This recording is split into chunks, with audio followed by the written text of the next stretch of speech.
Good afternoon and welcome to everyone. This is the Assembly Budget Subcommittee number 2 on Human Services Issues. Today we will be discussing child welfare, foster care, and child support issues. Before we invite our first panel to begin, I'll just make a few introductory remarks. As many of you know, I'm deeply committed to fostering meaningful discussions and productive change in how we approach mandated reporting best practices and serving every Californian. From strengthening our foster care systems to expanding promised neighborhoods or advancing the CWS Cares automation project, we must continue to push conversations and take actions at every level. Today, we face an unprecedented federal landscape that may pose challenges to many of our state systems. Amid this uncertainty, I remain committed to seeking opportunities for collaboration and progress while steadfastly protecting the services and systems our most vulnerable communities rely on. California has long led the way in shaping a strong social safety net, and we will continue to set the standard for the system we envision. What does a 21st century social safety net look like? That is my guiding question that serves as my North Star as chair of this committee this year. In this committee, our focus is on serving the people of California because ultimately those are the people who we work for. Research consistently shows that when we invest in our communities, stabilize our populations, and improve our systems, we all benefit. So once again, I want to welcome everyone in attendance and look forward to our discussion and continued collaboration. We will take public comment at the conclusion of all the issues, and each person will have 2 minutes. There will be an audible beep at the 2-minute mark. There will be no votes taken in today's hearing. So I'm going to ask for the first panel to come forward and take your seats at the table at this time. We're going to ask that you introduce yourself before you speak, and we'll go in the order listed on the agenda.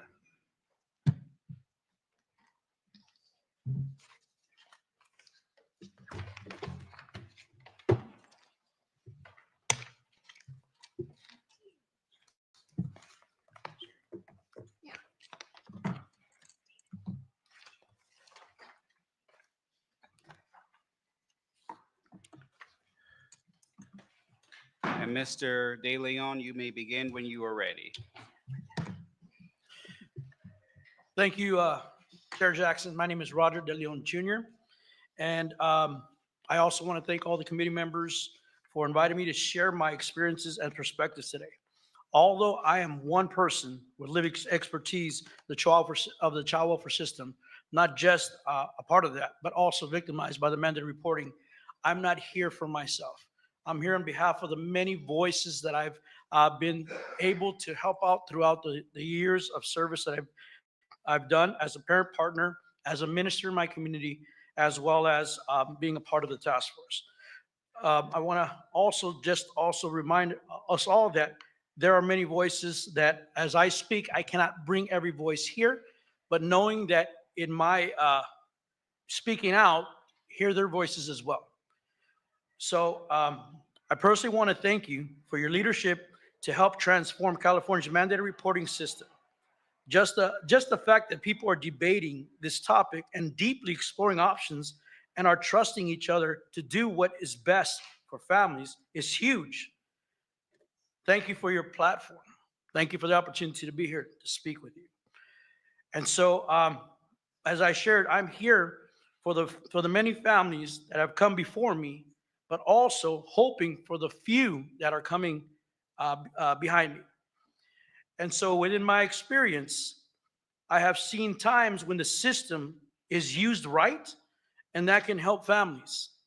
However, I've often seen where the system is not in the right, and many families are impacted, traumatized, even to this point. I know this all too well as I shared that I also was a victim of the mandated reporting. And I carry that trauma every day of my life. We know that there's bias and structural racism in the system, and there isn't respect for the families and what they know need.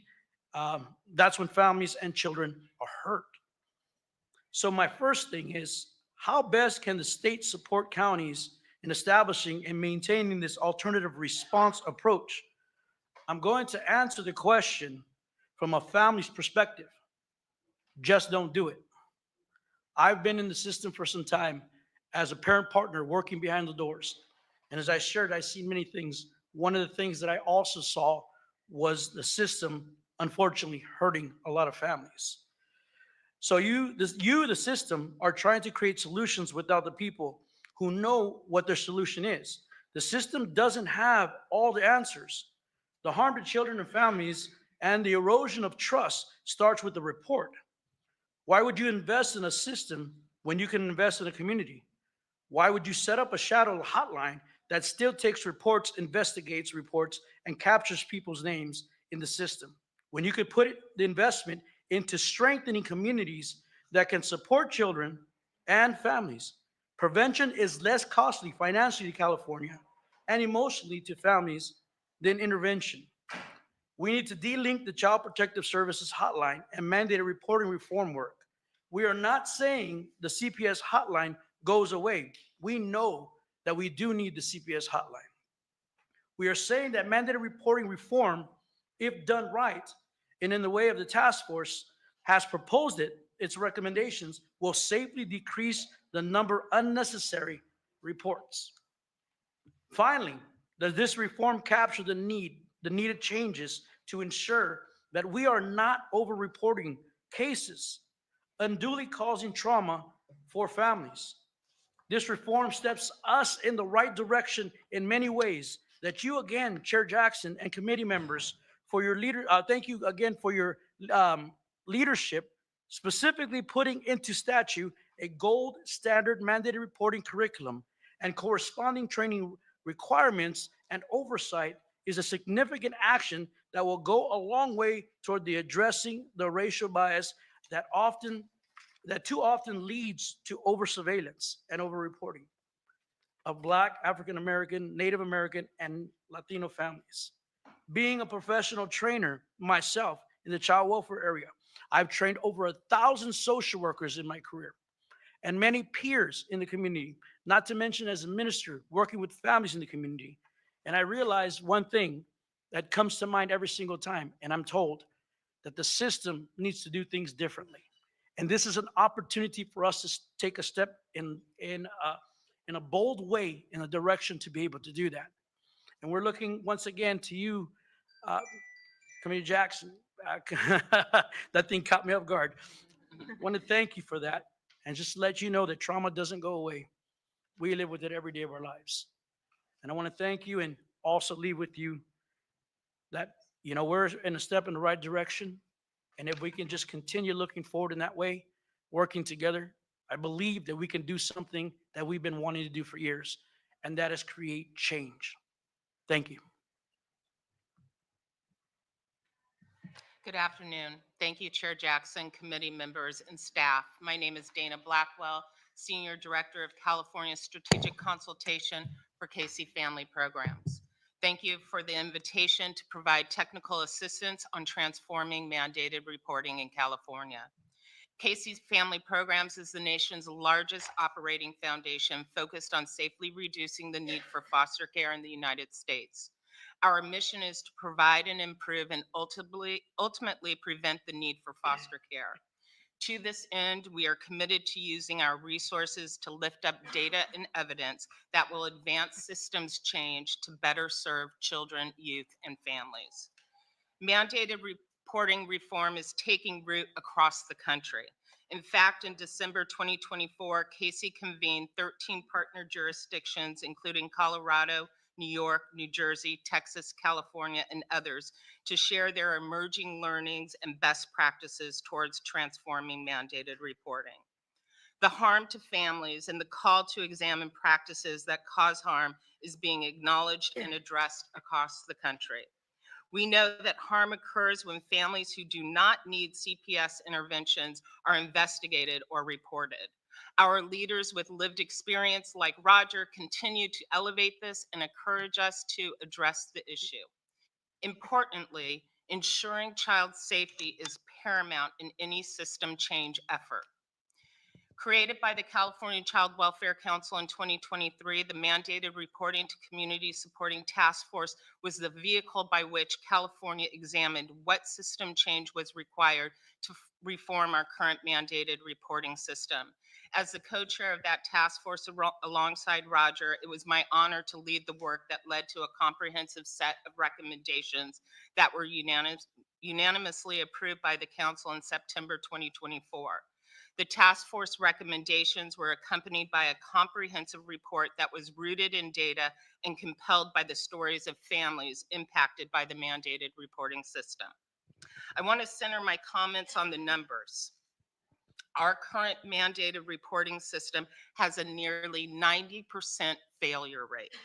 What does it mean to have a nearly 90% failure rate? It means that nearly 90% of all reports of child abuse and neglect allegations to a child protection agency are unsubstantiated. In what other situation or system would any of us not stop to question where and how we can do better? Now let's put a face on that percentage.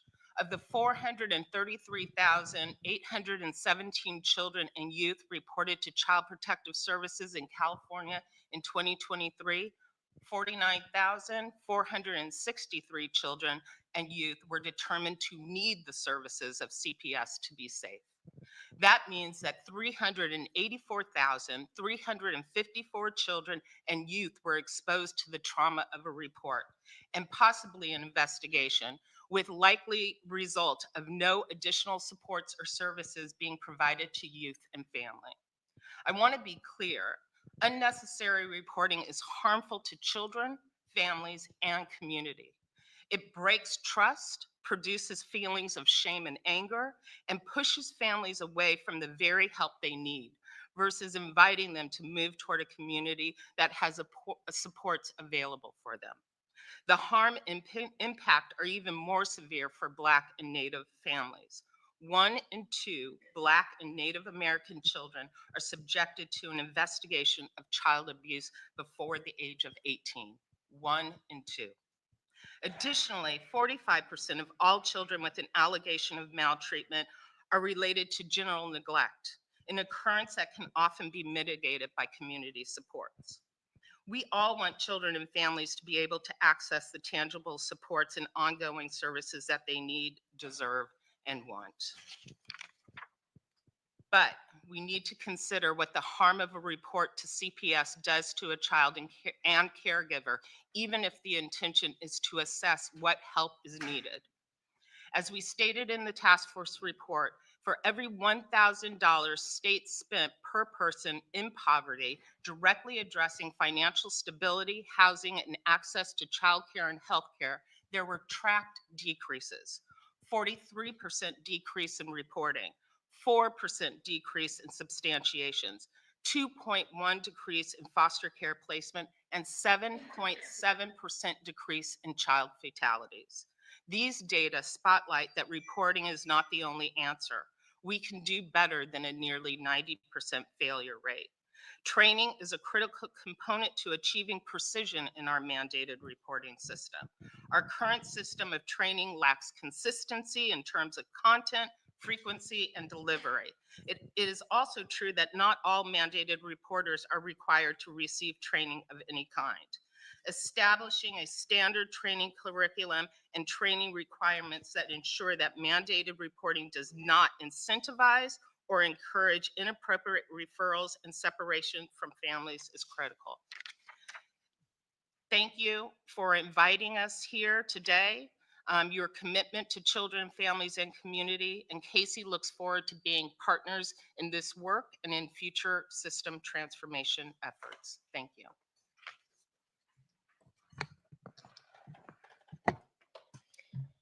Good afternoon, Chair Jackson, Dr. Sharp Collins, and staff. Jennifer Troya on behalf of the California Department of Social Services. Thank you so much for having us here today to talk about child welfare and foster care. Before turning to this item, I will just very briefly acknowledge some of the broader context and vision for child welfare and foster care here in California. Our vision ultimately is for children and families to remain safely together whenever that is possible. And when a child must be removed from their parents or guardians, for them to heal in the context of permanent, loving family and community. This vision is of particular importance for children who have experienced significant trauma and who may be facing the greatest challenges to thriving. The governor and the legislature have made very significant investments in this vision, including the new tiered rate structure, which we'll be discussing later today, and a number of other efforts. Overall, the governor's budget includes $10.8 billion, $1 billion general fund in 25-26 for children and family services programs. We are projecting caseloads in the 2025-26 year for child welfare services of approximately 110,000 and for foster care of approximately 42,300. With respect to this specific item, I want to start by acknowledging that the California Health and Human Services Agency, the Child Welfare Council, and CDSS are committed to reforms that provide comprehensive supports to the communities we serve and that disrupt the disproportionality and disparate impacts of over-reporting of children and families to the child welfare system. To support these goals, as you heard in August of 2023, the mandated reporting to community supporting task force was formed. This followed more than 5 years of work, recommendations, and reports from the Child Welfare Council's Prevention and Early Intervention Committee's review panels, from the Citizens Review Panel, and advocacy and reports from Family Resource Centers as well. The task force met 10 times over the course of a year, consisted of 32 diverse members and wonderful leaders from across 7 sectors and 11 counties. In June 2024, the task force presented strategic priorities and recommendations to inform and take actions to address the unnecessary reporting. The recommendations ranged from monitoring disproportionality and disparities to reforming policies, developing standardized training, promoting a statewide narrative shift, and building community pathways. With that, I will turn it over to Chief Deputy Director Swanson Hollinger to talk some more about what we have been doing since the motion passed in September of 2024 at the Child Welfare Council in response to those recommendations. Thank you, Director Troya. Chair Jackson, committee members, again, David Swanson Hollinger, Chief Deputy Director, Department of Social Services. And to follow up on what Director Troya talked about, after the Child Welfare Council's motion, CDSS, the Health and Human Services Agency, and the PEI Committee began forming a mandated reporting advisory committee. The work of that committee will be led by tri-chairs with representation from the Child Welfare Council, a lived expert, and a child and family serving system, as well as a diverse array of members, including department and association representatives whose work will be key to successful implementation. CDSS is also working on updates to mandated reporter training. We are currently conducting focus groups to obtain feedback on the current training. Our goal is to ensure that mandated reporters have consistent and adequate education and training that does not promote or incentivize inappropriate referrals and separation of families, and that mandated reporters know the resources within their communities to appropriately connect families to resources and leaves the decision with the family on how to engage with those services and supports. Specific to the question of how the state can best support counties in developing and maintaining an alternative approach, that work is currently underway through the implementation of community pathways as part of the Family First Prevention Services Program. The redesign of the mandated reporter training is also an option by which we can educate mandated reporters of the alternative response approach and information necessary to be collected to support county child welfare agencies in utilizing that approach. All guidance and training should be developed and implemented in collaboration and alignment with the existing Family First Prevention Services Advisory Structure and the Mandated Reporting Advisory Committee that's in the process of being formed.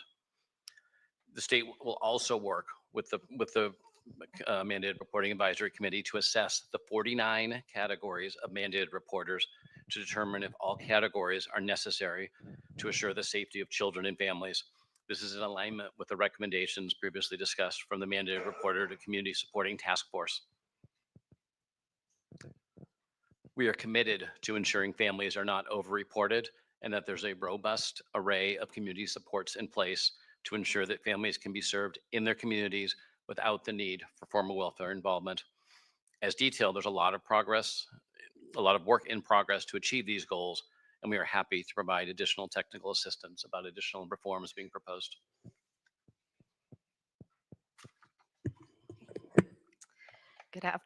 Good afternoon, Chair Jackson and Dr. Sharp Collins. I'm Diana Boyer on behalf of the County Welfare Directors Association. Thank you, Chair Jackson, for your leadership to reform our mandated reporting system.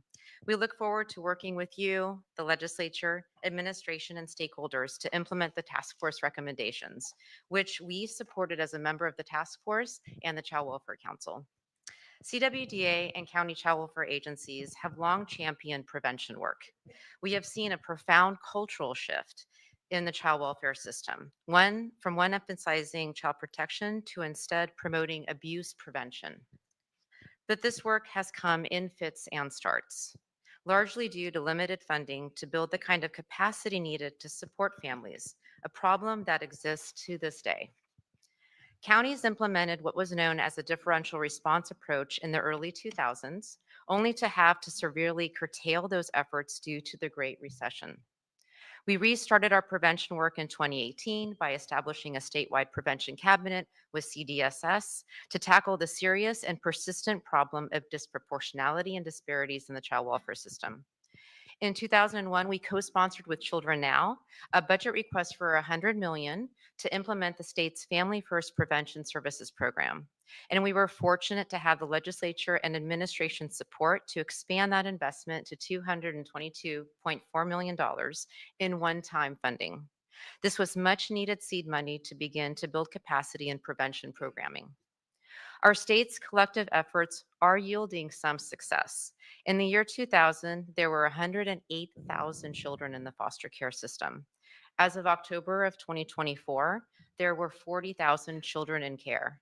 This is a 63% decrease in the last 24 years, largely driven by lower entries into care, and the trend continues downward.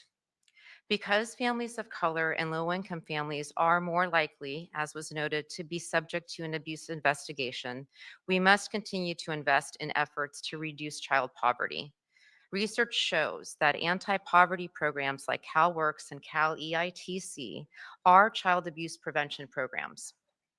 The task force recommendations focused on reducing calls to the hotline, which again, we wholeheartedly support. But it did not seek to change what happens after a call reaches the hotline. Mandated reporters recognize their duty to report, and consequences for not reporting means potential civil and legal penalties. Training is critically needed and important to help them fulfill their duty without bias and consistent with the law. California has already taken significant steps towards reforms through enactment of AB 2085, for example, which changed the definition of general neglect to a higher standard that the child must be at substantial risk of suffering serious physical harm or illness, and clarifying that a parent's economic disadvantage is not on its own a basis for a child abuse investigation. AB 2085 seems to be working so far. Los Angeles County Department of Child and Family Services notes that their in-person investigations have decreased from 50,000 in 2022 before the law implemented to 34,000 in 2024. Their hotline staff are taking more time to ask more questions because a report that looks like poverty could mask deeper issues in the home. AB 601 would allow for an alternative response to general neglect referrals that pairs a county social worker with a community-based worker, both trained to provide trauma-informed response to jointly engage the family and work together to support child safety. This can lead to a warm handoff to a CBO that ideally will keep the family out of the child welfare system. Reports that don't meet that threshold for an investigation can directly be referred to a CBO for connection to services that strengthen the family. We believe AB 601 is an important first step towards supporting children and families to meet their needs, prioritizing child safety and ensuring accountability to connect children and families to concrete services while monitoring our progress to reduce disproportionality. We also note that in order to focus on upstream approaches such as what was discussed, to ensure families do not enter the child welfare system, significant investment needs to occur in prevention-based services. This includes being able to claim federal funding under the Family First Prevention Services Program, something we have not been able to do to the date, to expand capacity in staffing, training, and services. This will strengthen our existing partnerships with CBOs and promote a robust prevention continuum. We believe the timelines and approach in AB 601 align with the reform efforts because it strikes the right balance between not taking our foot off the gas pedal for much needed statewide reform while keeping child safety at the forefront. Thank you. Good afternoon, Mr. Chair and members. Tiffany Whiten with SEIU California, representing over 750,000 workers across California, including workers within county child welfare agencies. First, I just wanted to take the opportunity to thank you, Mr. Chair, for your continued work to address the needs of the state's most vulnerable populations and your commitment to always wanting to find solutions. We also applaud the MRCS Task Force for their dedication to such an important issue, one that ultimately is centered on protecting and supporting children and families. The goal to create an alternative approach to address general neglect is one that we are supportive of and believe when done correctly will benefit children, families, and county workers. There must be a balanced and measured approach that keeps children's safety at the forefront of the discussion, but addresses the issues of overreporting, racial bias, distrust of the county, and equating abuse with living in poverty. In order to be successful with an alternative approach, we would highlight just a couple of things that would be helpful to ensure counties and their employees have the necessary tools to carry out the reform, but also want to caution that there may be some unintended consequences that we should be aware of. First, the counties will need to have training to learn the new policies and procedures. This training is vital to ensure the goals of the reform are being realized. Training is also necessary for all mandated reporters, but honestly, this task seems very daunting. So we would urge there to be a discussion about how this realistically would be done to ensure we get the best outcomes of the training so that it's not just a check of the box to say that we did it. To give a real life example, I have a worker in Southern California whose county is currently participating in alternative response. However, they are noticing some issues, specifically that many cases are falling under the definition of alternative response. So training is necessary so everyone understands and has a clear understanding of what should be done through an alternative approach and what should not. In this particular county, when something is done through an alternative approach, there is no referral to the county agency. So our workers are left to wonder who does the follow-up, who ensures that the child and the family receive the services that they need. So the training is vital. It needs to be specific, it needs to be detailed, and it needs to be well thought out. Our workers have cautioned, while there is a lot of over-reporting within the current system, sometimes that initial call was unsubstantiated, but upon further review, there may be abuse and neglect that would have gone unnoticed if it weren't for that initial call and follow-up. We have seen that food insecurities often are connected to an underlying issue. For example, our worker received a call because a student had not eaten in what seemed like many days. Once our worker went out to investigate it, she noticed that actually he was being abused and there was visible evidence of a black eye. So as we think through this alternative approach, we must be mindful of the unintended consequences and perhaps do a cost benefit analysis to ensure that children are always being protected and that the state's investments ultimately benefit children and their families. Secondly, there will need to be the appropriate financial resources to carry out this very important reform. Counties will need to be adequately funded to do the work. Funding will also be needed to do outreach and the training. There's a lot at stake here, especially at a time when our fiscal outlook is a bit uncertain. So we encourage the committee and the state to prioritize our children and families always above anything else. So overall, we are supportive of the concept and the idea of having an alternative approach to mandating reporting. We look forward to the continued discussions that not only protect children and families, but also supports them, but the same goes for the workers as well. I would be remiss if I did not say how important it is to have the feedback from the workers that are actually doing the job and can give real life examples of what is currently happening and ways that it can be mitigated. So while we were not on the task force, we thank you for this opportunity today and we welcome the continued engagement moving forward to be included in those conversations. Thank you so much. Thank you very much, Department of Finance.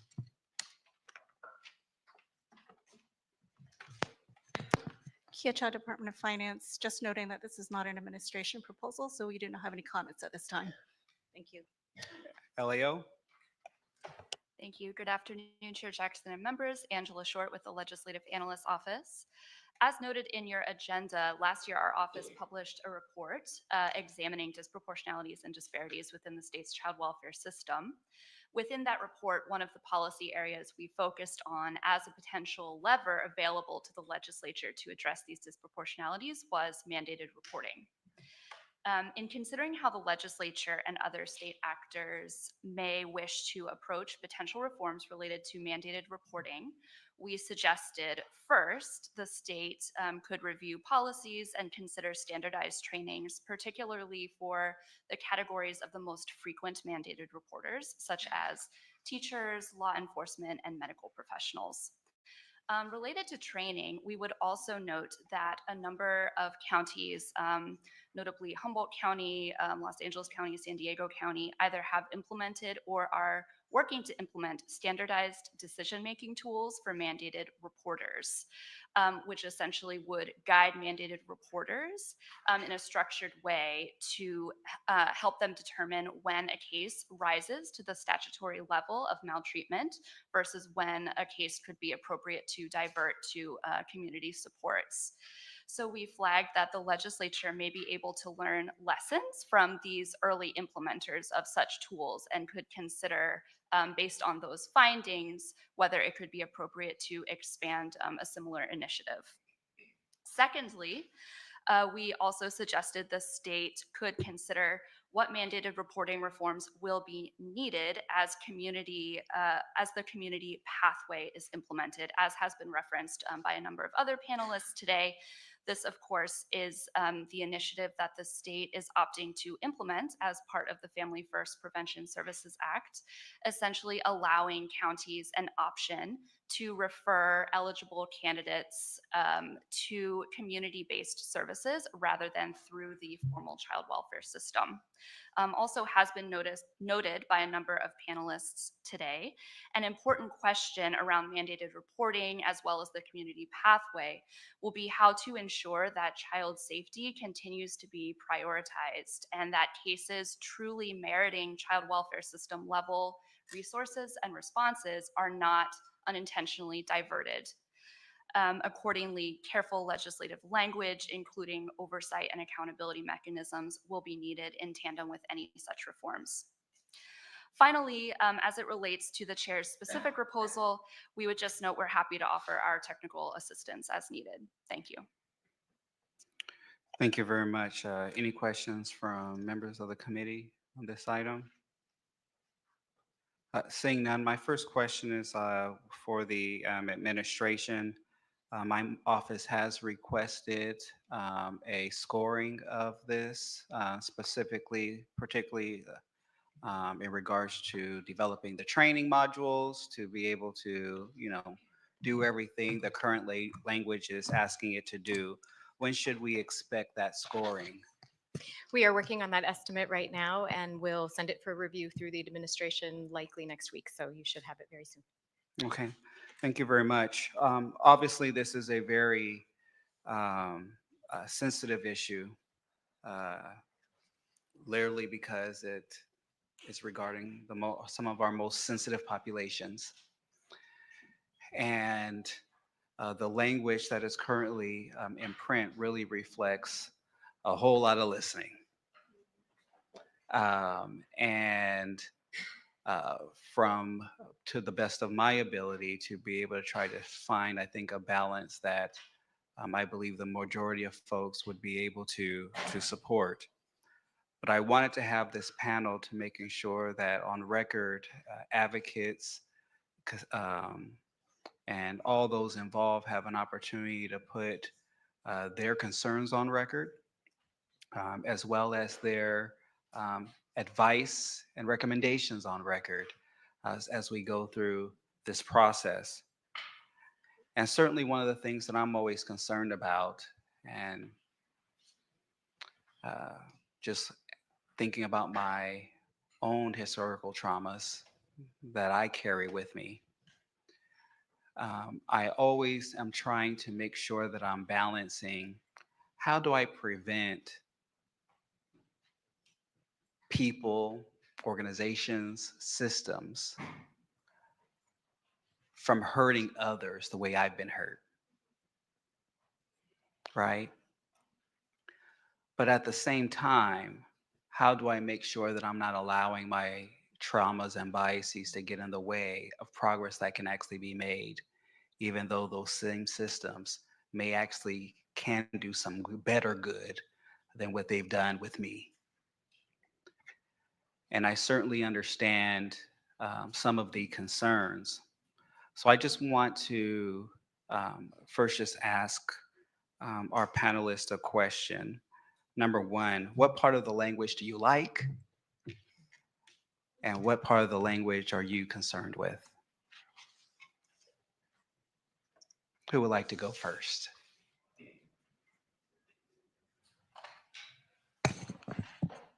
I'm going to try to walk a fine line. Casey Family Programs is not able to advocate. We are here to educate and uplift the data that we have been able to bring to bear.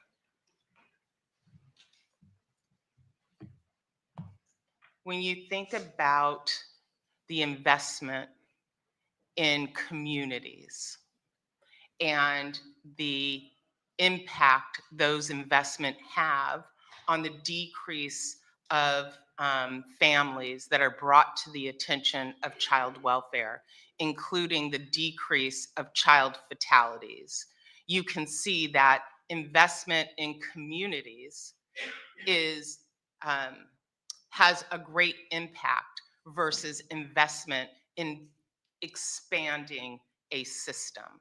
And I would offer that that is something to keep in mind as you move forward with this legislation. Um, Investing in communities, I think, has a greater return, both in terms of the trauma that will not be experienced by families and not bloating a system that currently is causing harm to families and good. I mean, it's the Child Protection Agency is there to protect, and they do that well. And referrals to them cause harm, and that's what our families tell us. And so we have both the quantitative and qualitative data to speak to that. The state of California, I would also suggest, and it's been said by some of the members here, is already investing in communities through the community pathways and FFPSA, through BH Connect, through AB 2083. There are many ways in which this legislature has invested in a coordinated system that supports the communication across agencies, because many agencies have the responsibility and accountability towards children and families. So building on those investments instead of creating new investments may be something that you want to consider as well.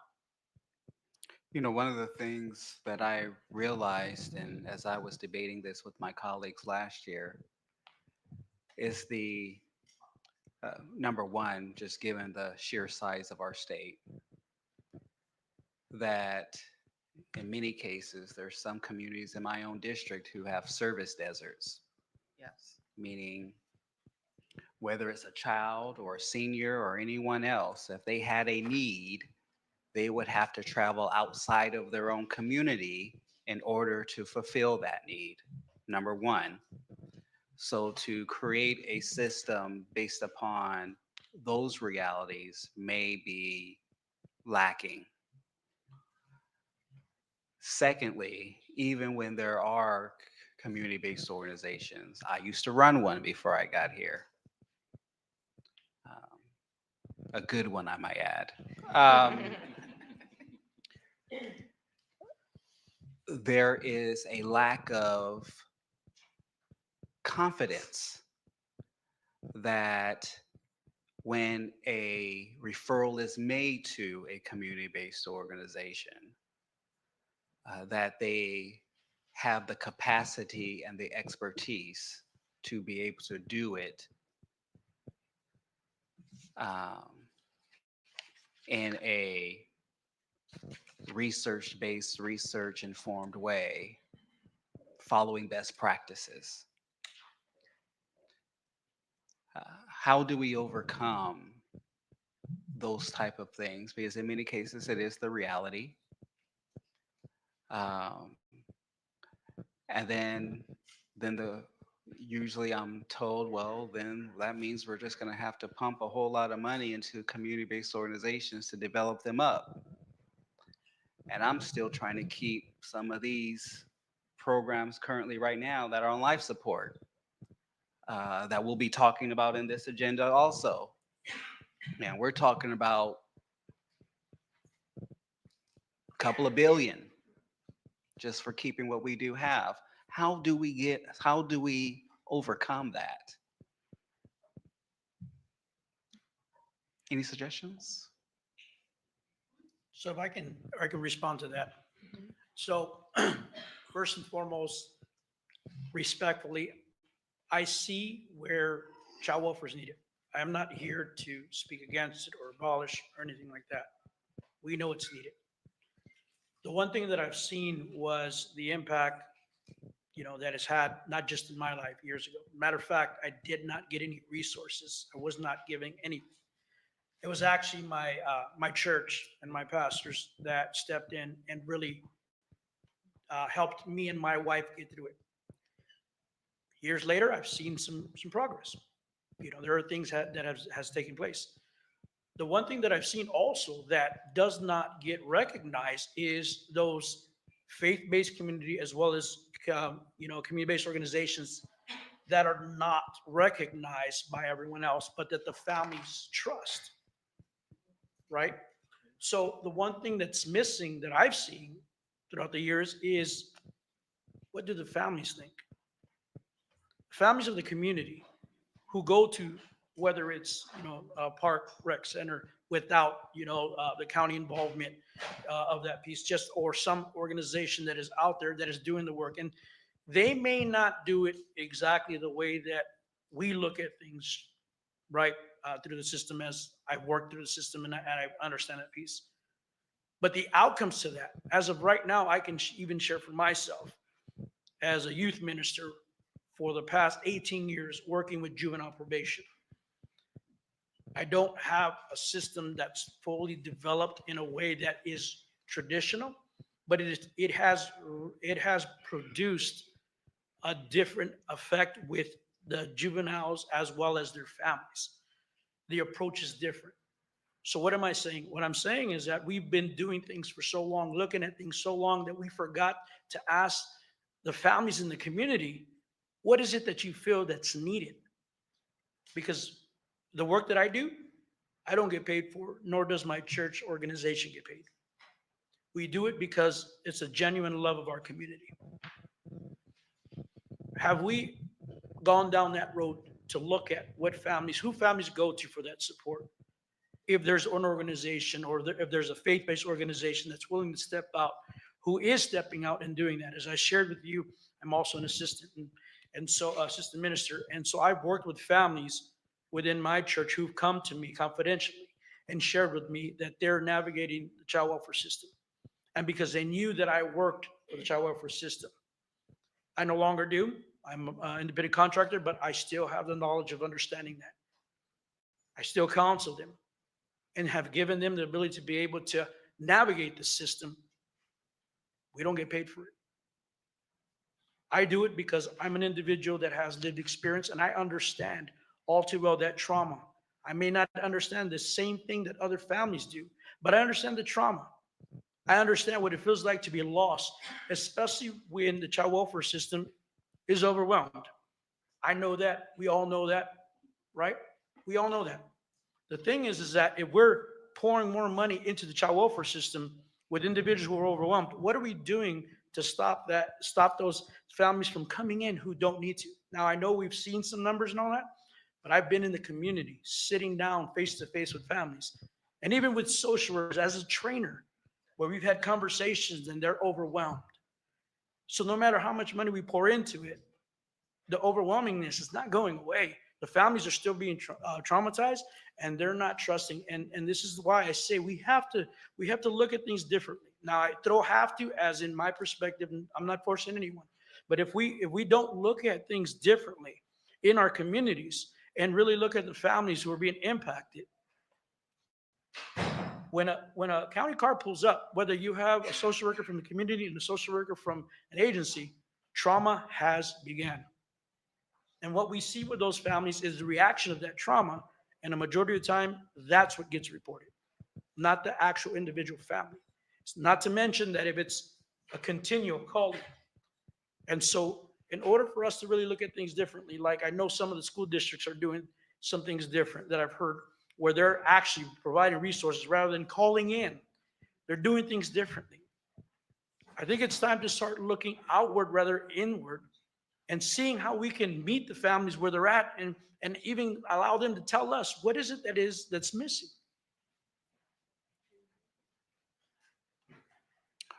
I appreciate that. My next question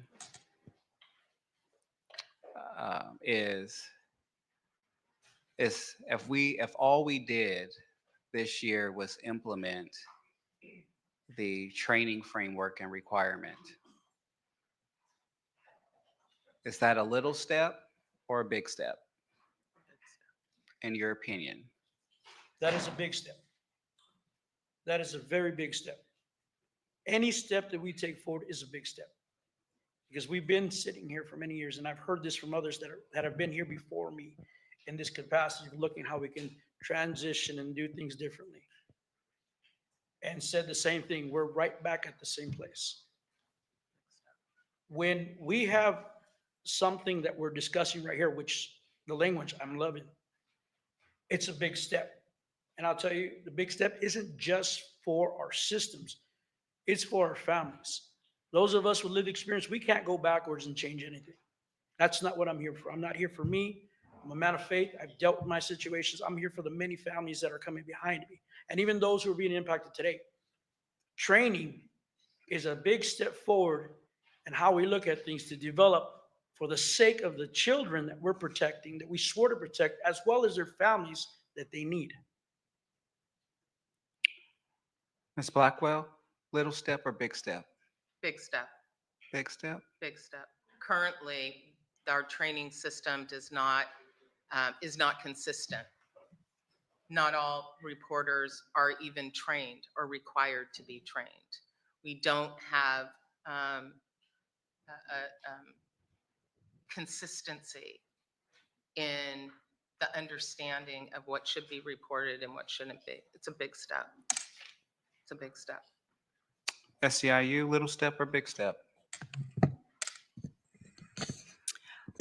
I think we would say that it is definitely a step in the right direction. I think how the bill is currently written, the training says that it would be done with new hires within like 3 months. I guess I would question what happens to the folks that are there now that are currently doing the job. When do they get the training?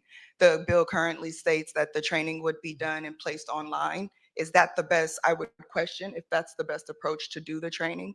I know oftentimes when somebody puts something on the internet for me to watch, I can do laundry. I can do all kinds of things while I watch that internet. So am I really going to be focused on the training that could potentially save a kid's life, or am I going to be doing something different? So I think it's a step in the right direction. I think we should look at how the training is done, what's involved with the training, and what's the best way to roll out the training.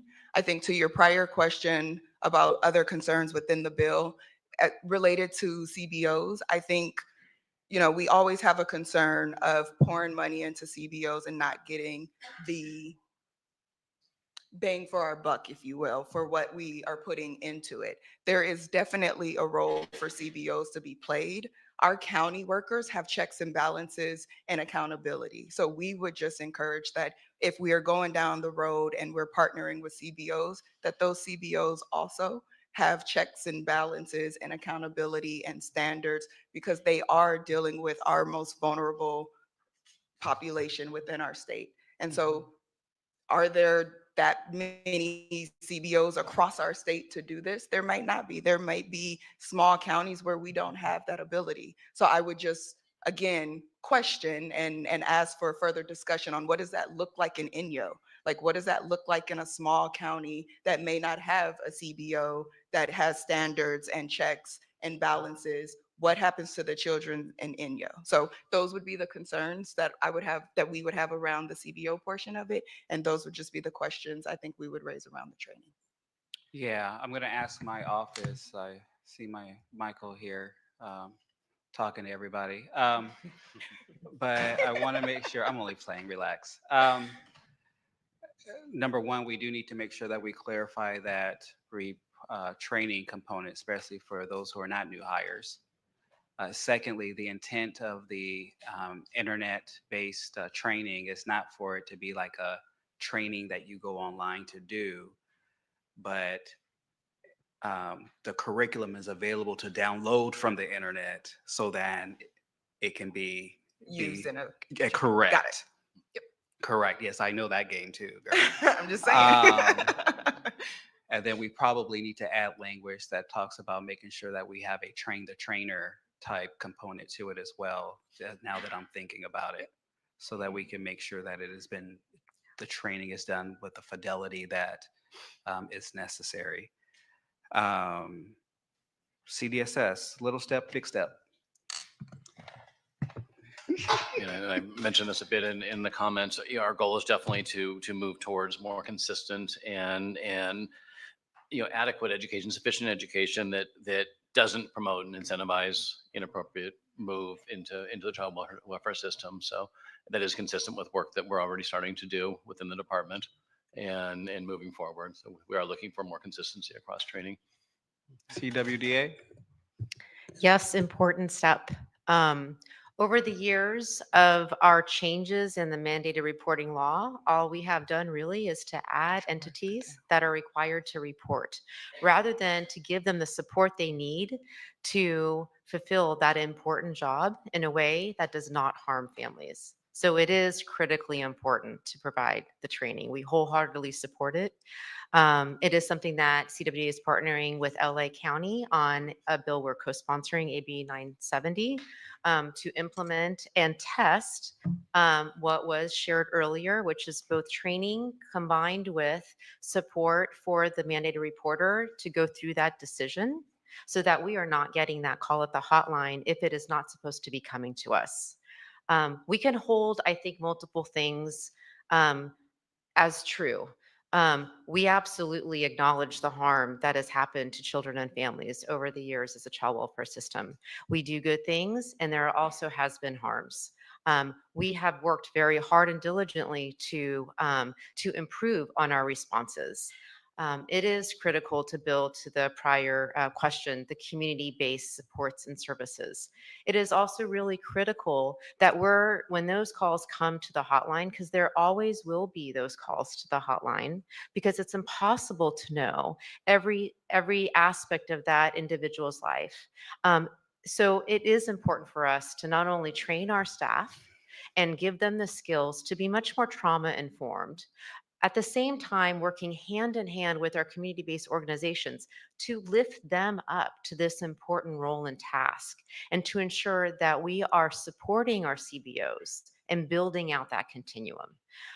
We do have challenges not only in those rural counties where there are no CBOs and good luck getting them stood up.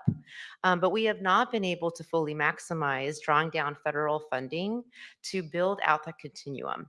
We're waiting on things like CARES to be able to do our 50% match to the federal law that allows us to draw down more federal dollars. In the meantime, those one-time dollars for Family First Prevention Services are starting to run out. We appreciate the extension to 2028 to spend those dollars, but we have to acknowledge that there is a lot more we need to do to invest in those important community pathways.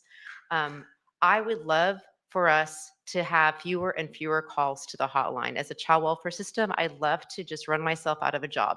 That would be fantastic. We have some work to do, and it really does include investing and having a plan for that investment over the long term, as well as building capacity with our community-based organizations. Well, LAO, I'm not sure if you can answer this, but I thought it would be fun to ask you. Little step or big step? Thank you for the question.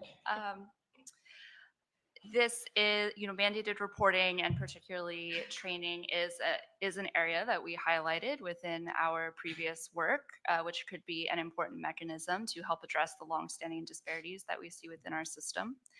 As others have noted, requiring training and standardizing training certainly would be significant departures from current statute. So in that way, I do think it would be significant.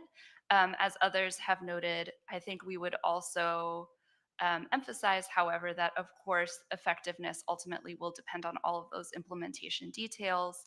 And because we do have a county-run child welfare system, how things are implemented, of course, always look a bit different across the state. So, I think these are areas where we would want to consider monitoring and ensure the legislature has sufficient oversight into those areas. Thank you. Thank you very much. Any additional questions or comments from my colleagues? Yes? Just want to say thank you and thank you all for being here. One of my questions is just when it comes to reported cases of neglect, is a majority of those just on the hotline? Do they report online? Where do the majority of the reports come from? Mostly they're coming through a phone call to the hotline. Okay.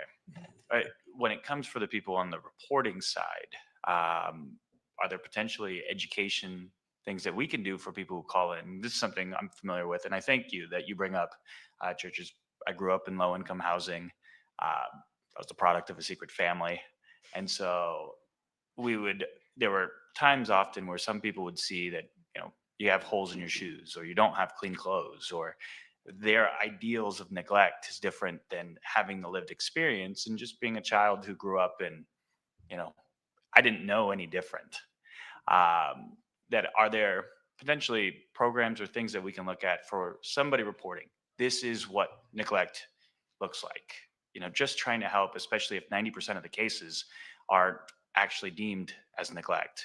Have we looked into different options that way? So I guess I would say that first and foremost that this legislature thankfully did pass a law, AB 2085, where that call that comes in that says there are holes in the shoes would not likely trigger us to go out.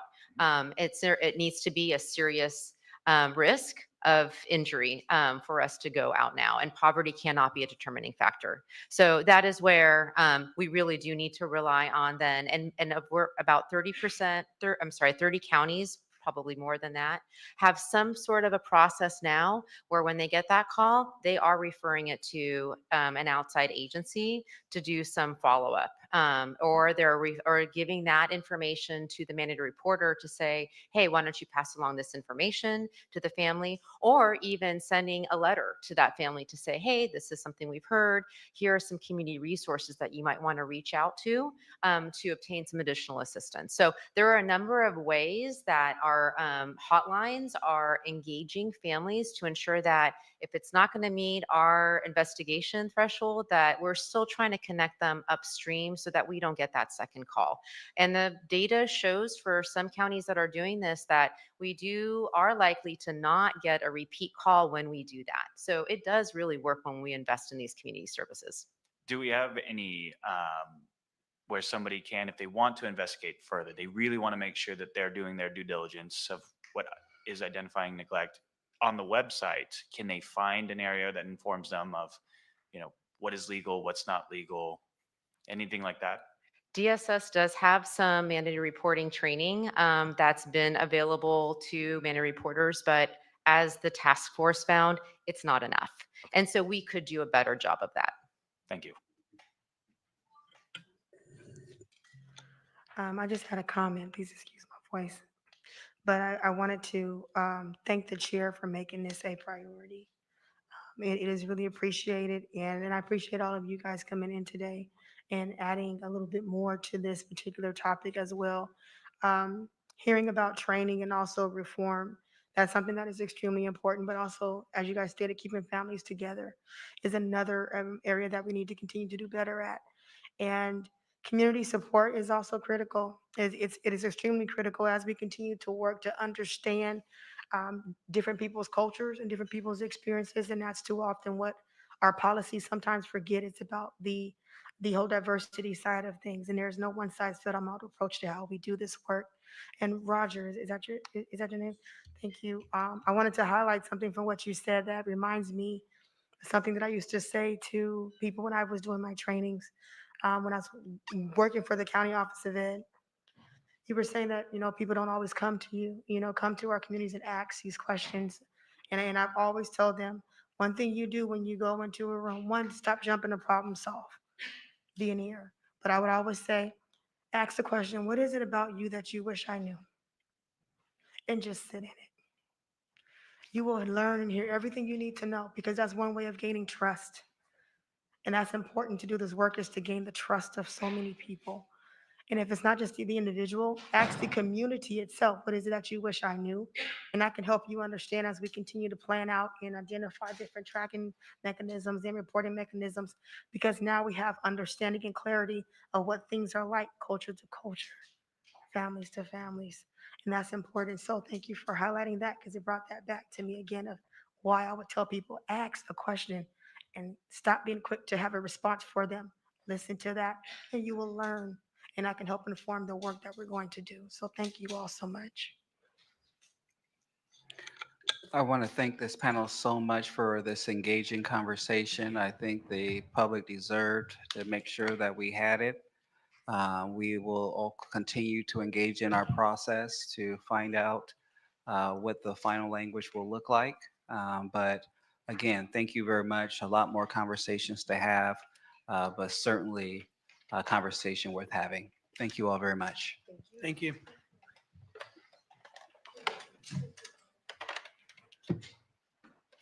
Next up, we will have issue number 2 for the panel to come on up on multi-agency office on foster care.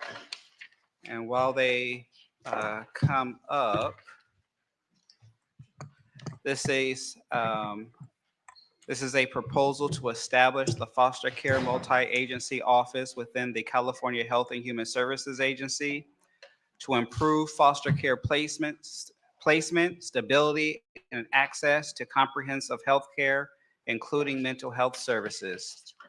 This proposal would create a chief foster youth advocate to lead the office with the authority to direct state and county agencies to ensure children receive required services and stable placements. We will first have Ms. Lee to start us off when you're ready. All right. Good afternoon. My name is Simone Turek Lee. I'm with John Burton Advocates for Youth, and I'm here to provide remarks related to the proposed establishment, excuse me, of a foster care multi-agency office.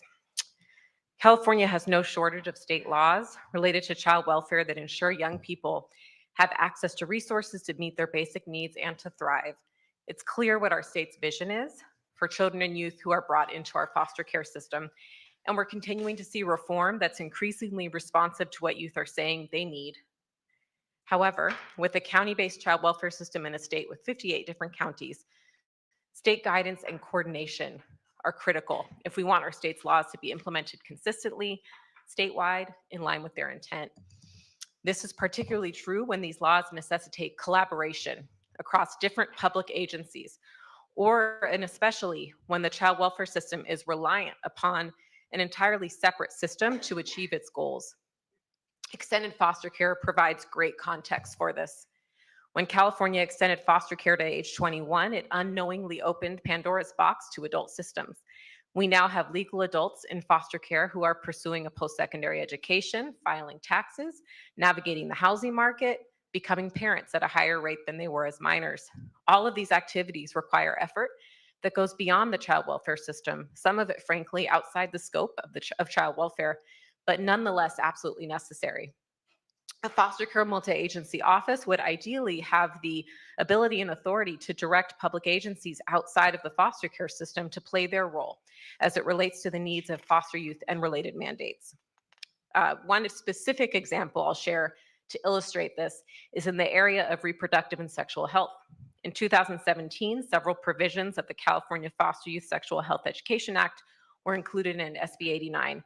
One provision required child welfare workers to verify that foster youth in middle school and high school had received comprehensive sexual health education consistent with the standards of the California Healthy Youth Act. If they haven't received this sex ed, the county has to arrange for them to receive this either by working with the school they attend or through a community organization. Implementation of this provision has been extremely challenging for counties, for county child welfare agencies, because it really required local school districts whom county child welfare has no formal authority over to establish some standardized protocols for how their schools or their districts would verify this for county child welfare agencies. So bringing in that partnership is great, but it creates challenges because if the mandate is at the child welfare level, but it requires external activities, someone has to make sure that those external activities are happening that has that authority. Mental health is another great example. Many foster youth still do not get the mental health care that they're federally entitled to. And again, this is something that is somewhat external to child welfare. These large systems, in these large systems, foster youth are a very small population. So this is really seen as a niche issue for these larger public agencies that themselves grapple with significant challenges. And so it's not surprising that foster youth may not be prioritized for these larger systems, or that there would be a lack of knowledge. To drill down even further, consider the population of expectant and parenting youth. There are only 667 parenting foster youth in our whole state as of last October. How do we make sure these youth are prioritized for home visiting programs like Nurse Family Partnership? With the foster care multi-agency office, these niche issues that are big for us in child welfare, but small for sectors like education, mental health, public health, housing, homelessness, a multi-agency office can play an incredibly important role. By centralizing efforts and coordinating across multiple agencies, this office can ensure that the needs of foster youth receive the attention they deserve within broader systems. In times of budget deficits, maximizing existing investments and policies becomes crucial. A foster care multi-agency office has the potential to streamline services, improve coordination, and ultimately enhance outcomes for foster youth while leveraging existing resources more effectively. And lastly, with foster care rate reform, CalAIM, and other behavioral health reform, this need for collaboration is only going to increase. How impactful these reforms are will all be reliant on how coordinated we are across systems. Thank you. Thank you very much. CDSS. Good afternoon again, Jennifer Troya with the Department of Social Services. First, I just want to acknowledge and appreciate the committee's interest in ensuring that we have coordination, collaboration, and accountability in the operations of our foster care system, and convey that we are happy, as always, to provide technical assistance with respect to your priorities. I do also want to take a few minutes just to highlight some of the efforts that are underway now that are reach across multiple departments and entities to collaborate our work with respect to how we serve foster children and youth. The first that I would highlight was enacted under AB Assembly Bill 2083 in 2018, along with some changes to it in 2021. That bill established a key framework for collaboration at both the state and the local levels. There are parallel structures. It mandates the formation of interagency leadership teams. and memorandums of understanding that include tribes, county child welfare, county behavioral health, regional centers, the county office of education, and county probation departments. And then the parallel state departments at the state level have a joint resolution team at the state level to coordinate information and policies and planning and practices related to the care of children and youth in foster care. Another key function of this support at the state level is that we provide a tiered technical assistance framework, including child-specific technical assistance across all of those systems and with all of those partners at the table. Additionally, CDSS has convened and facilitated a complex care steering committee. This is a group that now meets quarterly. It used to be even more frequently, and brings together representatives from multiple state departments as well as across different county entities, probation, and community-based providers to coordinate activities around supporting youth in particular who have unmet complex care needs. The Child Welfare Council is another entity that establishes a framework for interagency collaboration and planning. The council was established in 2006. It is co-chaired by the Secretary of the Health and Human Services Agency and a designee of the Chief Justice of the California Supreme Court. It includes membership from multiple state departments, county departments, nonprofit service providers, advocates, parents, and former foster youth. The council is charged with monitoring and reporting on the extent to which the agencies and the courts are responsive to the needs of the children in their joint care. Finally, I would emphasize that CDSS houses an office of the foster care ombudsperson. And although we house that office, it is an autonomous entity that advocates on behalf of children and youth in foster care regarding their care, their placement, and services. They are empowered to investigate and to informally resolve complaints impacting foster youth, to increase awareness about foster youth rights, and to make recommendations to help support systemic changes. Just want to emphasize the importance of these existing collaboration structures and of building upon the strengths of the multi-agency and cross-cutting accountability and coordination with those structures that exist now. And then again, emphasize finally that we are still happy to provide technical assistance with respect to the effort that you are putting forward. Thank you very much, Department of Finance. Kia Chai, Department of Finance, just noting that this proposal is not an administration proposal and we have no comments at this time. Thank you, LAO. Angela Short with the Legislative Analyst's Office. We have no specific comments, but would note we are available to work with staff and provide technical assistance as needed. Thank you. Absolutely. This proposal has come from the many reports and many studies that say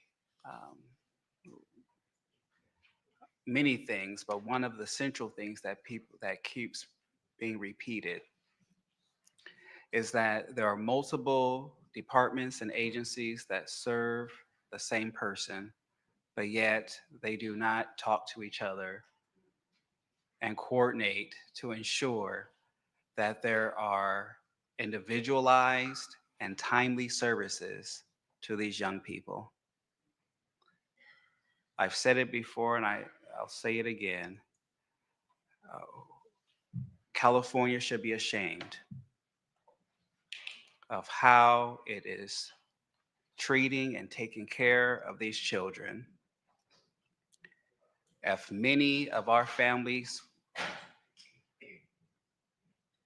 treated and cared for their children the same way as we do, they would have CPS called on them. We must do better, and the status quo, it is not acceptable. This is to make sure that there is someone within the system whose only responsibility is to make decisions based upon what is best for the child, not what is best for the system.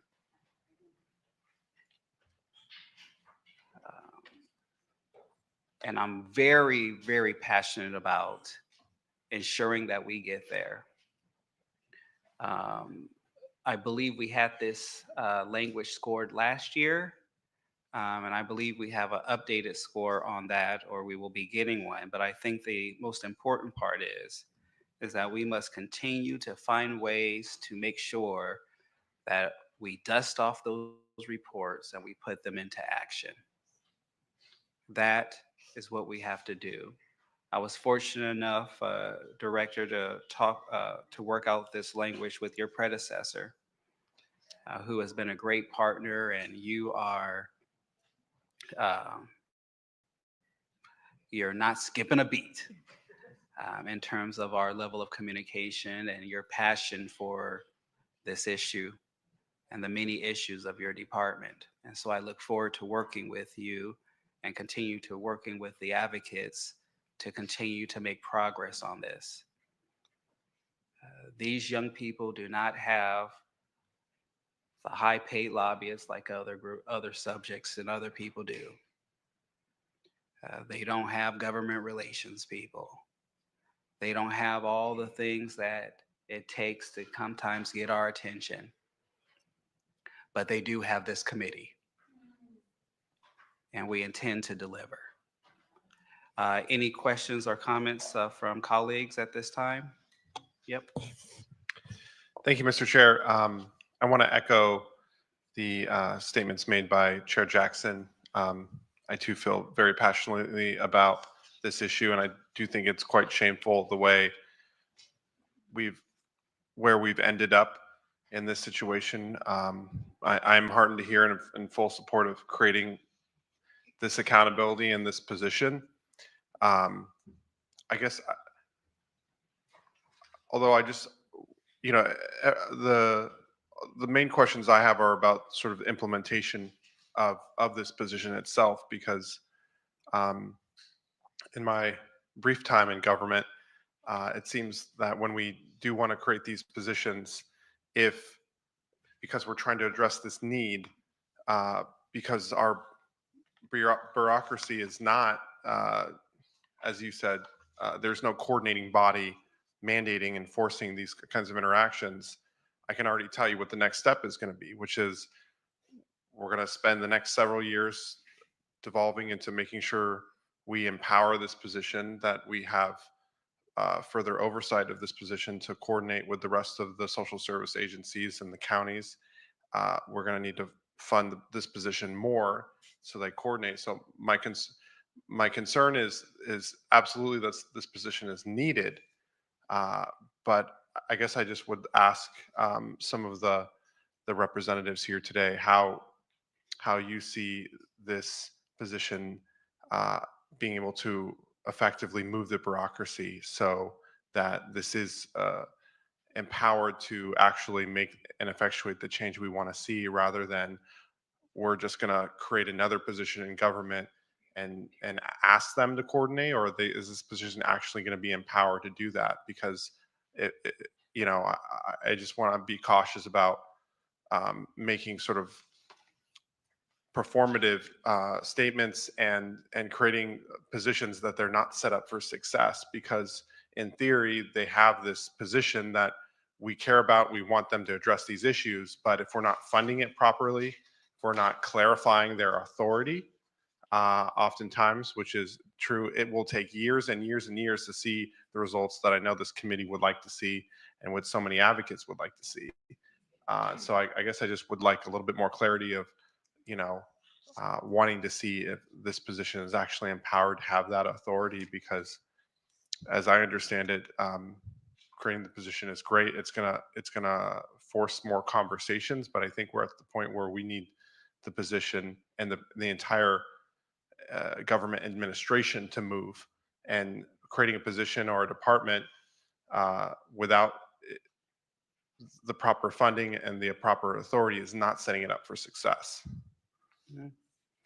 I think the most important part is there is some quite, I don't know what the proper word is, but unusual language that gives them direct authority to tell folks, make decisions. But I think I would love to hear what JB has to say about what their thoughts on the language. Does it have sufficient powers? Does it have, what are some things that you have seen that you would like to comment on? Sure. When I think of this this office, I think of some of the work that we do and some of our partners do. At the local level, once we work on legislation or a budget investment, we work with the legislature on something, we want to make sure it rolls out as intended across the state. And so that usually means working really closely with whatever, public entity is charged at the local level with carrying it out. And we do that informally. Obviously, we have no formal authority. We're a nonprofit. But I think it would be fantastic to have more of that work happen within an entity with formal authority. So right now, the Department of Social Services puts out an ACL or an ACIN, and that is that is the Bible for county child welfare agencies, right? Sorry, that's not the right word, but that's what they look to implement laws. But sometimes they need more than that, particularly when it's about partnering with other entities. And so I think it has to sometimes go a step further. And so we do really need an office that, like you're saying, Assembly Member, that has the authority to get other public agencies and entities to do things outside of county child welfare or juvenile probation. We need an office that can work with school districts, K-12. We need an office that can work with various, health department, like the various, it looks different in every county, right? A little bit, but we need an office that has far-reaching authority across different, fields, different agencies. And to me, that is that is the piece that is often amiss. Sometimes you have a county that has a like the child welfare agency is 100% committed to getting something done. But if they don't have the right partners at the table, like if Office of Education is not being helpful in that county, you have issues, or vice versa. And so really being able to have an entity that can reach across those systems, I think that's what we're currently missing. And I would also say, Assembly Member, that if you notice, the original proposal called for it to be in CDSS, but through many conversations, it was recognized that it needs to be elevated to the entire agency if it's going to have responsibility of coordination and communication with all the various other departments, because it is so far reaching in terms of the various departments that interact with serving that child. Thank you so much, Mr. Chair. And that's exactly the point that I was getting to. I'm really pleased to see the latest iteration, but I just want to make sure that as serious as we believe this issue to be, and the way that historically we have not treated a sense of urgency and not have taken care of these issues and our kids the way they should be, or funded them the way that they should have been funded, that we are being intentional and trying to get as much right as we can on the first go around. Absolutely. Because frankly, we know it to be true that there are going to be differences of opinion about how the Department of Education, how different counties, how the state is going to respond when we create this new position, because we know government is adverse to change at times. And when we're creating a whole new position or department, how they interact and what authority they're speaking on is going to be a challenge for implementation. And I appreciate the witness stating even themselves of not having this position. We're even struggling to implement current law. And it's so startling to hear that even right now of, the one position, the one new department we're going to create is going to seek to help with that. But even now, and laws that we passed, we are still struggling to achieve, and fully implement the decisions that we're trying to make in this space. And so moving that bureaucracy is going to be challenging. I know that, but certainly would want to partner with you and other advocates and the administration and this committee and under the chair's leadership to sort of make sure that as we are advocating for this new position, as we're advocating for, frankly, forced conversations of coordination, because it's not going to happen in the abundant free will of different government entities, and that we do so in a way that's it's set up for success. Because I just know, being intellectually honest with ourselves that there are going to be differences of opinion once this position is created about how it's implemented.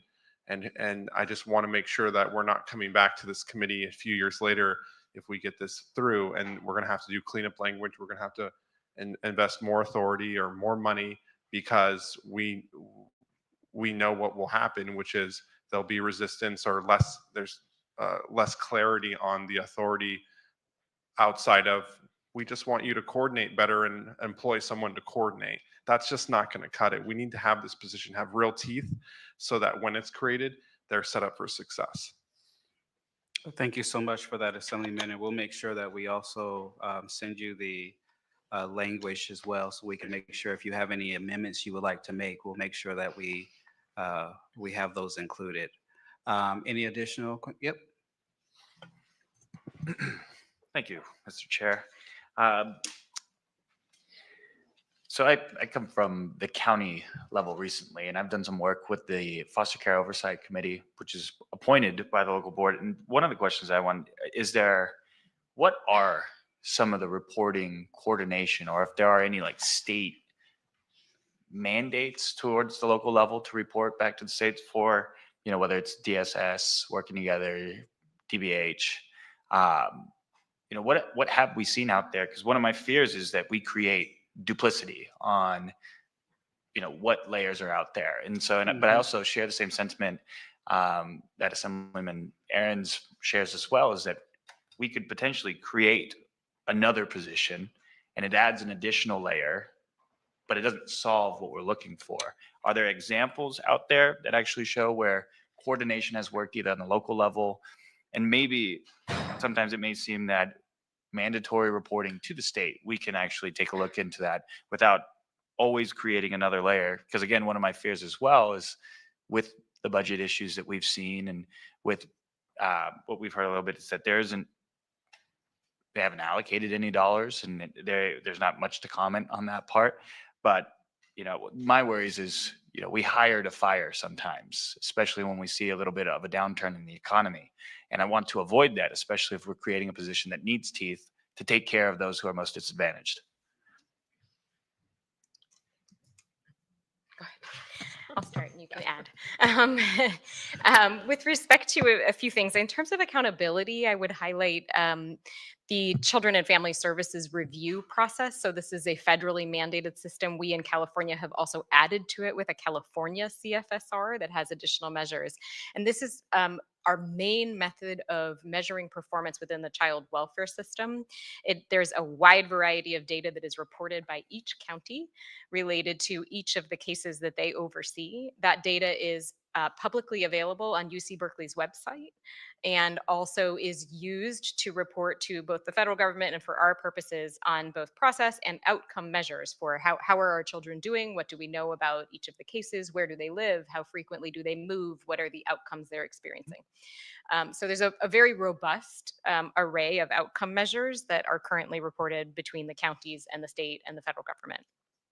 In terms of the coordination across systems, I think what I was describing related to the implementation of Assembly Bill 2083 is the closest parallel, in the sense that we have entities from education, healthcare, child welfare, probation, who am I missing? I think that's most folks, and tribes who may be in the area and have children who are involved, who are all coordinating at the local level through their memorandums of understanding, as well as at the state level, those departments in parallel coordinating. And that can be to work on an individual case and technical assistance, but it's also related to reporting on the overall system.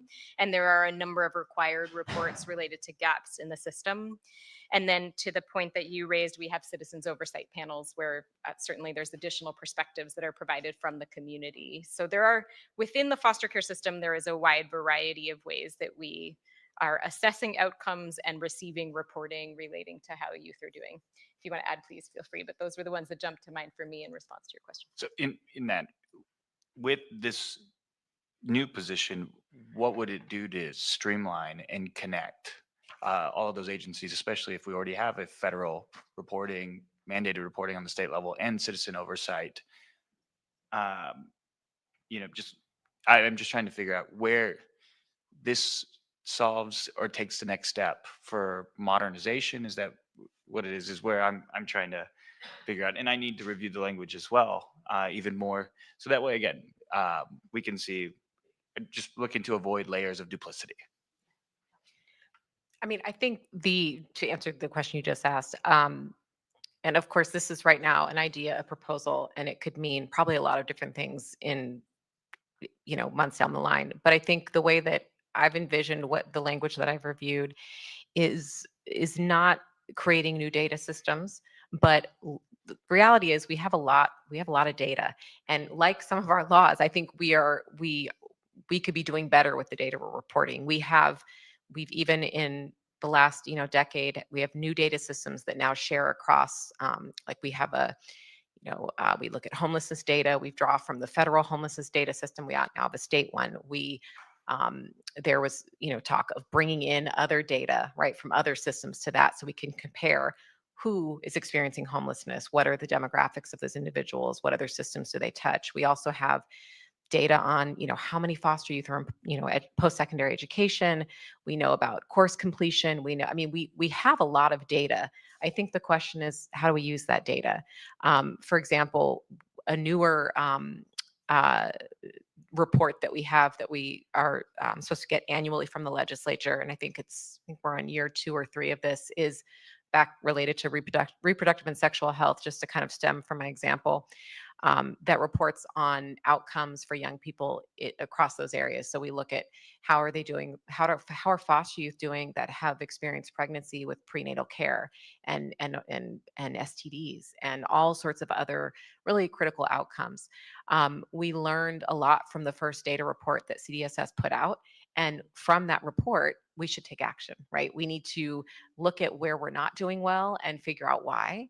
And then we need to look to what we're doing well and do more of that. And so I think that I see an opportunity also for this office to draw on some of the existing data we have and say, okay, these young people receive this resource. How can we develop a more intentional collaboration between these two entities to make sure that all young people receive this resource?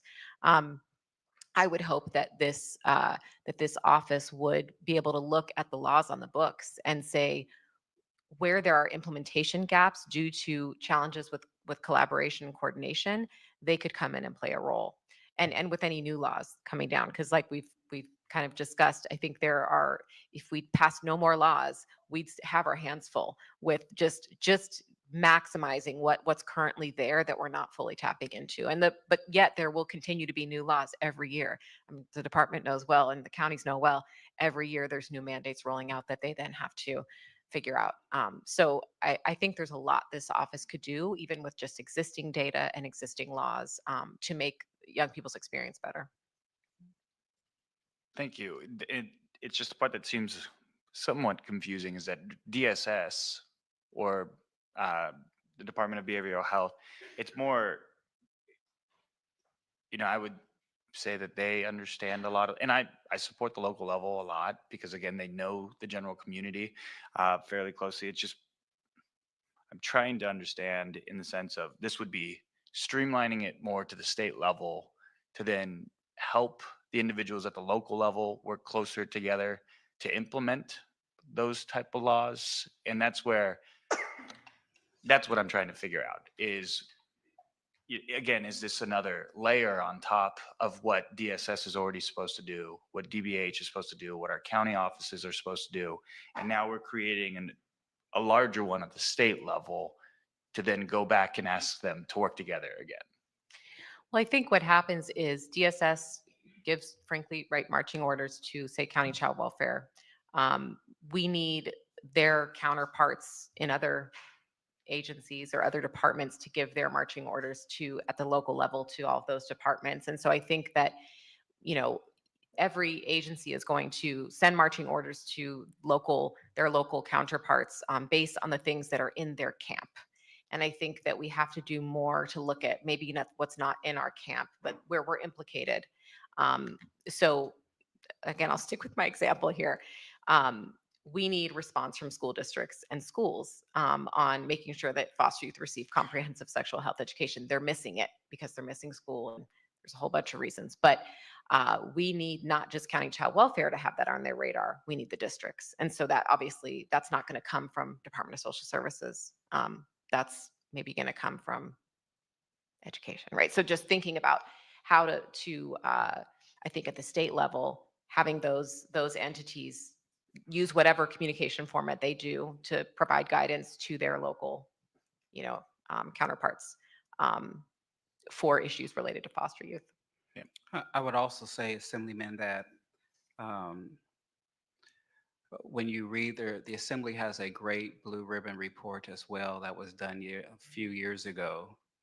And my office will make sure that you get it because it articulates the complexities of everything that it takes to just serve one child.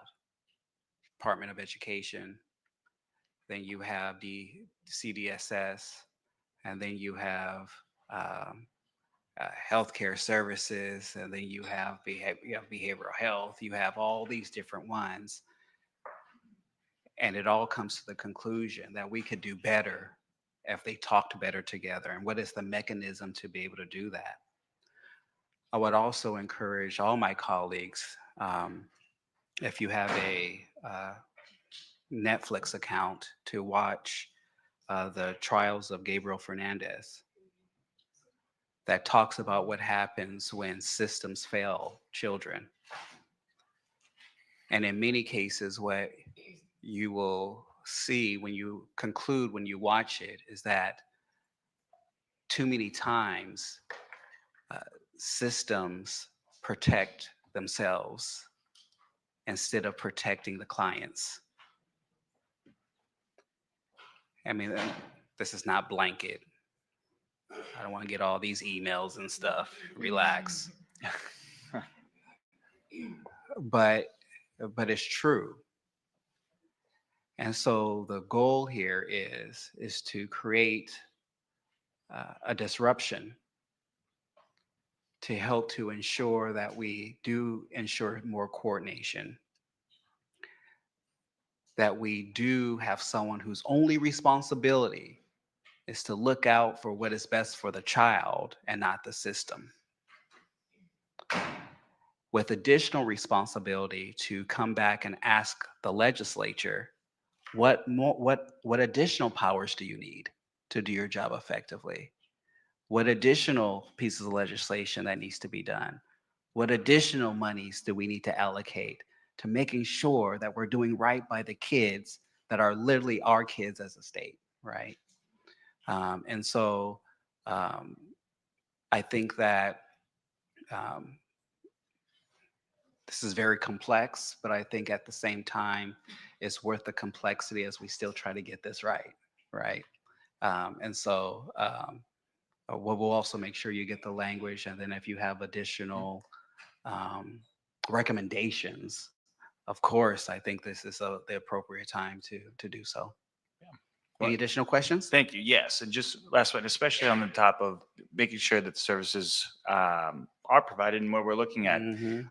trying to make sure we have that type of coordination. So some of the conversations, I made a few calls with the, again, foster oversight committees as well, and talking to other foster parents.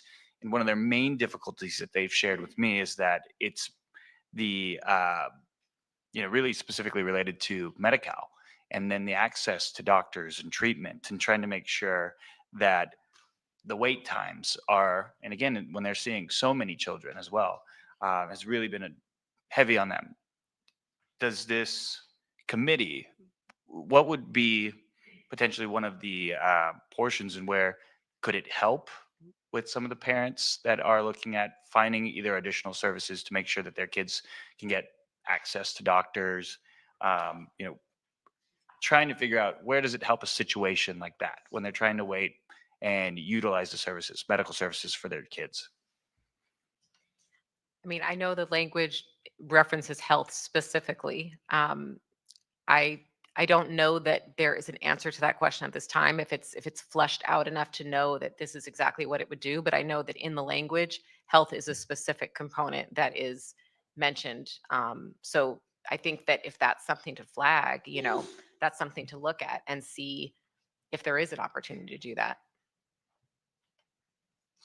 Thank you. Any additional questions or comments, Assemblyman? Thank you, Mr. Chair. I just wanted to say, please sign me up for causing disruption on behalf of our kids in California. Appreciate it. Troublemaking is my profession. I want to thank everyone for this item. Very good, robust conversation, and looking forward to continued discussion as we move forward with this item. Thank you so much for this panel. Next, we have issue number 3, our proposal to continue and expand Promise Neighborhoods. If you're on this panel, come on up. Mr. Chavez, you're leading us here, and you may begin when you're ready.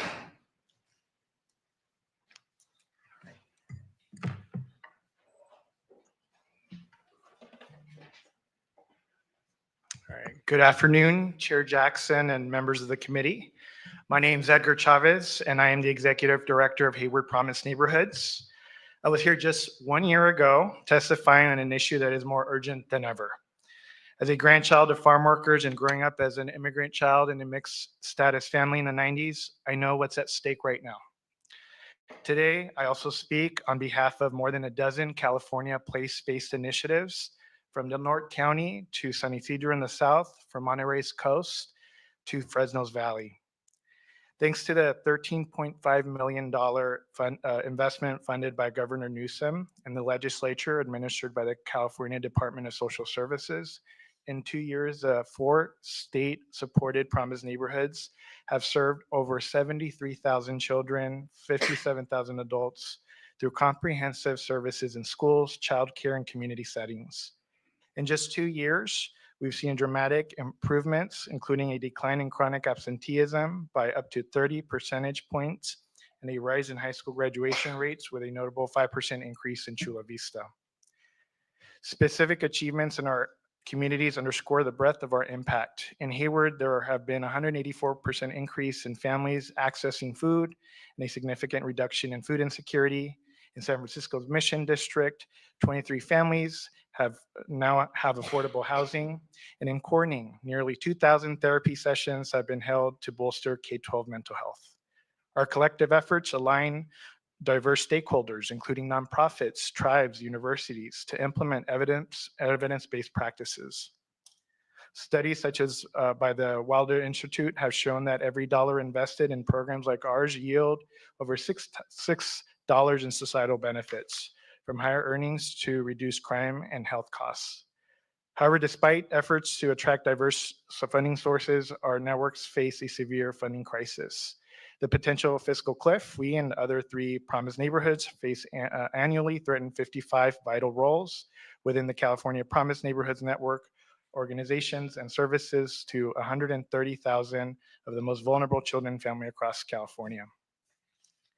This year, many of our services provided are deeply concerned about the impacts of new federal guidelines and funding regulations.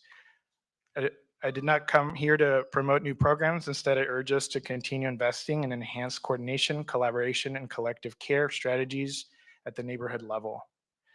The stakes are high and the urgency is real as we approach another fiscal cliff by June 2025. We are aware of the state's challenges fiscally, so the statewide network is requesting $17.5 million one-time dollars to prevent the fiscal cliff at 4 Promise Neighborhoods, close equity gaps for some underserved communities in new areas such as Salinas and Central Valley, and sustain important evaluation and oversight work at DSS. We remain inspired by your vision, Chair Jackson, that we should support 1 million children through more place-based partnerships like Promise Neighborhoods, which we estimate to cost approximately $188 million ongoing. We believe that we can get there with the longstanding champions like Assemblymember Bonta, who led this work in Oakland. Our work is far from done. Thank you for your time. Thank you very much again, Jennifer Troya, on behalf of the Department of Social Services. As you heard, as part of the 2022-23 budget, the governor and legislature provided $12 million in funding to 4 promised neighborhoods across the state. This funding is currently scheduled to sunset on June 30th of this year.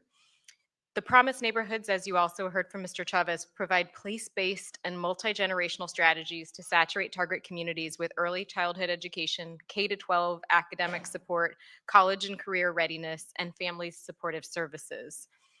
What we have heard from the promised neighborhoods in this second year are that many have successfully increased kindergarten readiness, reduced chronic absenteeism, and improved standardized test scores. They also report having provided vital community services, including supports to newcomer students, the distributions of food for families facing food insecurity, and wraparound services to migrants at the San Diego border. In terms of lessons learned for the future from Promise Neighborhoods, the neighborhoods have reported to us appreciation for the flexibility of the funding received, that allows them to tailor interventions to the needs in each local community. They've reported interventions ranging from the use of promotores to academic advocates, food distribution programs, and that community-based solutions have contributed to progress across a broad range of outcomes. In terms of challenges, what we have heard from the neighborhoods we are funding is that the one-time nature of the funding that was provided impeded their ability to advance long-term planning and ensure the continuity of multi-year services. They've also shared that they are generally observing a worsening of students' mental health and are highlighting the need for expanded and affordable counseling services in particular. Finally, some of the neighborhoods reported to us that they are struggling with the impacts of chronic absenteeism and the academic achievement and graduation rates. The last thing I'd like to highlight is that we have executed a contract with the California State University East Bay Foundation to provide evaluation, technical assistance, and communication support to the 4 promised neighborhoods that are funded through these grants currently. We expect the evaluation produced from this funding and the contract to highlight additional lessons learned and to inform any future promised neighborhood work. The Research Triangle Institute will produce the final evaluation report, which we expect to receive this summer. Department of Finance. Kia Chow, Department of Finance. This is not an administration proposal, and we don't have any comments at this time. Thank you very much. LAO. Angela Short with the Legislative Analyst Office. No specific comments, but available to assist as needed. Thank you very much. We are joined here by Assembly Member Mia Bonta, who this is part of her life's work. I want to give the floor to you. Thank you so much, Chair Dr. Jackson, for inviting me to be able to participate in this informational hearing today. As Chair Jackson indicated, this is my life's work. I started the work of Promise Neighborhoods when I was 21 years old back in Connecticut, and fully know that when you have a place-based strategy that ensures that you're able to see the whole child and deliver services and supports with systems really responding flexibly and with intention to that child and that family's needs, that it leads to better health outcomes, better educational outcomes, better wealth generation outcomes, not only for that child and family, but for their future generations. And I know in the room today, we have Sandra Ernst from Oakland Promise, an organization that I was with Grace able to lead for a while, and it is now in her capable hands. And of course, we have our partners in Hayward who have been foundational to this work around Promise Neighborhoods. I just wanted to set the stage a little bit with what is happening at the federal level right now and the impacts of the closure of the Department of Education. I just got to chat with one of the other consortium members, and the Promise Neighborhoods grants may or may not be there from the federal government. The ease with which they are able to get those resources may or may not be there. And when California takes a stand and a last stand around some of these supportive services, we would really be doing that with this additional ask that is being made for $17.5 million to be able to support the ongoing infrastructure of these programs. And I also just want to say that this work is built over many, many years. And it builds the collaboration, the systems alignment that Chair Jackson, you were referring to, the programming, the investments in our children and youth, from uh, baby bonds, child savings accounts, scholarships, uh, wealth building opportunities. And it is very hard to rebuild that infrastructure once it gets taken away. Collaboration takes time, energy, and resources. And I would hate to see the amazing work that is happening in Hayward, in San Francisco, in Oakland, in North County, in Yuba County, in Sacramento to be uh, taken away from our children. And so I want to thank you all for taking the time to put forward this request, and Chair, to be able to have this be something that the Human Services Subcommittee considers. Thank you very much, Assembly Member. One of the things that I am also concerned with is that we have infrastructure built up in communities. And while I think it's my understanding that we're still waiting for the formal results from a study to come out. When do we anticipate that study? This The summer. This summer. Fantastic. And the last thing that we want to do is get phenomenal outcomes, which I'm sure we will. But then we've killed the structure before we even seen the results, and then it will take so much more money to try to get back off the ground again. On this item, I want to request that LAO work with us to find out what dollar amount do we, at the minimum, we're going to need to be able to keep this infrastructure going and keep it alive. At the minimum, I want to restate my goal. You know, uh, when Promised Neighborhoods was brought to this level, we had, of course, wanted to participate on something that was shiny and sexy in California. I say sexy a lot, so relax. And so, but then we just check off the box. We did it, right? And it's hard for us to follow through with something. What is supposed to happen is we bring forth and scale this innovation. We then see the results. And when we see positive results, we're supposed to make it replicable. We're supposed to expand the number of children and communities who are participating in a pilot such as Promised Neighborhoods, right? And so if we know that it works, we should be finding ways to expand it, not just say that we did it. It was a good thing while it lasted. We've got to be better than that. And again, it is my personal goal to making sure that at some point we need to have, at least in a state like California, at least 1 million children in California participating in some of our most challenging communities, in which systems are failing them, in which there's vibrancy and a great human capital that just needs a little bit more help to be released, to ensure that there's a plan for a child to follow them through childhood all the way to adulthood, to help them to achieve the type of outcomes that more wealthy communities are able to have and benefit from.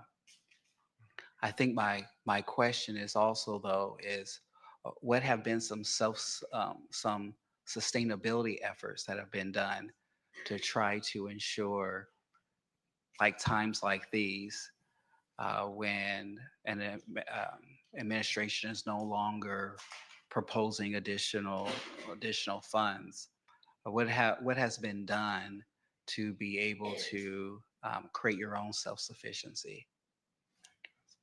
Well, part of the investment through Cal City SPAY to be the fiscal agent of these technical assistance funds was the vision of how do we create sustainable tools. And one of those was partnering with the Urban Institute. So we developed an online toolkit to make sure we capture all the best practices. So not just Promise Neighborhoods have access to that information, but any organization or program trying to start this work across the state.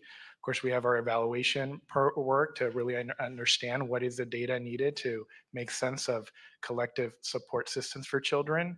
We've also built communities of practice amongst Promise Neighborhoods. So we've identified making sure kids feel like they need to show up to school every day with chronic absenteeism. We know that's been a crisis, so there's been a community of practice around that. Aligning college and career resources to make sure all children are on track for economic mobility, and our collective family support systems.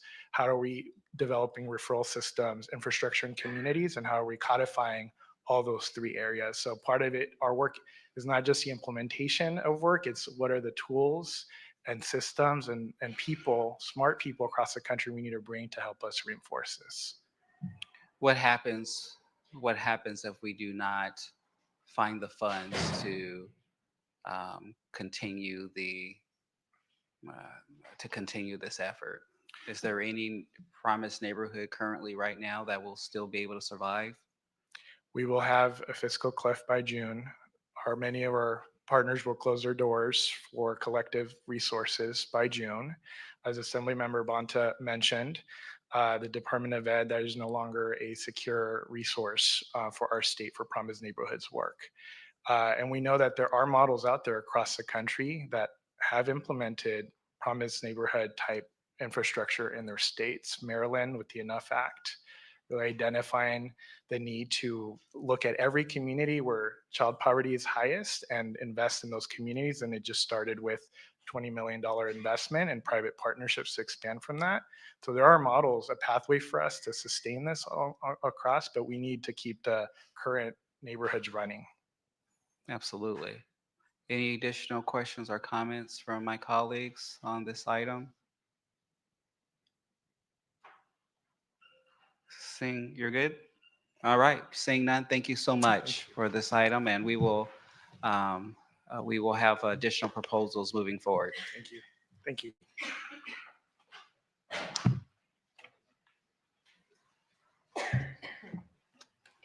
Next, we have, thank you very much, Assemblymember Bonta, for joining us on this issue. Thank you so much, Chair. Now we have issue number 2, implementation of the new foster care tiered rate structure. And with that,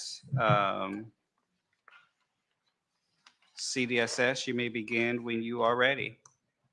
Thank you. Good afternoon, Chair Jackson and members of the committee. I'm Angie Schwartz, Deputy Director of the Children and Family Services Division at the California Department of Social Services. Thank you for creating the space to discuss the implementation of this important and transformational reform. I would like to take a moment to touch on the purpose of the reforms within the tiered foster care rate structure. At the core of recent foster care reform efforts is an understanding that children who must live apart from their parents do best when cared for in committed, loving, nurturing families, especially those of their relatives and extended family members. Under CCR, California began the process of refining how foster care rates could be better based on the level of need of the individual child, creating the level of care system. However, under that system, children with the highest acuity of needs have to move into a specific type of placement setting in order for those needs to be met. So like an ISFC home or into an STRTP. The tiered foster care rate structure that CDSS is now working to implement will further our collective vision of ensuring that all children can be supported and raised within a family. This is done by making sure that the services and supports are based on the individual child's needs, not the placement type, ensuring that all children can have their needs met at any level of acuity within a family setting. It also enables our providers to develop more community-based programming to serve children within all different types of settings, rather than having to move into a specific setting in order to have those needs met. The tiered rate structure also invests for the first time ever in the strengths of children through the creation of the Strength Building Program and making sure that the immediate needs of children that must be addressed in order for that child to benefit from their school, social, or home environment are met through the creation of the immediate needs program, both of which are critical to child development and recovery from trauma. The critical steps underway in the current year and that will continue into the 25-26 year are focused on the development and the release of all the program guidance necessary to implement the tiered rate structure. Our goal is to have the majority of guidance that will be core to implementation for each aspect of the tiered rate structure released by July 2026, so that we can spend that last year working to develop the infrastructure, doing the necessary training, and readying the field for the full implementation once the rates go live in July 2027. I will briefly overview each of the components that we're planning on developing over the next year. Let me highlight first that creating that guidance we know needs to be done in a transparent manner with robust engagement from children, from youth, from caregivers, parents, tribes, our county partners, our probation partners, and our judicial partners. To this end, since passage of the tiered rate structure in July 2024, we've hosted 28 listening and work group sessions, which more than 1,000 individuals across all the different systems of the child welfare system have participated in. The priorities emerging from those work group meetings and discussions are that we must ensure that the strength building program allows children and youth to access those enrichment activities in a flexible and efficient manner, that we must make sure that the child and family teams and the CANs are conducted to fidelity, that we have to develop an immediate needs program that streamlines access to a robust array of services and doesn't create additional administrative barriers for counties or providers, and that we must ensure adequate supports for permanency. We're addressing these concerns and the others that are being raised through the specific guidance that's being developed, which is including the guidance related to the automation of the tiered rate structure. That needed to be released by January of this year in order to give enough time for the automation to occur. It was released in December of 2024. We also have guidance related to care and supervision, specifically the conditions by which a family who receives AAP or KINGAP could negotiate for funding up to the Tier 2 benefit. We convened a work group to inform those specific conditions. The first meeting was at the end of January, and we'll be continuing through the end of this month to engage that work group. We're also discussing the ways to support access to post-permanency services for families that exit foster care to guardianship, adoption, or reunification, Specific to the strength building program, the CDSS and the Department of Healthcare Services are preparing to release a joint RFI to solicit information for a spending plan manager for both the Strengths Building Program and the BH Connect Activity Funds Initiative, which we'll be discussing a little later today. Additionally, we're convening another work group to inform the development of the Strength Building Program. That group will convene for the first time on March 27th and meet every other week through Thursday, May 22nd. Specific to the immediate needs program, the tiered rate structure mandates that we conduct an analysis of the children in tiers 2, 3, and 3+ and the types of services necessary to address those needs. We're working with the public consulting group to conduct this analysis, and that work is underway. In addition, we'll be convening a work group beginning March 28th, focused on streamlining access to the robust array of services that young people need through the immediate needs program and ensuring implementation of the immediate needs program does not create those additional administrative barriers. There were lots of questions in the agenda about how we're working to ensure CFT.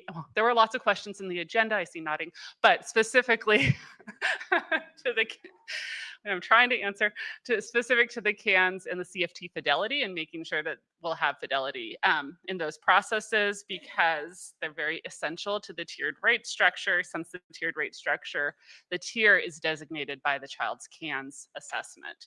So making sure that there's fidelity is clearly very important. By way of background, CANs and CFTs have been required for use in California since 2018. Work has been underway for several years to support CANs fidelity and training activities. We've already released several all-county letters and information notices specific to that work. And we're continuing to do a even deeper dive into how to make sure fidelity will be part of CANs and CFTs as we work to implement the tiered rate structure. To that end, we released a draft fidelity plan in January and got a lot of feedback from the wide variety of stakeholders that I mentioned previously. There was a request for a second draft to be released before we finalize the fidelity plan. So we've agreed to go out and post a second draft of the fidelity plan, taking account of the feedback we've received in response to the first draft. For example, there was a lot of concern of the use of the word audit in the draft fidelity plan. We did not intend for the fidelity monitoring to include traditional audits. We're removing that term from the plan, and we'll be specifying how monitoring of fidelity will occur. We also had a request from counties to conduct additional listening sessions and make sure that the timelines associated with implementation of the fidelity plan are feasible and achievable, and we'll be doing that as well. The counties will have all the core guidance they need to begin implementation of the fidelity plan by July of this year, 2025.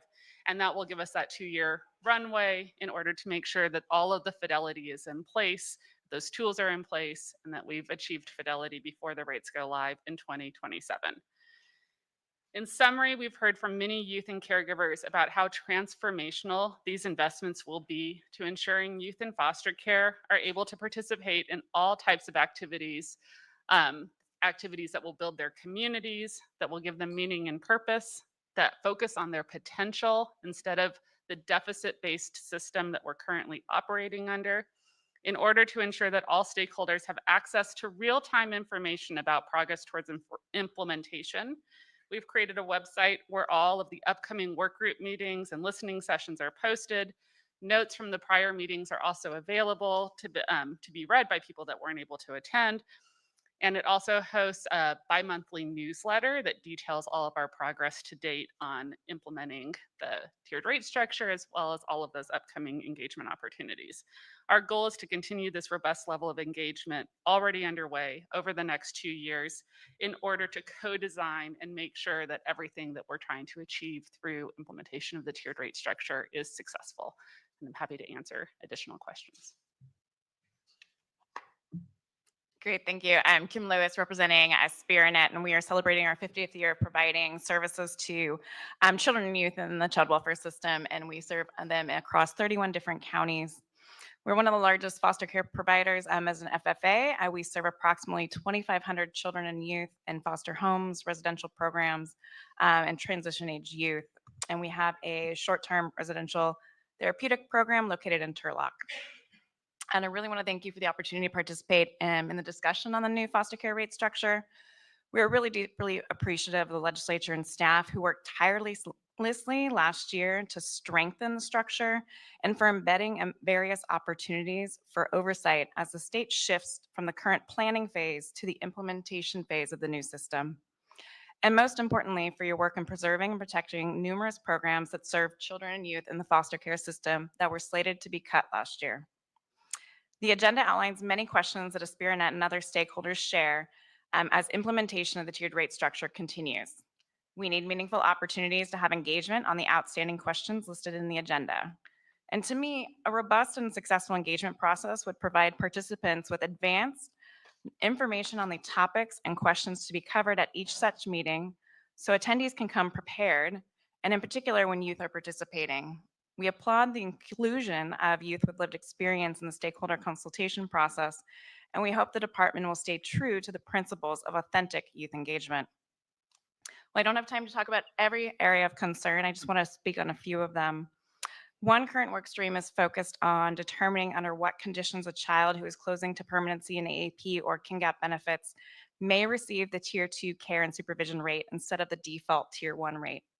It's imperative that the process developed does not create barriers to permanency and supports children and caregivers in permanency. The process should be child-focused, streamlined, and transparent. That is, providing information on the decision-making and appeals process. The agenda raises also some key questions around high-fidelity RAP, which are concerns that we share. For example, will RAP be used to provide step-down and aftercare services to foster children as they exit SDRTPs? In order to be high fidelity, there needs to be really one model, not multiple versions based on the tier that the foster youth is in.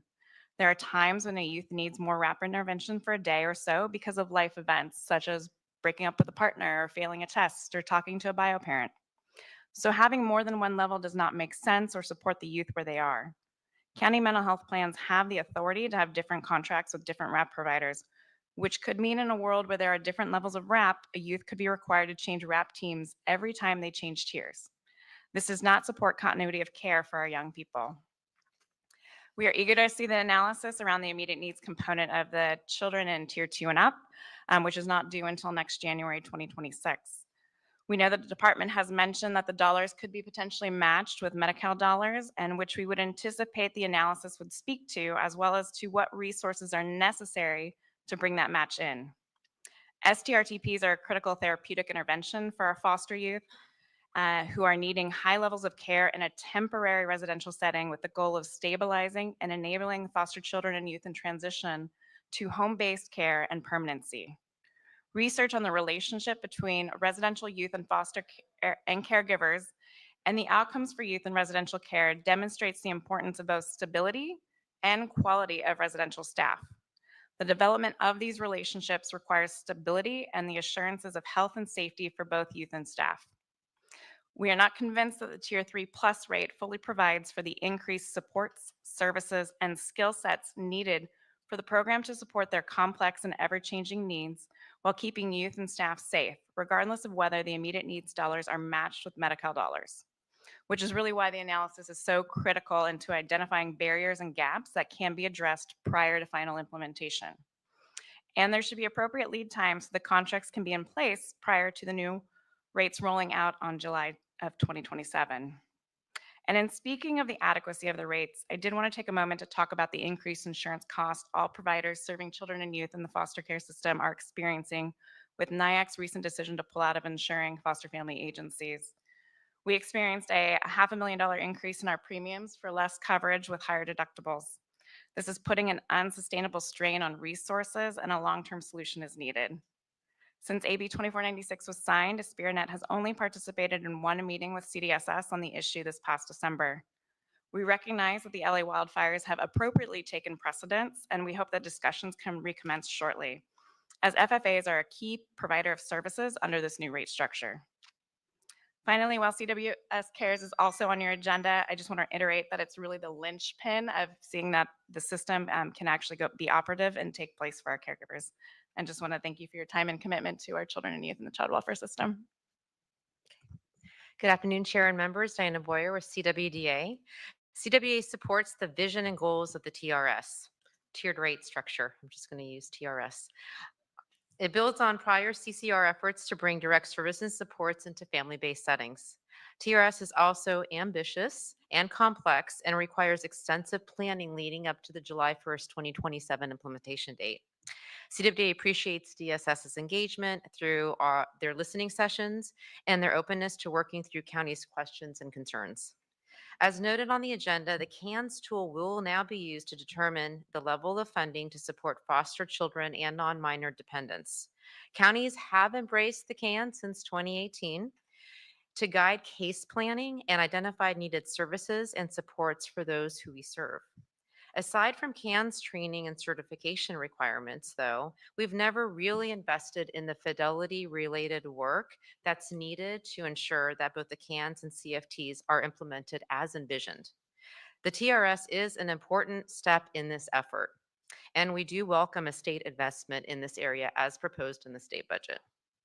We believe this is a very important opportunity to support child welfare workers and our partner agencies who all share in the role in CANS and CFTs.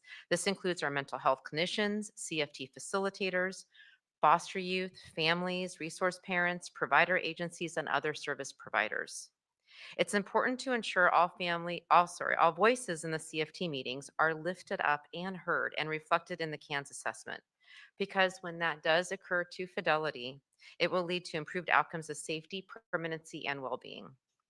Because fidelity to practice is critically important to the success of the TRS, we do want to lift up our concern that the proposed $1.2 million proposed for this investment in state general funding may not be sufficient to support the type of fidelity activities that we have seen work in the counties that have pursued this on their own.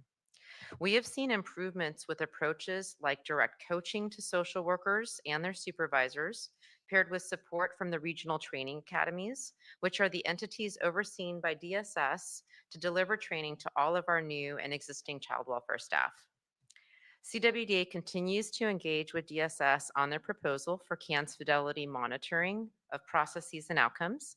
We have urged for streamlining of the proposed tools and leveraging existing mechanisms to support fidelity monitoring and accountability. This includes existing processes like the Child and Family Services Review, which includes a review of data and outcomes, case reviews, key informant interviews, and county peer reviews. We also note there is no additional proposed funding to cover new county mandated activities that are set to begin July 1st of 2025. This includes expedited entry of data into CARES within 10 days and updating the CANs based on new triggering events, including case closures. Timely CANs completion and data entry is currently a challenge due to capacity issues and the need to coordinate with our mental health partners who are also mandated to complete the CANs for many of our foster youth. Currently, there is no process for data sharing between our agencies, meaning the data must be entered once by mental health and again by child welfare. New and unfunded mandates exacerbate an existing concern in that the state funding currently, we believe, is insufficient to cover the existing CFT and CANS workload. County child welfare agencies are overspending currently the CANS and CFT funding allocated by the state by 25%. This is equal to about $17.5 million of a gap as of fiscal year 23-24 data. The underfunding is at least in part driven by an outdated workload methodology that uses a 2017 cost of a social worker. We estimate the actual cost is at least 50% higher based on our 2024 county data. Pursuant to Prop 30, if state funding is insufficient to cover the workload, counties may ultimately need to make difficult decisions of what mandated activities they will or will not be able to implement.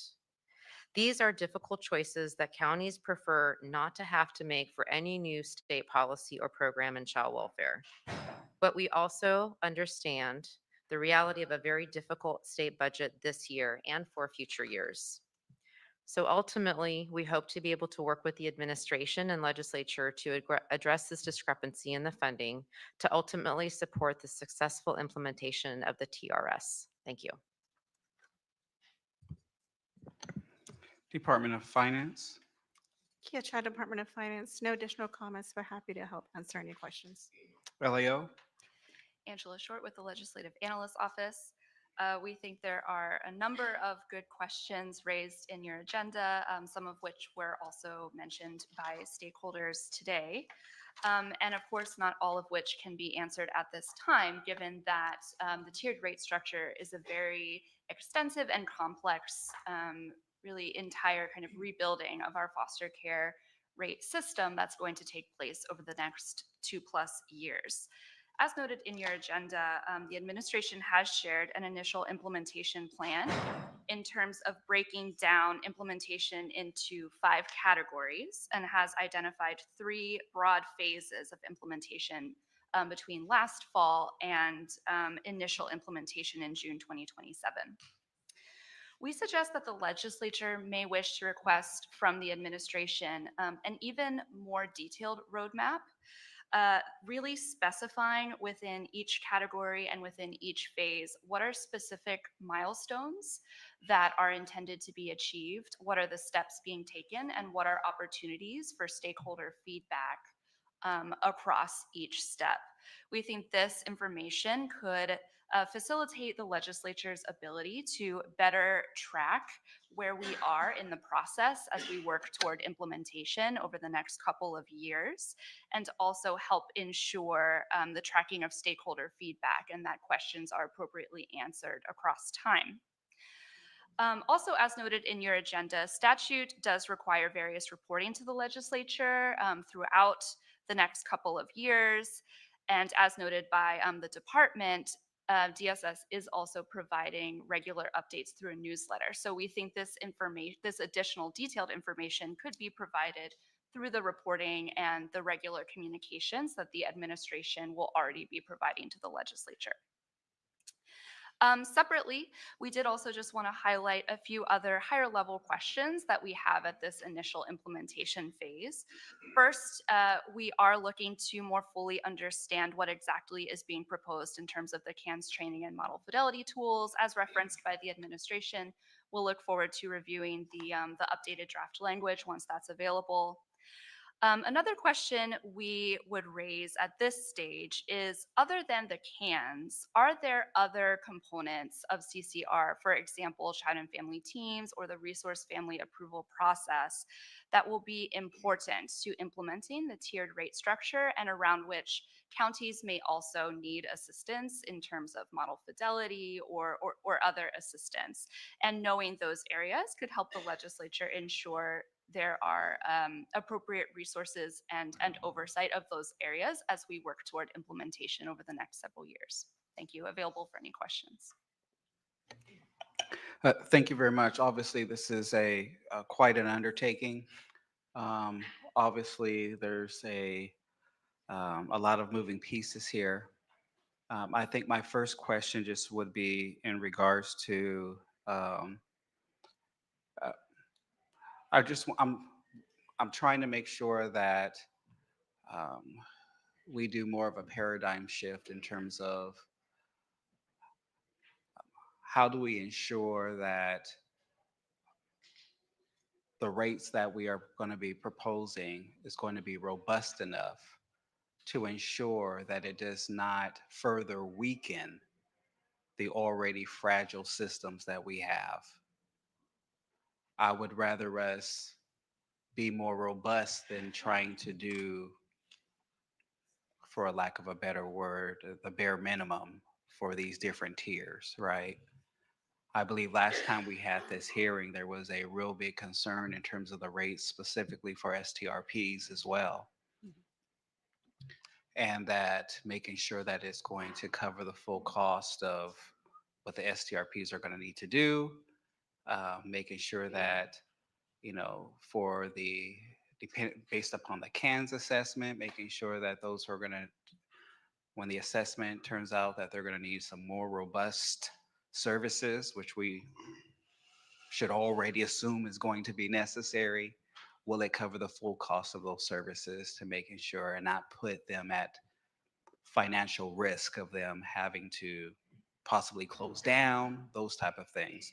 What are we doing to ensure that the rates that are going to be proposed is going to be robust enough to ensure that it does not put further strain on the already fragile system that we have? So as mentioned, there's the immediate needs analysis that's currently underway, and we're working with the public consulting group to do that analysis of the services that'll be needed for children within tiers 2, 3, and 3+. So that's examining some of the questions that you just raised. I would say, importantly, also, this is a tremendous investment that's never been made before in terms of children being able to be successful and have that intensive level of services within family settings. So the strength building dollars are new. We've never invested in strengths before. And you've heard from young people last year about how important that is to, like, a different way of really thinking about interventions and addressing trauma from some of the more traditional, more deficit-based approaches that we have funded previously. So those strength building dollars, I think, are going to really enable us to invest not just in enrichment activities, but really in how do you help children heal and thrive and really heal from the trauma that they've experienced. And then those strength building dollars and the immediate needs dollars are all available to support children within family settings, as are a significant expansion of the care and supervision rates that have previously not been available at that levels to support children within family homes, so within kinship settings and extended foster care. But I think the most direct response is the evaluation that's being conducted of the immediate needs within tiers 2 and 3 and 3+. CWDA, are counties being funded adequately now for CANS and the child and family teaming? So thank you for the question. And as noted in my testimony, we do not believe that is the case. Just based purely on looking at the spending rates in counties, they are overspending the allocation right now for the CFT and CANs. So based on what we are getting versus what they are contributing and adding to it in order to try to meet their mandates. And they are funding with county, just putting additional county funds by over 25% of what the state is providing. So that is 17.5 million they were overspending in 23-24. And that is before we do this additional work of ensuring that we're inputting the CANs on a timely basis, that we're working closely with mental health departments so that we're getting that information very quickly, and that we're doing updating the CANs at triggering events. Trigger events such as when there is a regional center determination of eligibility or at case closure.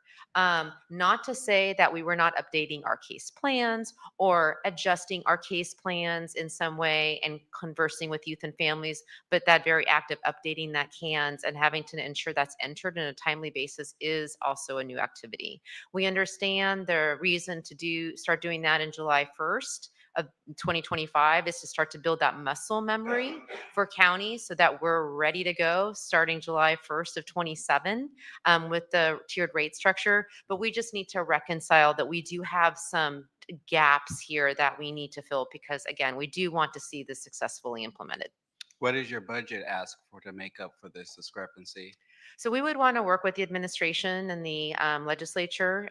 We were looking at 23-24 data because that is the data that was submitted to counties in terms of their claiming. So we don't have 24-25 yet. Of course, we're still in that year. I would suggest that you have an ask next thank you. time I ask you. LAO, you have any ideas in terms of what would be the appropriate amount to ensure that we are uh, funding these items adequately so that when everything is ready to go, that everyone's ready to go? That is not something we've looked at, but we could certainly work with counties and the administration to better understand your question, Chair.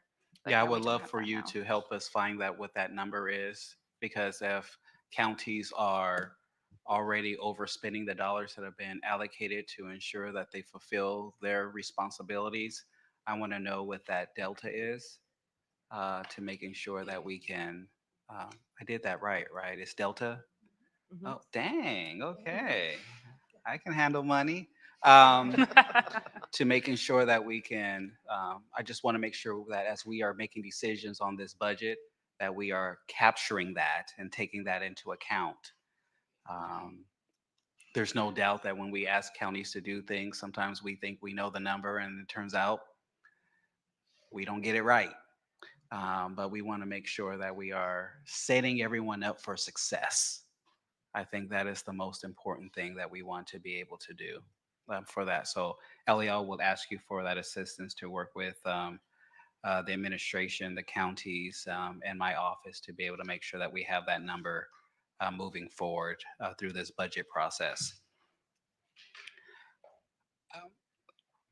We are doing something new. There's always uncertainties. There's always anxieties. I want to caution everyone not to let the perfect be the enemy of the good. We must move forward with this. And so, will we get it 100% right the first time? Absolutely not. Will we continue to monitor it and make course corrections and continue to perfect the system? Absolutely. And so please, let's make sure that we continue to have constructive dialogue. Let's make sure that we are listening appropriately. And let's make sure that we're also offering constructive criticism as well as we go through this process. Advocates have posed a series of additional questions that are included under the staff comment section for this issue. If these are not sufficiently addressed in the hearing, I would like to ask that the administration communicate directly with the advocates and other interested stakeholders in response to these inquiries as soon as possible. I believe in an item as complicated as this, there's no such thing as over communicating. We have got to make sure that we are communicating appropriately. We also understand that the counties have raised some serious concerns about adequate receipt of final policy and guidance and adequate funding for required activities. I would ask that the administration engage further with the counties to try to reach a resolution on this for the May revise as well. And I am more than happy to roll up my sleeves to get in the mix. But I stress people out, so that may not be a good idea, including myself. Any further comments from committee members at this time? Doctor? I will keep mine brief, Chair. Um, So thank you guys so much for shedding light on this. Me being a brand new member, I wasn't here for the conversations that took place previously. And so one of the questions that was actually put inside the packet as well was going back to what priority issues are stakeholders, including foster youth and caregivers, raising that require discussion, clarification, and additional policy settings for the tier rate structure. I think, Kim, you were touching on that a little bit more, but also Jen, you was going into that too. But it was just so much. So I'm just wondering, I'm not asking you to take up a lot of time, but just to kind of give me a little bit more insight, because I'm also a former foster parent or a caregiver. And I come out of a household that my entire family were foster parents for 30 years plus. So I've seen a lot. And I've also experienced a lot as well. And I would like to just know more information about what are some of the discussion and clarifications that they were bringing. And even some of the questions that were even asked because as I'm saying, as a former caregiver too, there's some questions that I would probably have asked, but I just don't know what was already laid out because I was not here. I can try to summarize a little bit more. We As have, like, quickly as possible, but just kind of give me literally a little bit of insight without, had hundreds of listening sessions and work group meetings at this point. First, to try to inform the development of the rate structure, and then once it was released in the governor's budget last year, continuing throughout the entire legislative process. And then, as I mentioned, since the implementation has begun, continuing to convene listening sessions and work group meetings, which sometimes include everybody, and sometimes we'll have county-specific sessions or sessions with only young people with lived experience or just the caregivers. And so we're getting a lot of feedback, everything from sort of the high-level summary that I provided, that the strength building program needs to really be flexible, it needs to be super responsive, it needs to meet the needs of children all the way from infants all the way up to our 21-year-olds who are participating in the extended foster care program. And so we're really trying to think about how to design the strength building program and about to launch another work group in order to get even more feedback about the ways to do that, and releasing the RFI so that we can get feedback from organizations about the kinds of things they could do in being a spending plan manager for the strength building dollars for children and youth across California. So that would be specific to one of the areas that we're focused on. I think with immediate needs, we're really hearing that there's concerns about creating administrative barriers and duplicating some of the things that providers and counties already have to do in order to meet the needs of young people. So as I mentioned, we're kicking off another work group at the end of this month in order to bring together, counties and providers and our licensing folks and our mental health partners, and really say, like, how can we make sure that we're not adding to the things people have to do, but we're streamlining and making it easier to access the services that young people need. There's also been comments about making sure that we're not supplanting current investments. There are services that are already available to children in our foster care system and significant investments on the healthcare side through CalAIM and BH Connect, which we'll be talking about in a minute. And we want to make sure that these dollars that are really intended for our youth are an expansion of those services and not a supplantation. And so how are we going to work to make sure that the way that the immediate needs program designed is an expansion of the services that children would otherwise already be getting through all of these other programs. And so we're really mindful of the need to have that robust expansion and really looking at what is the CANS data telling us about what children within tiers 2 and 3 and 3 plus really need that's maybe different than the general population. Okay. Like, I can keep going. And then also, I would just say that we know that we're still on track for a report to come out in April in regards to some of the stakeholder feedback and those type of things. And so we want to make sure that I'm assuming that it'll also cover some of the areas that Dr. Sharp Collins is raising. That was going to be. So if you can please make sure that you Sure. directly get that report to her office as well so that she can review it. Absolutely. And then if you're coming down to my part of town, I'm in San Diego. So if there's anything else that's happening down there, or even, our areas and so forth, just keep me abreast of that. Because there's a lot of other groups that are in San Diego who are talking about this same work, but may not be aware of some of the work that you're currently doing. I just want to make sure that they know that they can at least participate if it's open to them. Absolutely. And as I mentioned, we have the website that has all the upcoming listening sessions Okay, as well as I pulled- notes from all of the prior sessions. And we also have the newsletter so that people can track all the progress that's been made to date. So I agree with you, Dr. Jackson, that we need to over communicate, and we're trying.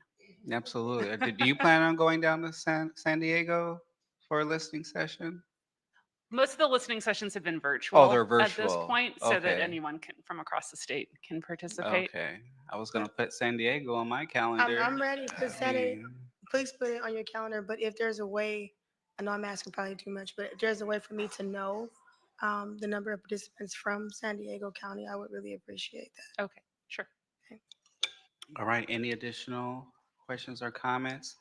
Want to thank you all very much for this item and looking forward to doing some additional follow-up. Thank you. Thank you.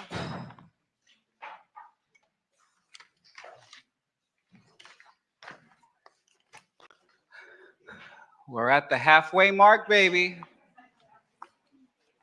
Issue number 5.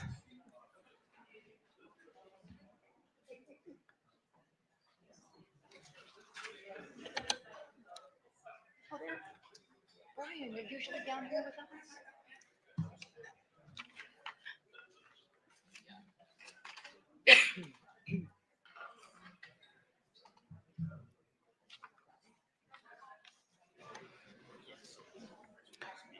All right. CDSS, you may begin when you are ready.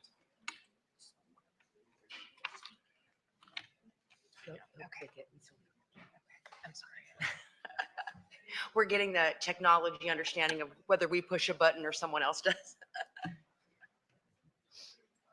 I'm so sorry, I didn't hear. Are you ready? Thank you so much. Hi, my name is Jessica Rougeau. I am the branch chief of the Child Welfare System branch at CDS.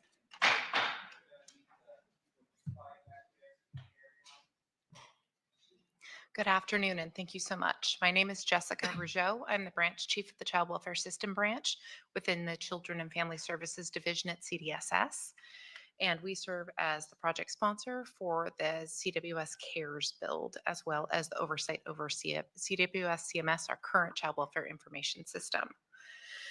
We're very glad to be here today. We want to speak briefly about the critical importance of the project and where we're at in the development of the new system, and then move into addressing some of the questions that were brought to us from the panel. And I'll be co-presenting here with my partner from the Office of Technology and Solutions Integration through agency. Can you hear? Is that better? Thank you. Thank you very much. We really want to emphasize what a critical. Okay. Can you hear me now? Is that better? Okay. Thank you so much. We really want to emphasize the importance of CWS Cares in the modernization of the child welfare information system space, but in how it impacts the child welfare system as a whole. We have struggled over many decades and many previous attempts with modernization efforts to update the child welfare information system to support practice changes, new legislation, and modernization in child welfare. It's been a struggle collectively, and CWS Cares is at the point where we are 18 months away from the implementation of our system. This is the closest we've ever been through lots of starts and stops. And we recognize the criticality of the time in this final push to get the system over that finish line and in the hands of users. We have the development of the tiered rate structure and contingent on the go live of CARES, as well as the implementation of the federal match drawdown for FFPSA. It's also represents the inclusion of the resource family approval process into the statewide automation, as well as other critical mandates and updates. So this isn't just the replacement of our legacy system, but it's also the incorporation of those key tools that will be time savers for social workers, that will add direct communication with partners and really support the move to a more holistic system of care approach in serving children and families. So we really want to do everything we can to support that modernization effort and all of the organizational readiness and change practices that are going to be needed at the local level to implement the system and have it up and running effectively. We are in that last critical push, as I say, for the system to go live, and we recognize that this funding in this final step is critical to the success of the program. We have had historically in addressing the concerns about underspending, that we have underspent in previous years. However, we'd like to point out that each year there has been a greater share of the budget spent in the delivery of CARES. And though there have been some shifts that have occurred previously that have helped us to move towards pivots in the way we design and release the system to ensure that it meets our comprehensive needs, there is a huge body of work left in the 25-26 year that includes scope that was moved from 24-25 into 25-26, as well as the addition of scope to accommodate the new tiered rate structure.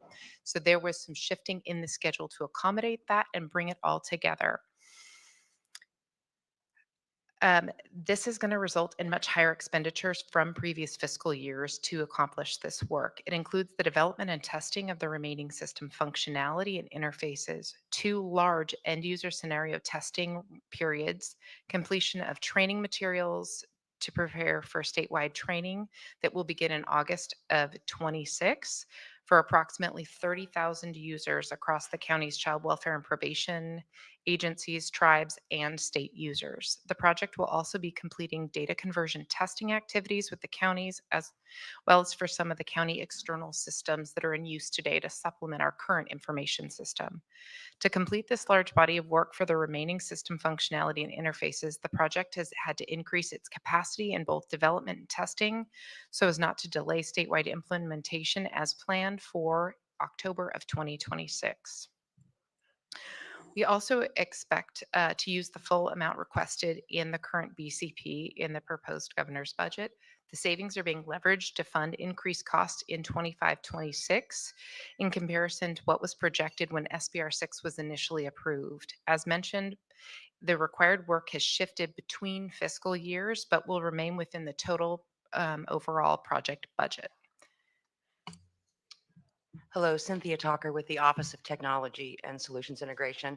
So I wanted to speak a little bit to where we are with the statewide implementation and what risks could potentially delay the implementation. So currently the project is on target to meet the statewide implementation of October 2026. You know, with the movement of some of the functionality from 24-25 to 25-26, it does add a risk. And that's where Jessica had spoken to the increased capacity so that we don't push out the schedule further.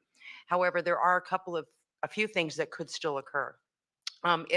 If during our production pilot, which we plan on having prior to going statewide, we really want to exercise the system before we push it to all 58 counties at the same time.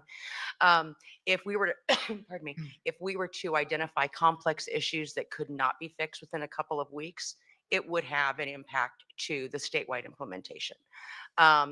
How long of a delay would be dependent on what the issues are. There could be workarounds that we identify so we could implement on time and then be working in parallel to then, to then update the system to reduce or get rid of the workaround on the county user. So there's a number of different ways that we could be supporting the users. It doesn't mean that because an issue occurs, it automatically means implementation would be delayed. Another piece, of course, is that's known is that we moved to the project implemented what we call a holistic design approach to mitigate the unanticipated work that we had found in the construction of previous functionalities. There was a bit of rework that we needed to do, and we've been accommodating for it. This unanticipated work was identified in the testing of late 2023 and early 2024, I think. But the user testing, we do want to state, can still provide valuable insights and potentially identify necessary changes. So we've done some post-testing adjustments, and we're expecting that there will be some things that need to be done before we implement, and we've accounted for some of those or what we can account for, I'll say better, in the schedule. But major changes that are critical to successful use of the system could be an impact to the statewide implementation date if something is found. And so we are trying to test early, test often, as much as we can so that we minimize that risk at the later date. And as stated, if there are workarounds, then we could implement, and then those updates can be done in parallel and then subsequently released as soon as possible to support users. I think another item, and this isn't a system item, but we did want to bring up from the people aspect. Given the recent wildfires, we did want to note that should there be a large-scale natural disaster that impacts counties, because we have a all-at-once statewide implementation, and even our production pilot, depending on the counties who've done all the work and said, we're there for you,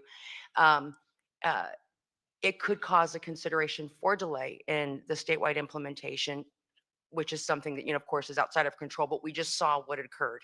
And so we did want to at least make a point that that is a potential risk as well due to our implementing statewide at one time. In terms of the statewide readiness, what we did want to speak to also is the timing with the tiered rate structure. So we are currently, yes, the tiered rate structure will be ready for go live. The current rate structure that is in existence today will go live with version 1 of CARES in October of 26, and the new tiered rate structure will begin on July 1st of 27 as planned. We have an 8-month gap between, so we would have to have an incredibly significant delay in the delivery version 1 of CARES to impact the tiered rate structure go live.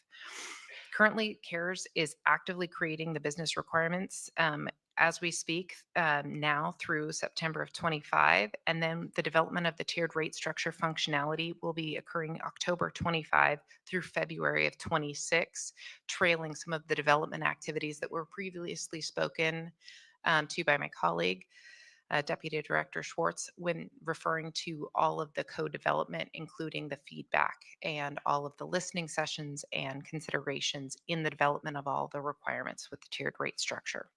The functionality will be included in the testing along with the interface we will have for our foster care eligibility determination system. It's a bidirectional two-way exchange with our current CalSAWS system, our state eligibility system, and it will require end user testing to make sure that it's working correctly prior to go live. Following that, we will have training and implementation activities until we finally implement the rate structure. So yes, we are set to go live. Activities are laid out, and the tiered rate structure activities are slightly trailing others to ensure that they align with the state development activities aligned with policy.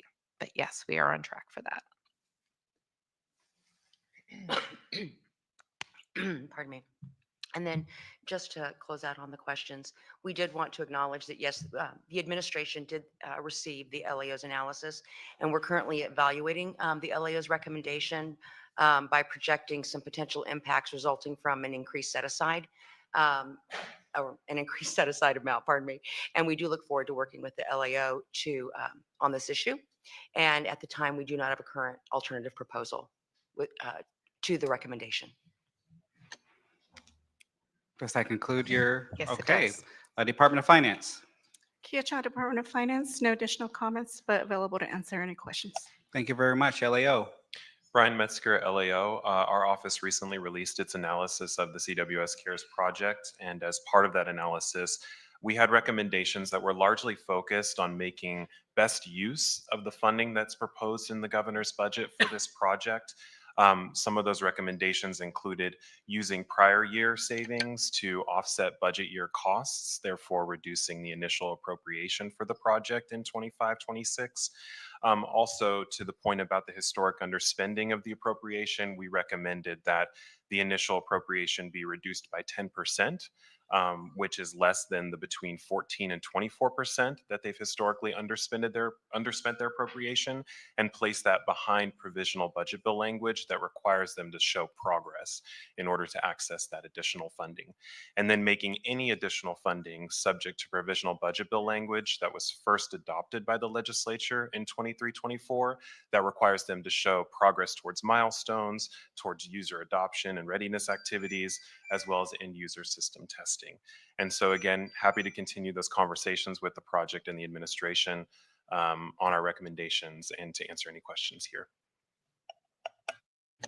Thank you very much. I too share the, particularly during these tough budget years, that 2 years of underspending is definitely a red flag for us, especially when I'm turning over couches and all kinds of stuff, trying to figure out what we can do to find additional cost. I really want to make sure that I double down on making sure that LAO is vetting its recommendation with the administration and making sure you report back to my staff on the viability and advantages of the route that you are proposing. I will want to make sure that we are thinking through that. But certainly, we also know that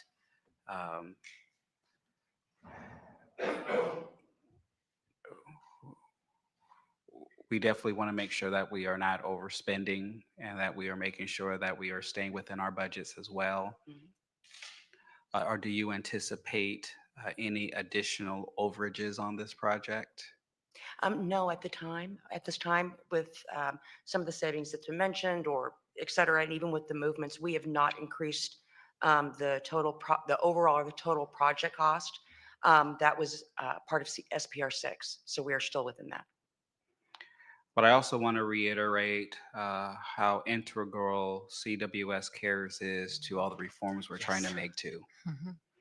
And how do you balance that? And so I want to make sure also the public understands that there are times where you're going to see overages, you're going to see fits and starts and things like that. But when you look at the big picture and where this fits into that big picture, there's no doubt that CWS CARES is a critical component of ensuring that we are able to move our systems into the 21st century. Any questions from committee members at this time on this item? Okay. I want to thank you very much, and I look forward to hearing back from LAO as well on their discussions with the administration. Thank you, sir. Thank you so much. Issue number 6.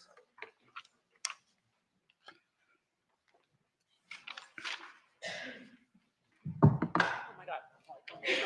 And you may begin when you're ready. Like tripping.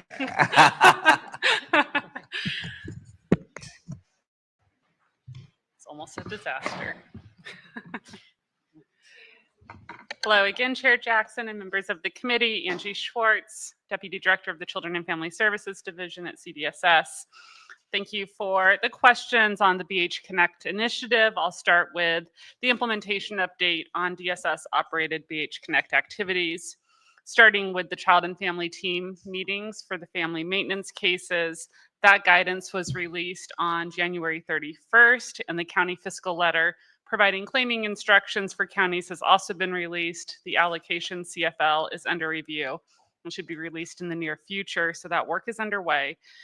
Regarding the work between CDSS and DHCS around CANS alignment, we've agreed to a two-phase approach to align the CANS between both departments.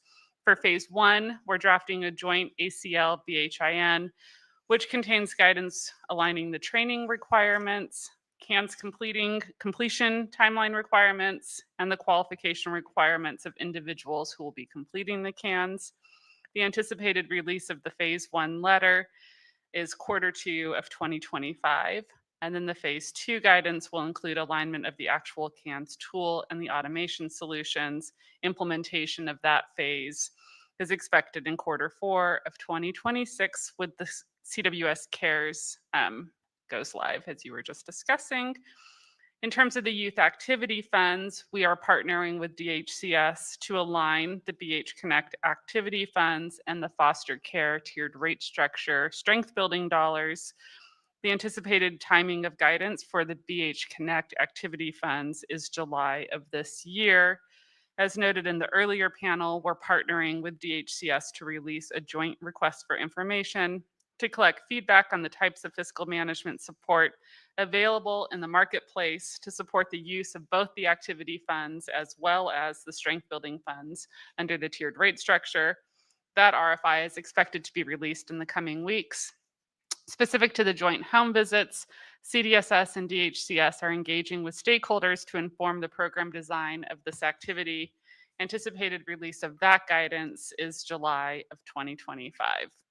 In terms of how we'll be evaluating the outcomes and effectiveness of the supports and services provided in connection with BH Connect, the core infrastructure for ensuring timeliness and outcome reports will be captured in existing tools such as Safe Measures, our CCR dashboard, and CWS CARES.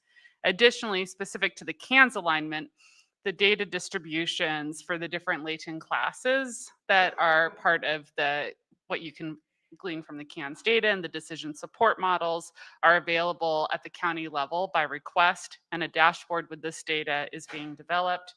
The CANS automation solutions between CDSS and DHCS will provide additional data analytics once CWS CARES implements. In terms of the methods to evaluate the effectiveness and outcomes of the activity stipends and joint visits, we are developing those jointly with DHCS currently. In terms of how the activity funds work within the tiered rate structure, we've talked about this a little bit already in terms of the release of the joint request for information, and we're really committed to making sure that those two programs are working in tandem with one another and that there's ongoing collaboration to make sure it's streamlined for the youth that will be receiving supports through both the activity funds as well as the strength building program. The opportunities that BH Connect provides to foster best practices is really the deepening of the relationship and the partnership between healthcare services and CDSS and our county child welfare agencies and our county mental health systems. Implementation of BH Connect creates opportunities for a truly integrated whole child programming.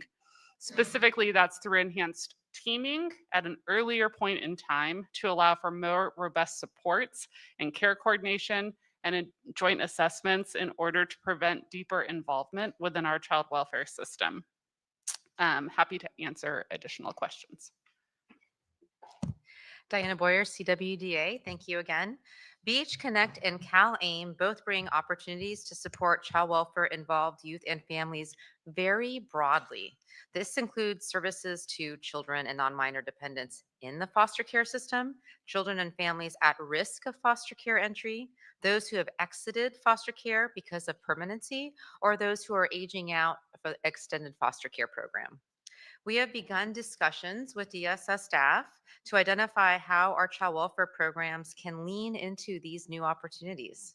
And we understand DSS staff are engaging DHCS as the lead entity to support counties and to align BH Connect with the tier rate structure. BH Connect includes several important elements that align or overlap with TRS implementation that are mostly covered in your agenda or also discussed by Ms. Schwartz here. And of course, these again include the child and family teaming for family maintenance, activity stipends, new joint visiting, and alignment with the CANS tool. This latter one is also referred to as one CANS, a one CANS approach to ensure child welfare, probation, and mental health service providers administer the same CANS tool. County child welfare staff strongly support a one CANS approach to reduce redundancies in the different CANS tools. We believe this will help with timely data entry and will support our broader outcomes and accountability system. A unified CANS tool will also support robust outcome measurements. At the state and county level, we will be able to see how well children are doing across multiple domains and whether there are improvements over time. CWDA would like to see the one CANS aligned with the TRS and implemented prior to the go live date of July 1st of 2027. Sounds like we're working towards that end because we'd like to give county child welfare and mental health agencies an opportunity to revise their local procedures for CANS completions and timely entries. The joint home visits by county child welfare worker and specialty mental health provider was a proposal that was put forth by CWDA and CBHDA a few years ago to support best practices, and we are pleased to see its inclusion in BH Connect. Joint visits early in the case will strengthen coordination between child welfare and mental health systems, leading to coordination of assessments and care planning, and quickly identifying and linking to needed clinical and social supports. We believe it will also help speed up CANS completions. To succeed with the one CANS and the joint assessments work, we need all partners together at the table for this planning. We would like to see us come together as systems. So DHCS, DSS, CBHDA, county child welfare agencies, and county mental health plans, as well as some of our provider agencies that we contract with to implement these tools. We appreciate the funding in the budget and see this as a placeholder pending the additional engagement to finalize implementation guidance. On family maintenance CFTs, this is another best practice that we strongly support. It helps strengthen families to prevent foster care entry. Based on our survey of counties, 30 counties so far are implementing CFTs for family maintenance cases. As Angie noted, the guidance was just recently issued. The allocation letter is not quite out yet, so we are still in a ramp-up phase for this. Lastly, on CalAIM, we have encouraged county child welfare agencies to enter into memorandums of understanding with managed care plans. This is a requirement of the managed care plans, though it is optional for county child welfare agencies. This is because we believe it's in the county's best interest to build working relationships with the plans to promote access to enhanced care management and community supports for foster youth served by those plans and their caregivers. This can include respite care, housing navigation and services, and transitional rent for our former foster youth. This process has been slow, however, for many reasons, and we would welcome separate discussions on how we might enable counties to better leverage CalAIM services and supports. Thank you.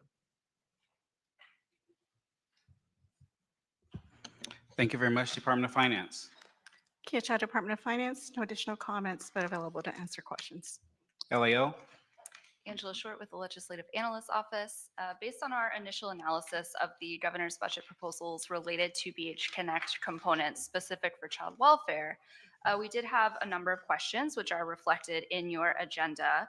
The department, I think, already spoke to some of these questions, particularly around coordination between DSS and DHCS. And how implementation of the activity funds can relate to the tiered rate structure. Some remaining questions that we do still have are more related to the funding that's specifically proposed under the Department of Social Services as part of the governor's budget.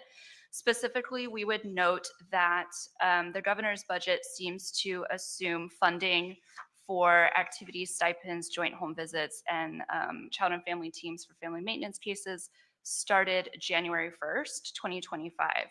However, our understanding at this point is that implementation is still ramping up for those activities. Therefore, a question we have is if we could expect to see relatively lower costs at the time of May revision. Essentially, are there savings that we could expect to see scored to the governor's May revision proposal, given that these activities have not yet fully implemented? Happy to help with any questions. Thank you. Questions from committee members? No, it wasn't a question. I just wanted to tell you, Diana, thank you for bringing up the respite, because that's what I was just talking about briefly, was trying to figure out how the respite care fell into this whole tier process as well, because I didn't hear any mention of that. So thank you for pointing that out. Can we speak more about the issue of making sure that we are using this same cans tool? Can you expound on the issue with that and, That work is underway, and as I mentioned, there will be 2 different ACL BHINs that are released in order to create that alignment between the cans that are being used between child welfare and county mental health. So the first one should go out in Q2 of this year and aligns the training activities and the requirements for who can complete that cans.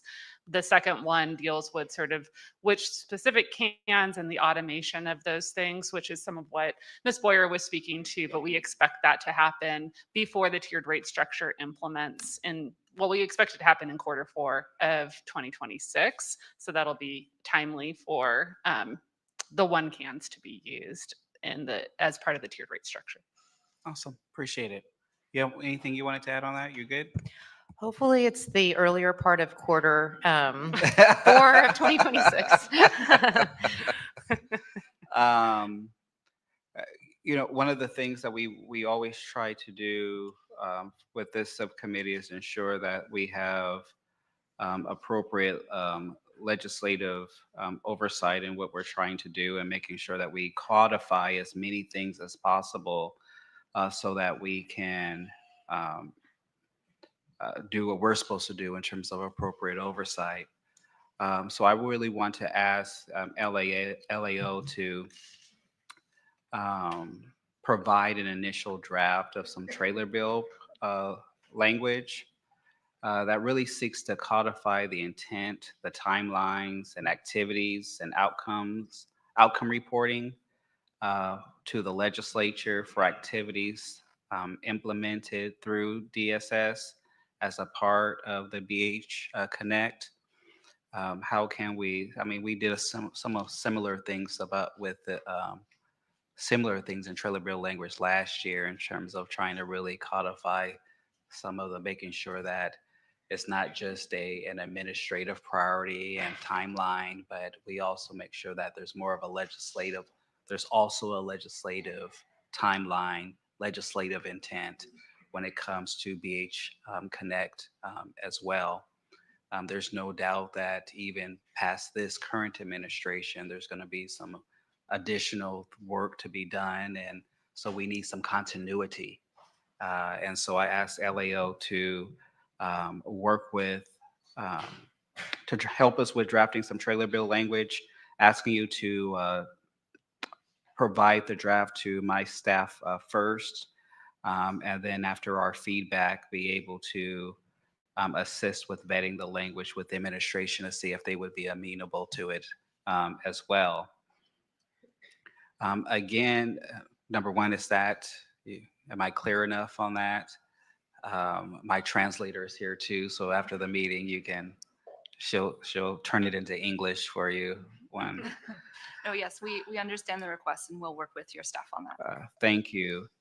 Also, I would ask for a comprehensive fiscal display of BH Connect activities implemented through CDSS before or by Friday, March 28th. This information should come back to the subcommittee staff and to colleagues at the LAO. The administration has indicated that it is working on putting together a multi-year, multi-department chart with final estimated expenditures by fiscal year. And we are asking for the components of this apply to sub two's jurisdiction. So we know BH Connect affects a lot of jurisdictions. We want to make sure that we have our own chart that we can be able to look at on the issues that affect, on the items that affect our particular jurisdiction on, as it relates to BH Connect. Again, my translator is available after the hearing. Lastly, on this item, I want to request an update back from the administration on what portion of the 2024-2025 funds provided for BH Connect that are likely to not be utilized due to late implementation.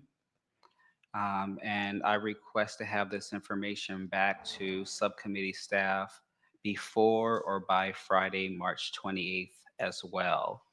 And if you don't believe you can meet that deadline, just please reach out so that we can have good communication. Is there any questions on this request?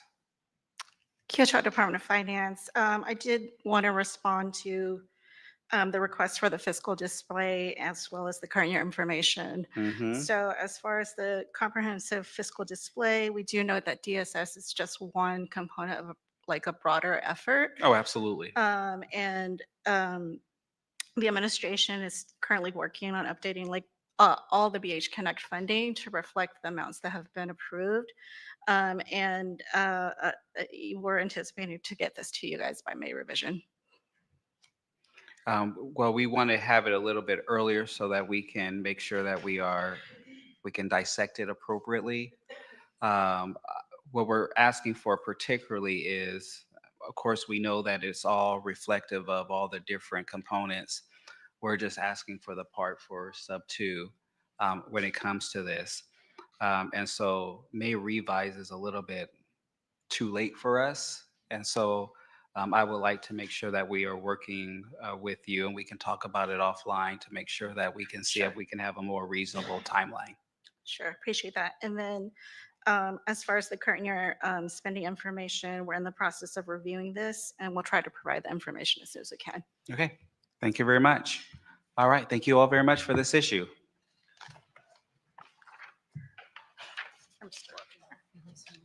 Issue number 7.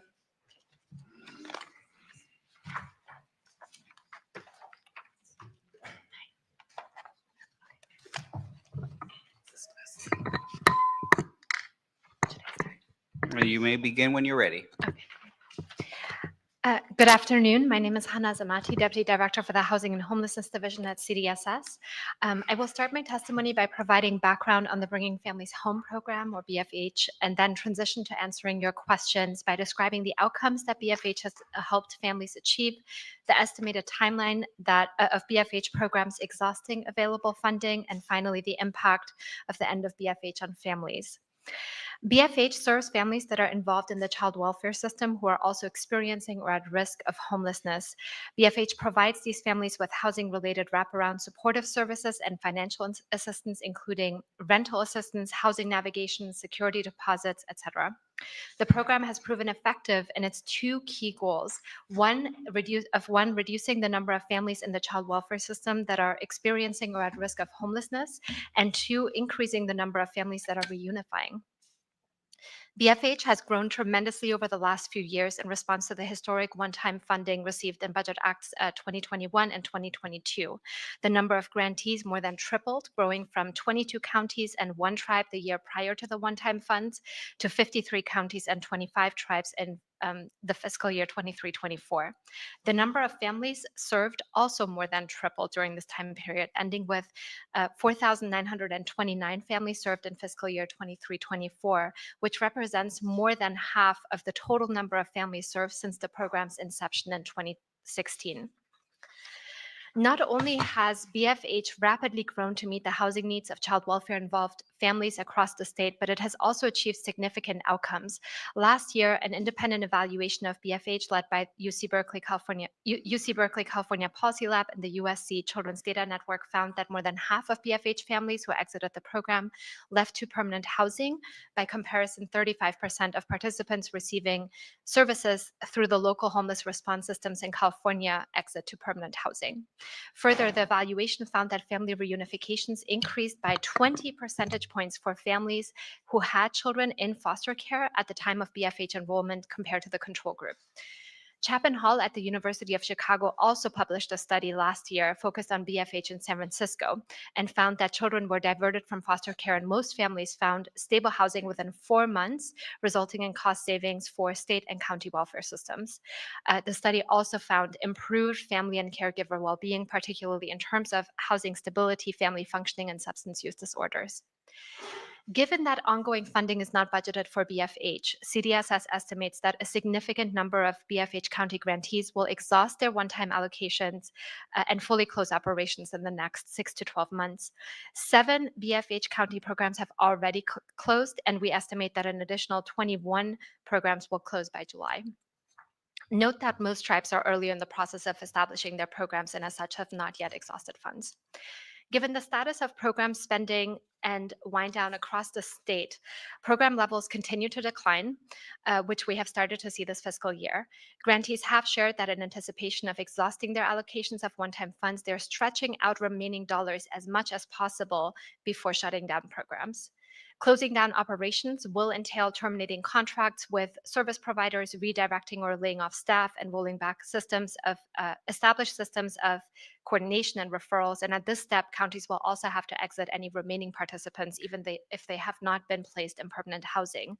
Although CDSS and county partners will do everything possible to prevent this, some premature exits could entail exits to homelessness. CDSS is providing technical assistance to support counties in making program transitions.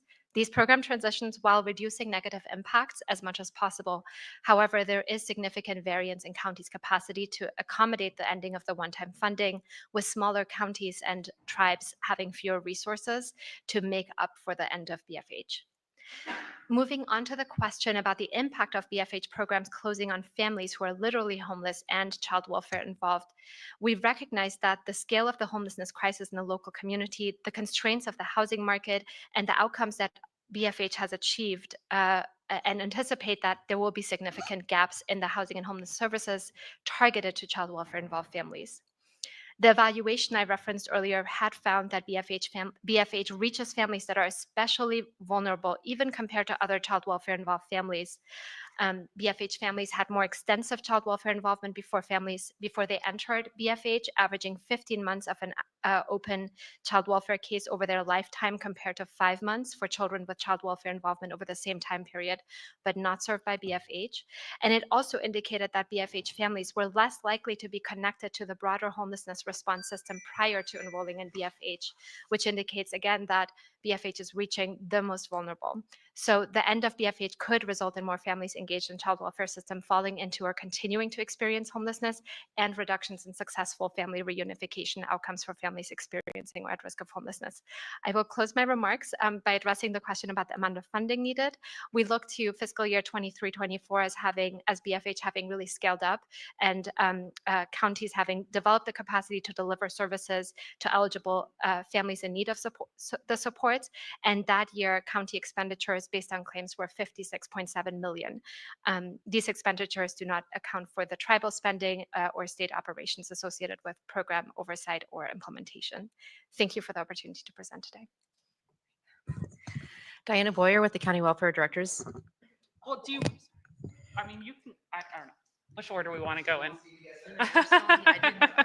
There were additional questions from the panel regarding the Social Security income for children in foster care and elaboration on the funding associated with AB, or the lack of funding proposed for implementation of AB 2906. So it's important to know there are 2 different types of Social Security benefits that children may be eligible for, and that's inclusive of children who are removed from their home due to abuse and neglect and are in foster care. And those different Federal programs have different rules about how they intersect with foster care benefits.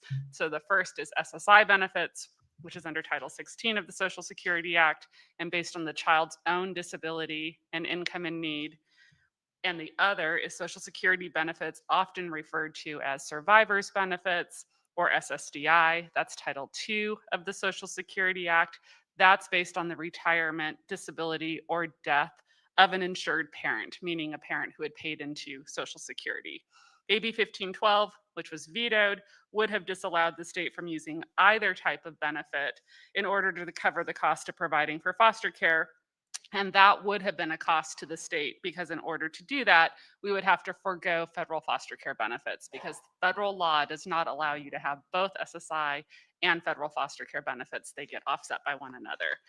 Conversely, survivors benefits are not considered income based on need because eligibility is based on the parents' contributions to the Social Security system and their work history. So children can receive both survivors benefits and federal foster care benefits concurrently without one being offset by the other. Longstanding California law requires all children 16 and older in foster care to be screened for eligibility for SSI benefits. AB 2906, which passed and was signed into law, expanded that screening and application requirement to be all Social Security benefits, so inclusive of these survivors benefits, and also prohibited child welfare agencies from using survivors benefits to offset the cost of care since the child is otherwise eligible to receive the foster care benefits. We did not anticipate offsetting the federal survivors benefits as a funding source activity under Prop 30 and 2011 realignment because that foster care caseload was already accounted for, and those foster care benefits are still going to flow to those children. Now you go. My apologies. So, Diana Boyer, CWDA. I will start with bringing families home, then transition to the Social Security item. The Bringing Families Home program is a cherished program because it paves the way for families to have a home in which to heal from trauma. And stable homes, as we all know, are the foundation for so many things, but especially for these families, they are the foundation to help them meet their goals to reunify with their children.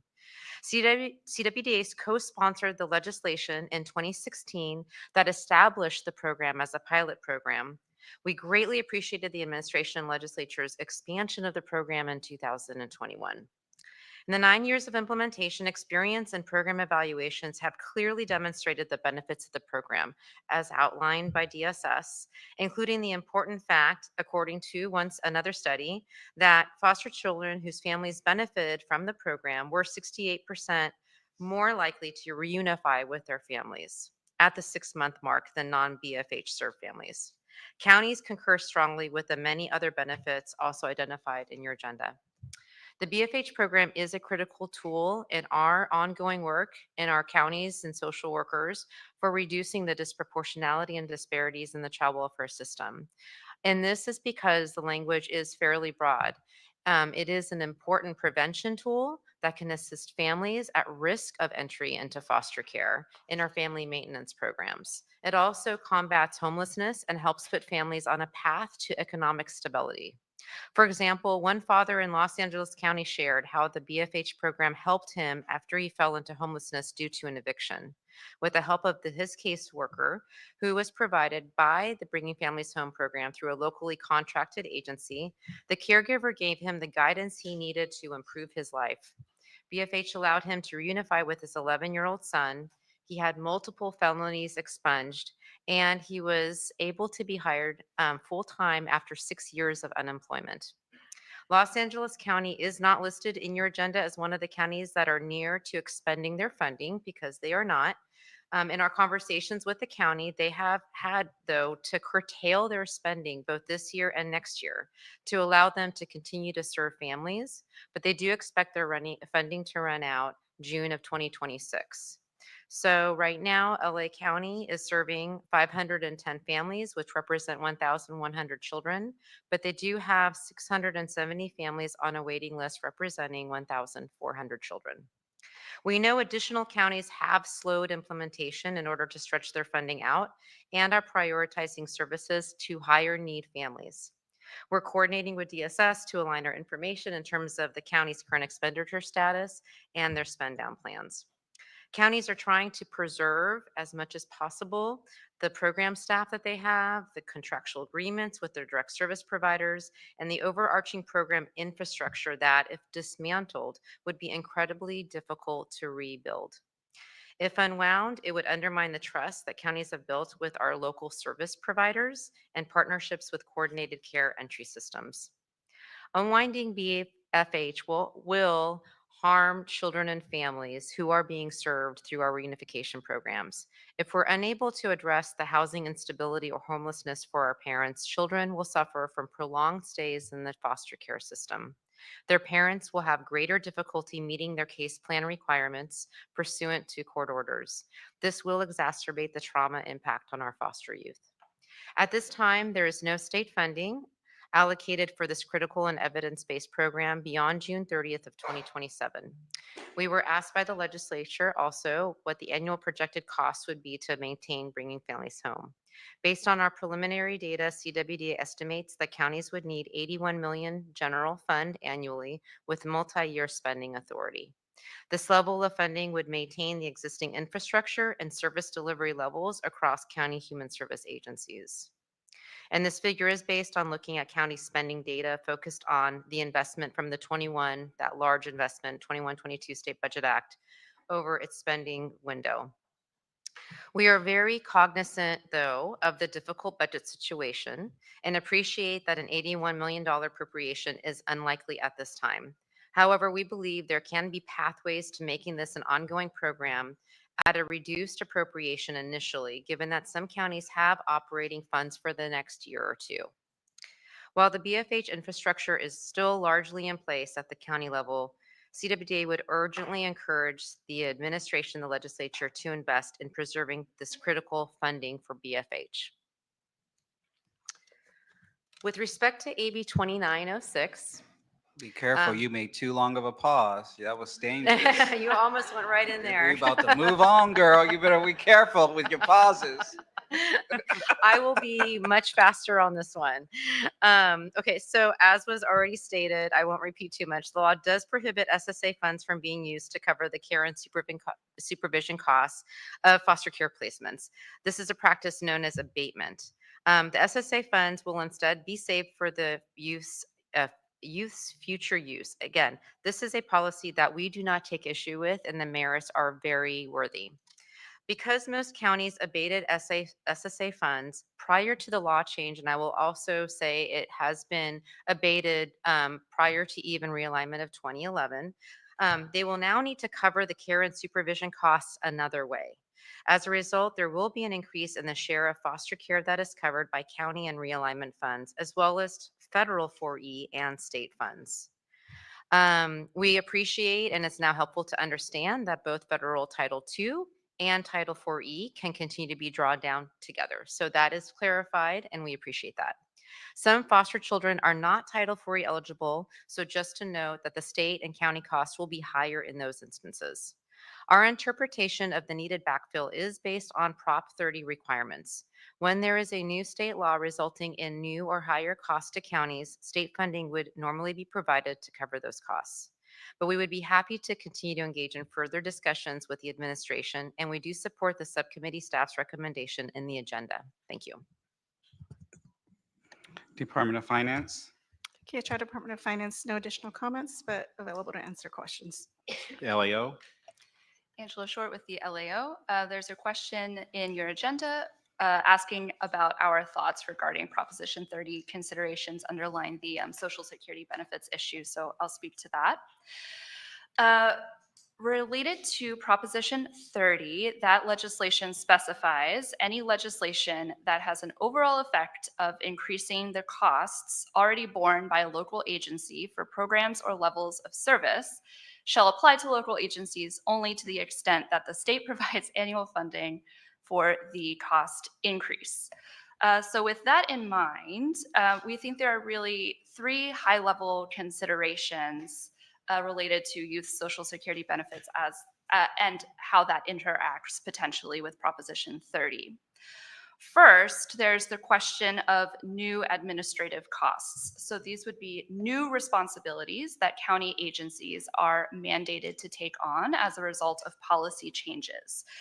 We do note that AB 2906 does mandate counties to take additional steps in conserving youth benefits, and that accordingly, the governor's budget includes increased administrative funding for counties for that purpose. So for that first category, that seems clear. Whether this is the right amount included in the governor's budget could be a separate conversation, but there is clear acknowledgement that those are new responsibilities and they are funded. The second consideration, which CWDA referred to, is this question of abatement, or thought of another way, perhaps the need for counties to change their revenue mix to pay for programs. So in the case of AB 2906, again, as CWDA spoke to, this policy change prohibits counties from using youth's Social Security survivor benefits to offset county costs of providing foster care. So to the extent that counties were engaging in that practice, they will now need to identify a comparable funding amount from some other revenue source. And then finally, the third consideration are questions around potential loss of Title IV-E revenue, depending on the federal rules around whether Social Security, different types of Social Security benefits, I should say, and Title IV-E foster care can be drawn down simultaneously for a youth. So this is an issue we are looking into. We're having conversations with the Department of Finance and with CWDA around this issue to better understand if there could be a way to potentially get around any loss of federal funding. So that's something we're very much working on. So with these three considerations in mind, we think the key question remains, how does all of this fit into Proposition 30? How do we really define what is a new cost and what is not? So that is something that we are actively in communication with the administration and with counties to fully understand. Thank you. Thank you very much. Any questions from committee members? I'll try to keep it brief. No, there was a couple of things. So thank you guys again so much for going into a little bit more in depth about the BFH program. I think, Hannah, when you were speaking, you were talking about data for the corresponding families utilizing the program within the past year. I think there was a number of 4,000 and some odd. 4,929 families served. Okay. So, bless you, by the way. So how many children and families has BFH assisted since the inception from 2016? Since inception, it's just over 9,000 families. Okay. So just in the last year, you can see the program has nearly doubled the number of families served. Okay. So, because I'm all about hearing the big numbers. I know we got last year and so forth, but the overall picture, because as we know that this is a program that is kind of at risk, right? So if we can highlight the impact of what it has done, not just projecting last year, but the overall, since it is inception, for me, that is key, and it paints a much larger picture. So I'm still going over to the same thing in regards to currently the governor's budget. We know that it definitely eliminates the funding for this program. But I'm wondering, does CDSS have any estimate of how many children and families would be affected by the loss of the program? There was a number that was also indicated out earlier, but that was once again based on 2023-24. But I'm wondering overall, if we were to lose this program, overall, how many children and families will we say would be impacted across the state? So I think on an ongoing basis, in terms of families that are child welfare involved, as well as experiencing homelessness or housing insecurity newly, like in forthcoming years, likely it's around the number of people that are currently being served. It could be more than that. We don't have a great sense of exactly how many people fall into that category, but based on the scaling up of the program over the past 2 years and the significant scale it has reached, I would say that about 5,000 therefore more families are missing out on the opportunity to get the service, but could benefit from it going forward, because that's how many people the programs have been scaling up to serve. Okay. And then in addition, there would be impacts on currently participating families that are not able to complete the program all the way to housing stability because funds are being exhausted. So there is also some portion of currently served families that are going to have to be exited once, that's going to be county by county once the funds are exhausted in counties. And we're trying to support as best as possible to do so in a planful way, so that they can be handoffs to other services and resources in the community as those are available.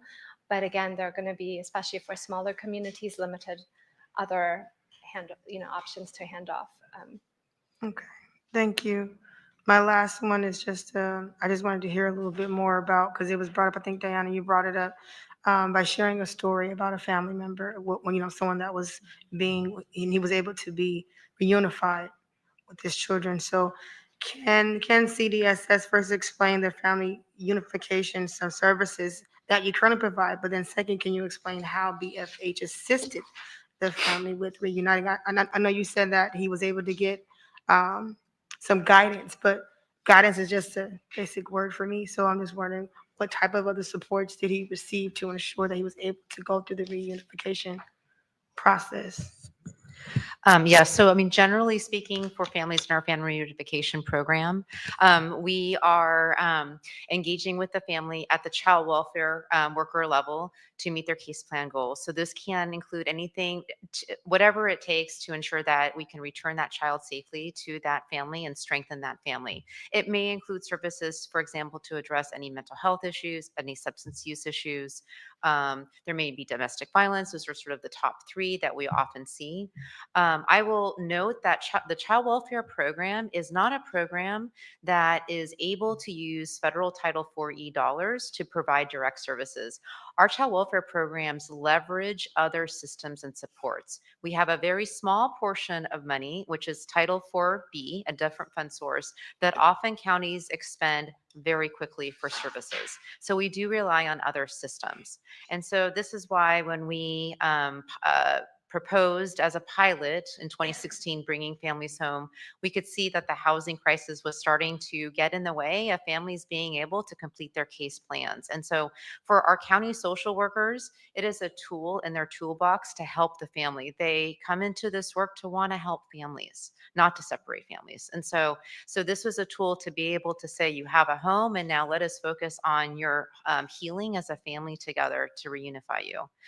In this particular individual's case, and I will admit I don't have direct personal knowledge and experience with this particular father, but from the story, the LA County and many of our counties contract with many service providers locally.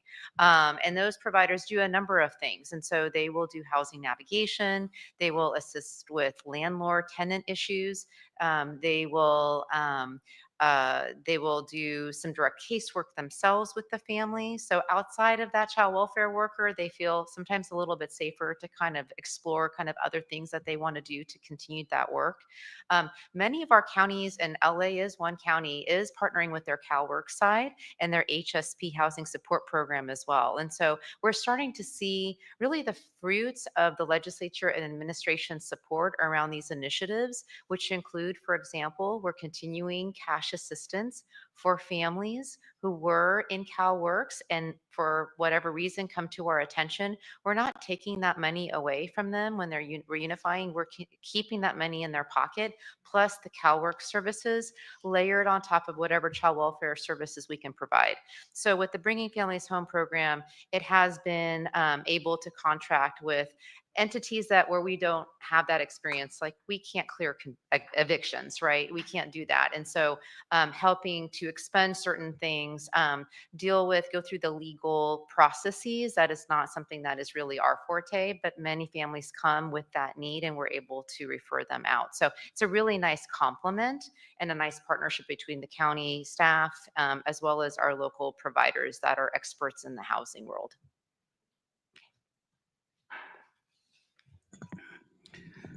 Given the number of children and families that would be at risk, one of the guiding principles we established for this committee last year was the idea is, will this decision or the lack of a decision further put families and children at risk of instability or falling into a state of crisis? And if it is found that it will go, that families and children will fall into a state of crisis or further instability, then we will do everything that we can to prevent that from happening. Seeing the elimination of the Bringing Families Home program meets that category. We must do what we need to do to keep this program going. There's very few times when you look at the outcomes that a program provides or produces that is doing exactly what it was intended to do. And this is such a program. And so it is this committee's expectation and our intention to keep this program going. We have got to deliver for families and children in the state of California. This program works, I was going to say too well, but I don't think that's really, that doesn't exist, right? So what we're going to do is I'm going to ask, obviously, CWDA, if you can continue to, I believe we heard you loud and clear in terms of the 81 million that could be used over multiple years. I'm going to ask for the administration to also give us a figure of the amount of funding needed if the state chooses to continue the Bringing Families Home program for the 2025 and 2026 year. And we ask that if you can provide that to us before or by Friday, March 28th, we would appreciate it. Okay. Will do. Thank you.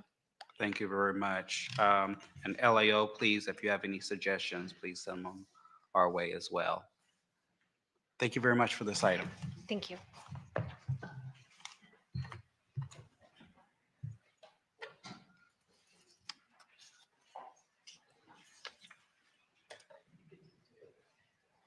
Issue number 8.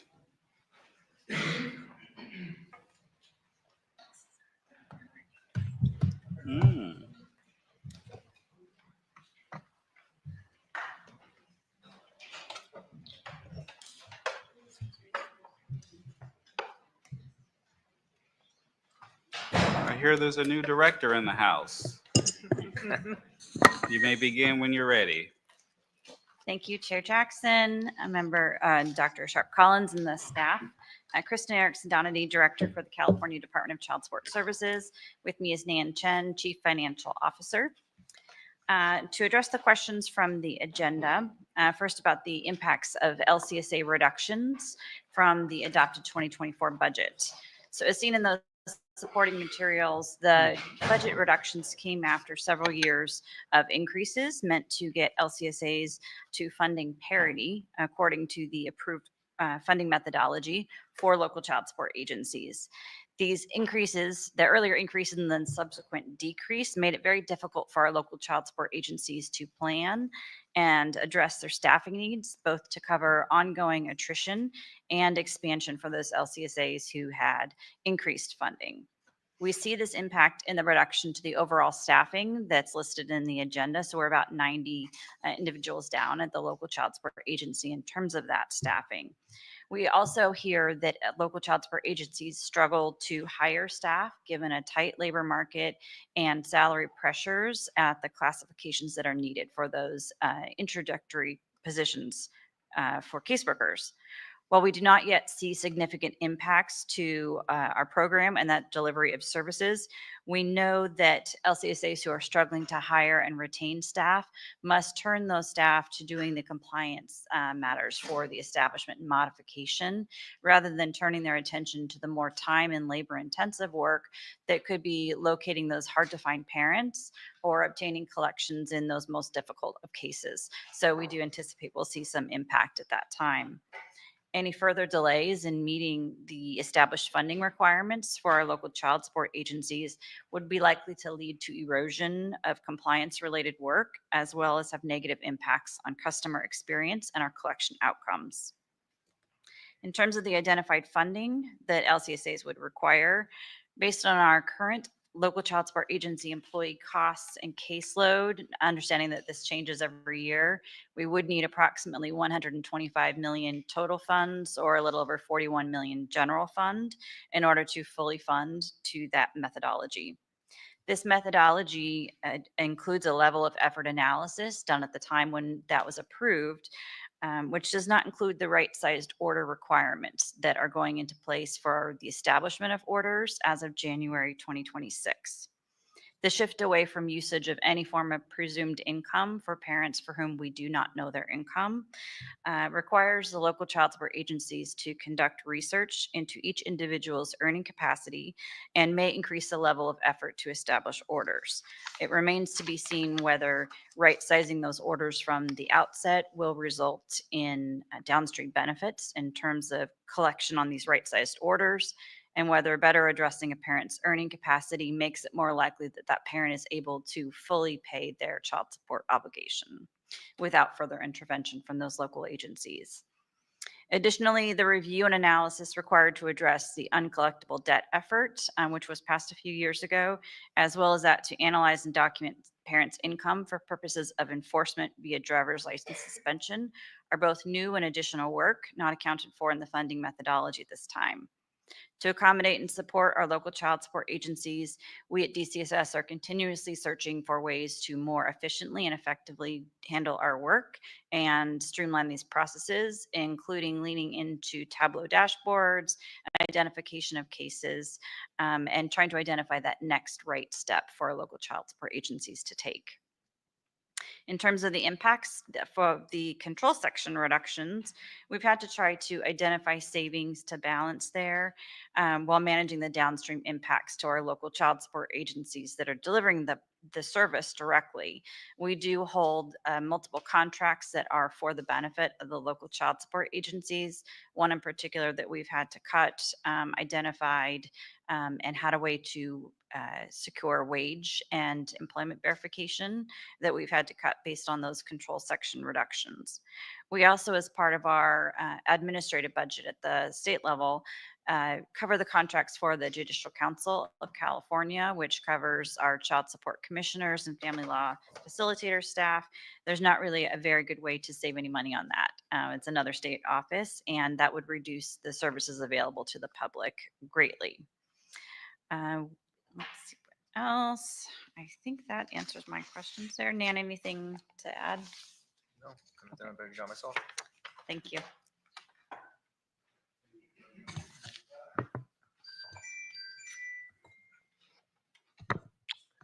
I had good evening, or I had good afternoon written on my remarks, but we will transition to good evening. So good evening, Chair Jackson, members of the subcommittee and staff. My name is Michael Smitsky, and I am the Executive Director of the Child Support Directors Association of California. Thank you for the opportunity to speak with you today about the impacts of the cuts to child support and their effects on local child support agencies, also known as LCSAs, in the 2024 budget. The Child Support Directors Association of California is a nonprofit organization representing the leadership of local child support agencies across California. Our mission is to ensure the consistent and effective delivery of child support services, advocate for policies that improve outcomes for children and families, and provide training and support to child support professionals statewide. We accomplish this mission through advocacy, education, and collaboration. CSDA members assist over 1.2 million families annually, collect more than $2.5 billion in child support payments, and ensure that 89% of those collections go directly to families. Child support is one of the most effective anti-poverty programs providing critical financial resources that help lift children and families out of poverty and improve their long-term stability and well-being. LCSAs are the backbone of the child support program, responsible for establishing and enforcing child support orders, collecting payments, and ensuring families receive the support they need. However, the cuts implemented in the 2024 budget have impacted our ability to meet these obligations. Before I detail these impacts, it is important to provide an overview of how the child support program is funded, which you also see in the handout. As the Title 4D program under the Federal Social Security Act, child support services receive funding through a unique federal and state partnership.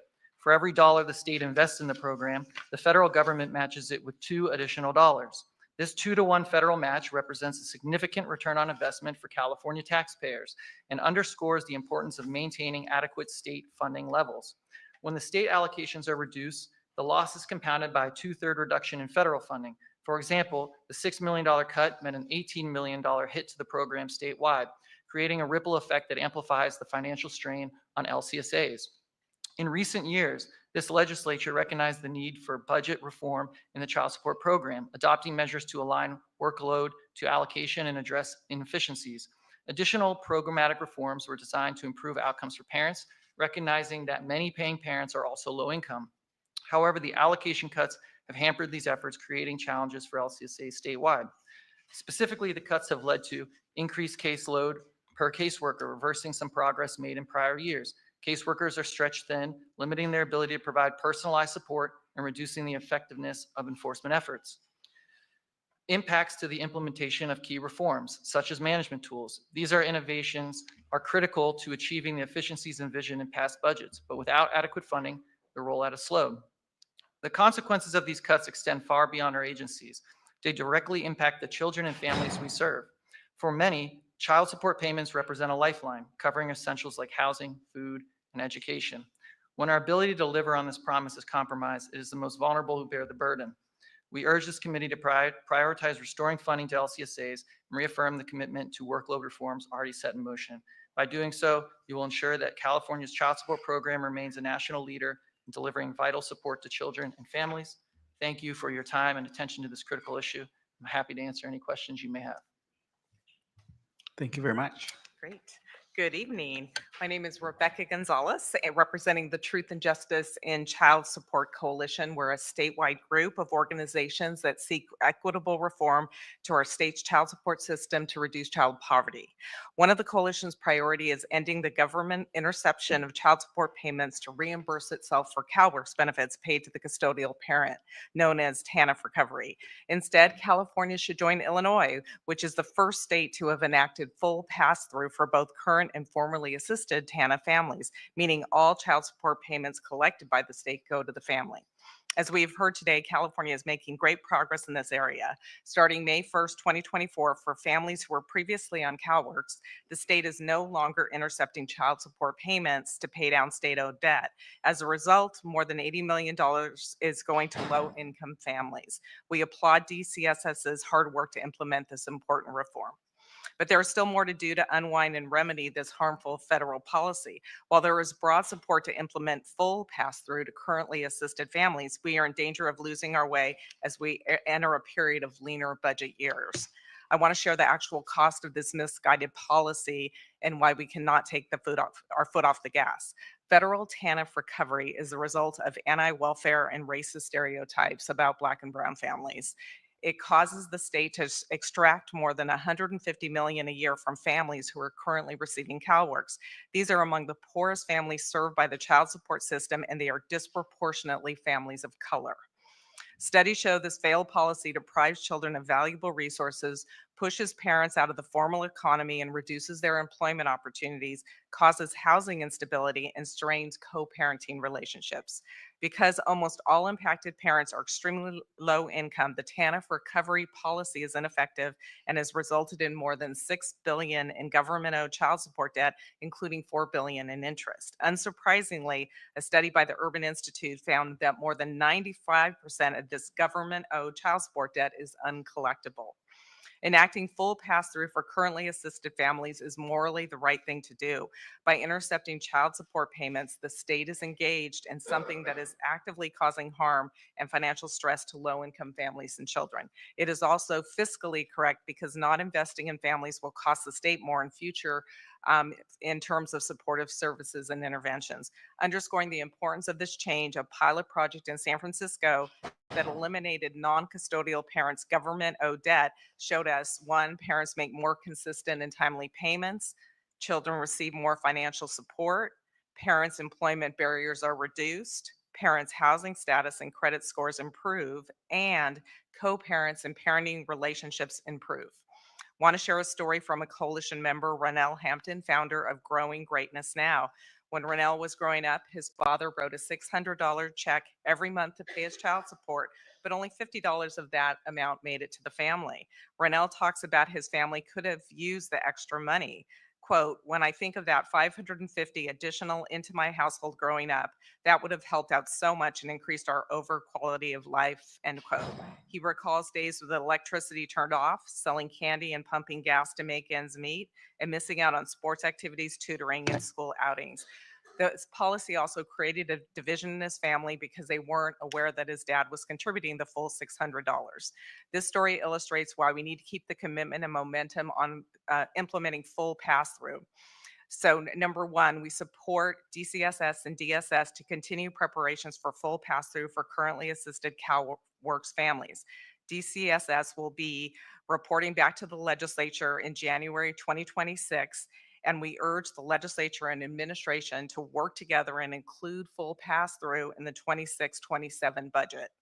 Two, consider trailer bill language that ensures all government-owed child support collected in formerly assisted cases is paid to or benefits families and children.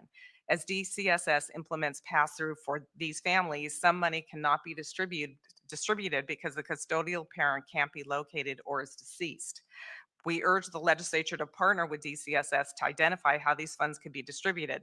This could include identifying the new guardian if the custodial parent is deceased, saving the money for the eventual implementation of full pass-through, or returning the money to low-income non-custodial parents. Three, move swiftly to enact debt relief. Family Code 17400 gives DCSS the statutory authority to identify and suspend uncollectible government-owed debt. The administration should quickly release the new collectability study and provide debt relief to the tens of thousands of low-income parents, many of whom are now elderly. The billions of dollars in government-owed child support debt inflicts real harm, such as garnishing Social Security, suspending professional licenses and passports, and negatively impacting credit reports and limiting housing opportunities. In conclusion, we look forward in working together with all the relevant parties to enact full pass-through and to provide meaningful debt relief for low-income non-custodial parents. Thank you. Thank you very much for that. Department of Finance. Kayla Knott, Department of Finance. No further comments to add. LAO. Angela Short with the Legislative Analyst Office. We did want to flag one additional issue for the legislature related to the pass-through to former CalWorks families. So this is the new policy that the state began implementing in May 2024. In May 2024, the department estimated that around $165 million would be passed through to formerly assisted families. However, as part of the current governor's budget estimates, the department updated this estimate to reflect that around $118 million would be passed through. So this is a decrease of about $50 million, or around 30%. Upon discussing this change with the department, we learned the decrease is primarily reflecting the inclusion of two distinct groups of case types that upon implementation, the department realized would not actually be eligible to receive the pass-through. The first group comprises former federal CalWorks cases that transitioned to receive state-only CalWorks benefits.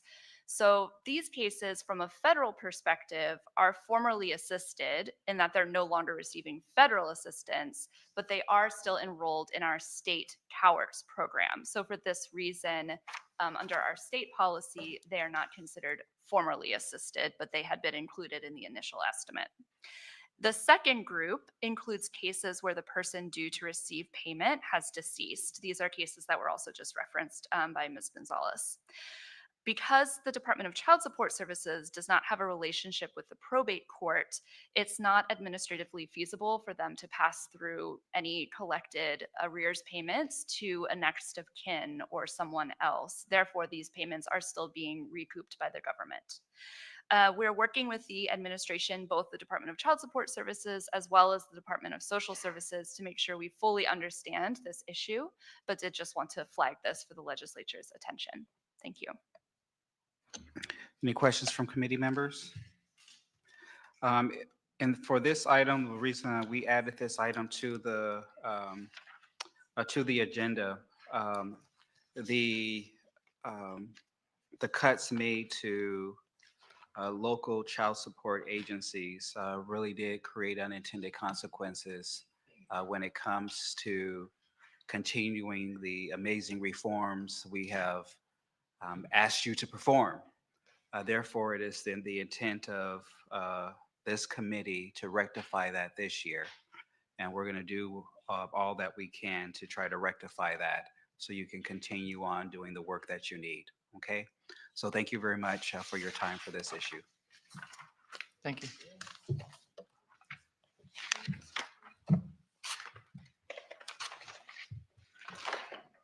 Issue number 9. It is issue number 9 and it's 5:30. Usually it is 7 something. You're welcome.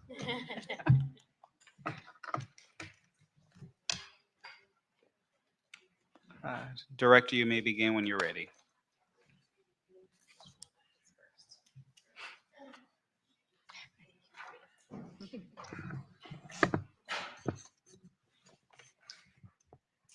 I think I still get to say good evening, but early evening. Jen Troya on behalf of the Department of Social Services. With respect to the federal landscape and focusing in particular on child welfare and foster care and community care licensing, I know we had a lot of conversation at the prior hearing that CDSS presented at in terms of the federal courts and how they have prohibited the executive branch from pausing or terminating payments from federal assistance funds that were authorized by statutes and regulations. That remains true when it comes to not only our safety net services, which we already discussed, but also child welfare services, which are fully operational at this point. We will continue to coordinate with our federal counterparts, and we remain confident in our ability to continue serving foster youth and communities. That said, we are closely monitoring the changes coming out, and similar to the conversation we had related to the safety net, are paying close attention to impacts that may exacerbate some of the challenges that we already face. What I would also say is that the conversation we had earlier related to the safety net is connected to the conversation that we are having today related to child welfare. And that really is because, as we know, if a significant federal disinvestment in safety net programs exacerbates poverty in our state, we would expect to see increased hardship for families and communities, which could potentially impact the child welfare system as well. A little bit of the research on those connections, which we've talked about in prior years of hearings. According to the PPIC in early 2023, about 3.2 million more Californians, or 8.4%, would have been in poverty without safety net programs. Most safety net programs also prioritize children. In early 2023, the programs kept 14.9% of children out of poverty in California. CalFresh kept 1.1 million Californians out of poverty. CalWorks alone lifts roughly 95,000 California children out of poverty, though that understates the impact because many of those families don't receive only CalWorks, but also the other programs. As we've discussed in prior years' hearings, there are many bodies of research that point to data that reflect that for children, parents, families, communities, the risk factors that can lead to child maltreatment or to involvement in the child welfare system can be exacerbated by lower levels of income and financial stress. The research also points to a variety of individual and community-based protective factors that combat risk factors and prevent maltreatment. Concrete supports that address a family's basic needs like housing and access to food are among protective factors cited in research. So again, taking all of this together, if there's a significant disinvestment in the safety net, we could expect to see impacts on children's well-being. With respect to the Community Care Licensing Division at CDSS and possible impacts of federal actions that we are monitoring closely, I would emphasize that any potential disruptions in federal benefits that benefit the recipients of services within our community care licensed facilities could also have an effect. So specific examples would be the assisted living waiver through Medicaid, or SSI, SSP reductions, which could affect residents of our facilities who rely on those benefits in order to pay monthly fees to reside in their facilities or pay their rent in licensed facilities.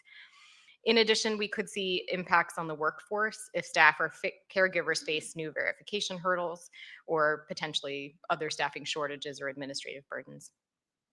Finally, with respect to childcare in our licensing programs, if there are disruptions in federal benefits or federal funding for childcare, that could impact funding that we utilize for the monitoring of the safety and health of childcare facilities on the licensing side.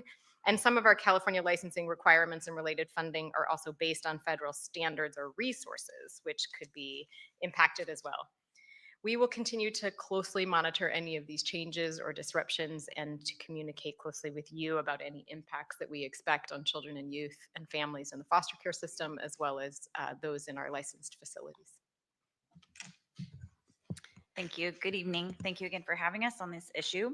I share with my colleague Director Troya the note that we are closely monitoring any potential change in funding. Any potential change to safety net funding would directly impact the child support funding as well, which I think is not always clear, but we are funded under that same stream for our program. Reduction in any safety net funding would directly impact our delivery of services. And we note that a reduction in child support could drive an increase in the need for safety net funding itself. So it's kind of a circular issue there. Child support does have a very strong connection to cost avoidance. So children that receive child support greatly benefit in terms of being lifted out of poverty, even without safety benefits, safety net benefits on their own. We would also note that we are also closely tracking access to child support databases. As you may have seen in the news, the National Database of New Hires is a system that compiles data on every individual hired in the nation. So all new hires are reported up to our federal office for the benefit of the child support program. So we're closely monitoring access to that system. We believe that the news of that type of access could also lead to harm to the child support program in terms of reduced trust from individuals wanting to participate in the child support program, which then could exacerbate child poverty. Thank you. Department of Finance, Kayla Knott, Department of Finance. Nothing further to add. LAO. Angela Short, LAO. We would just note our office also is monitoring any changes to federal policy and funding, and we're available to assist the legislature as needed. Thank you. I would just note that 2 weeks ago, we began to highlight some of the proposals coming out of Washington, D.C.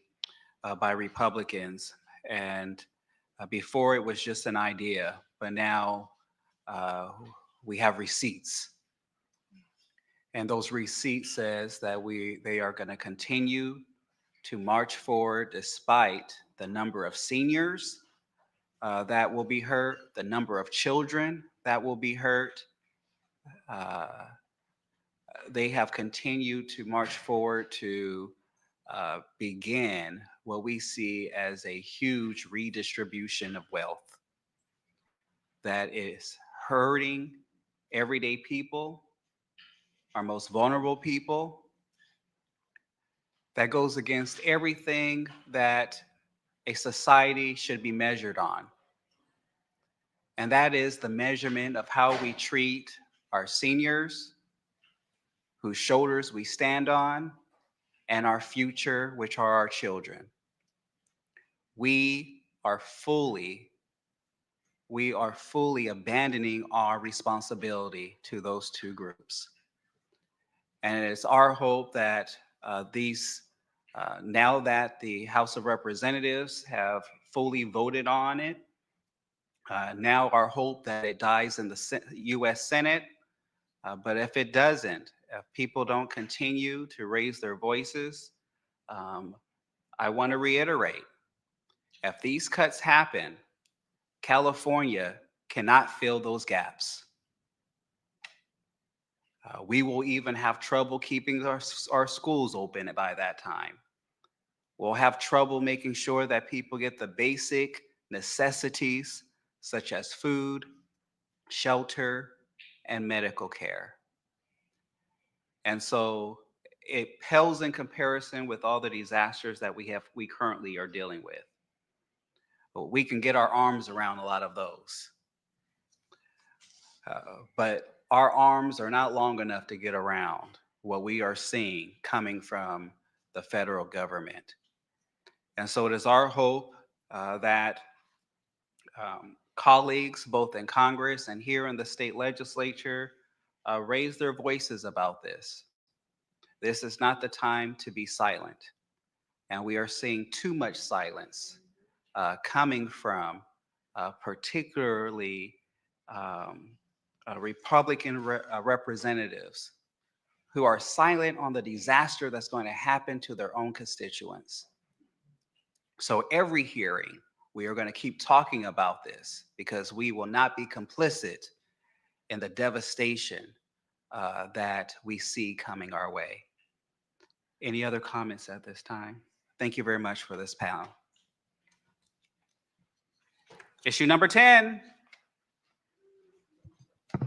Oh, it's still you two. Our apologies. We'll stay right here. You may begin. Thank you. We also in the last hearing that CDSS presented at spent quite a bit of time talking about CDSS's role in emergencies and disasters, which is very far-reaching, from mass care and shelter, nutrition assistance, to a number of disaster assistance programs. I will not repeat all of that information, but instead focus on specifically children and youth in foster care and our community care licensed facilities. When it comes to children and youth in foster care, both CDSS's Children and Family Services Division and our Community Care Licensing Division play very active roles in the response and recovery process for disasters. The Children and Family Services Division has a disaster planning and response unit, which communicates daily, and did in this case with Los Angeles's Department of Child and Family Services. And the probation department about foster youth in their care to ensure that we know their whereabouts, we know that they are safe, and we can help to identify any needed supports. With respect to community care licensing, during the January wildfires, we actively monitored and assessed the impact on our licensed facilities. There was a total of 915 facilities across all of our licensing programs that were identified as either having reported direct impacts or being at risk of impacts. For our children's residential programs in particular, which include both foster family agency homes as well as congregate care settings that serve children, we monitored 50 facilities. 39 reported that they did experience impacts from the fires. 5 facilities were destroyed. Four foster family agencies and 1 short-term residential therapeutic program. And then another facility also experienced damage. Our licensing team works very directly with impacted licensees across all the programs. We first make sure that they know about evacuation orders when they occur. We ensure then that the children, families, or other residents of the facilities are supported during the disaster and afterwards as response turns to recovery. We also undertake several different efforts to support our licensees to make sure that they can return to their homes or to alternative facilities as quickly as possible. One major component of this is that we offer waivers and flexibilities. So for example, if a licensee needed to relocate to operate in a new location, or accept additional children to help support families who lost care, or waive fees in order to relieve economic hardship that they're experiencing, we have and can grant those flexibilities.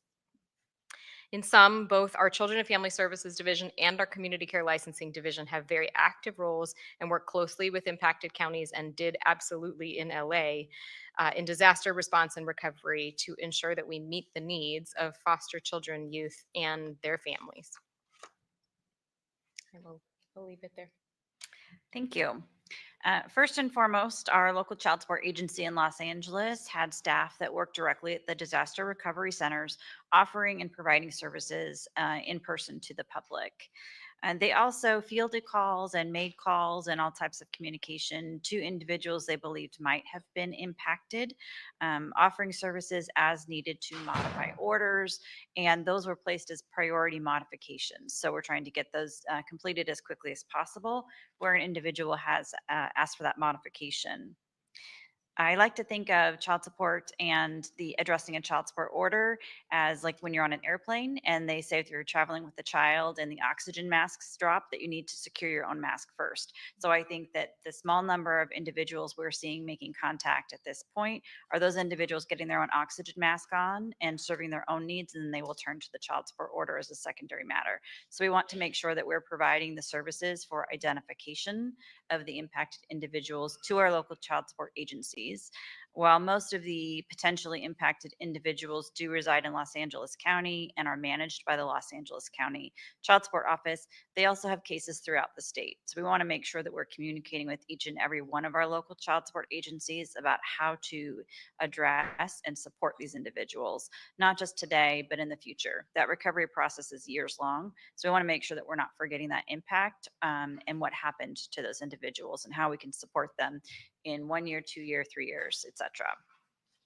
To do that, we have created a Tableau dashboard using GIS mapping capabilities to try to identify individuals who reside in the fire affected areas, as well as employers with identified sites in those areas. So our employer services team at the state office is endeavoring to contact all of those employers who are in those impacted areas and understand those impacts. What do they need from us? How can we help them? And then we'll work with our local child support agencies to continue that follow-up in terms of those directly impacted individuals. We're working to share both of those dashboards with our counties in the very near future. Thank you. Department of Finance, Kayla Knott, Department of Finance, nothing to add. LAO. We're continuing to monitor the response and the impacts, but no additional comments for today. Thank you. I plan on going to visiting many of the fire affected areas. My staff may be reaching out for if you have suggestions of places I should be looking at, sites that I should be visiting. I would love to see your work and some of the affected licensees or contractees that were affected in those areas. Thank you very much. Thank you very much for this issue. Oh, you have questions? My bad. No. You sure? All right. I don't want to get no side eye. Okay. Please. All right. I almost got in trouble. Okay.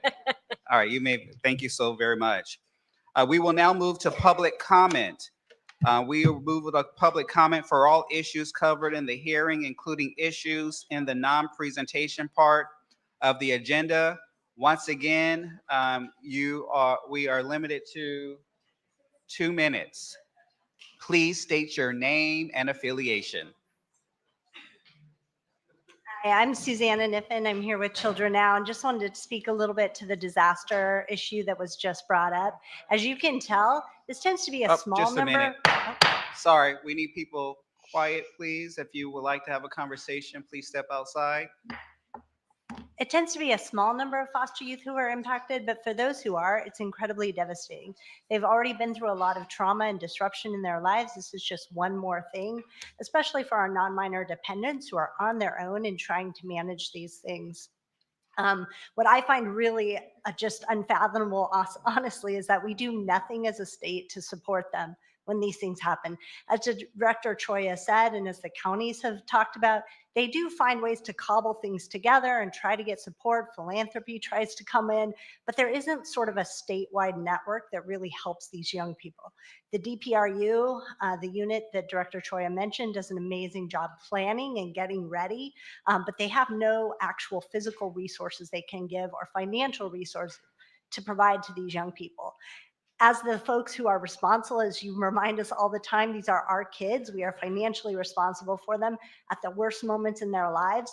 We need to provide, and we need to help replace lost belongings, transport them where they need to go, find interim housing. 8689 by Assemblymember Blanca Rubio is being run through the policy committees. It would set up a disaster fund for foster youth. It has a $2 million accompanying budget request. So we would just ask this committee to consider that budget request as you move forward. Thank you very much. Name and affiliation, please. Yesenia Jimenez with End Child Poverty in California. Here in support of the department's social services BCP related to the Hope for Children program. In 2022, California took a bold step by creating the Hope for Children Trust Account program, specifically aimed to create economic mobility and narrow the racial wealth gap for children who lost a parent or primary giver to COVID, and to foster youth who have been in the system for 18 months or longer. We've been hard at work putting together an infrastructure that can really create an auto enrollment type of process for setting up our foster youth to successfully connect to these accounts. So just really want to thank the department for prioritizing this. Also, appreciate your leadership on issue 3 to prevent a fiscal cliff and scale up proven promised neighborhoods.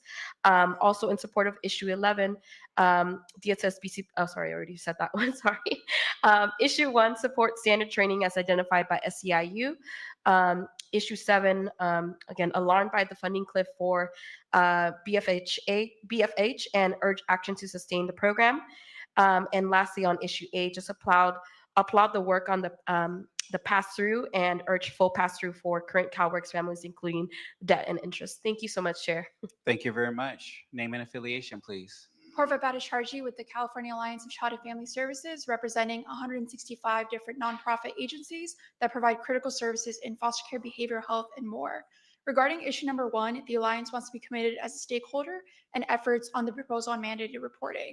Regarding issue number 4, we appreciate CDSS's effort in moving towards a permanent foster care rate structure, and we recommend that the cost analysis of the new rates includes an increase to the admin component of rates for FFAs and SRTPs to account for costs of high-quality staff and social worker salaries.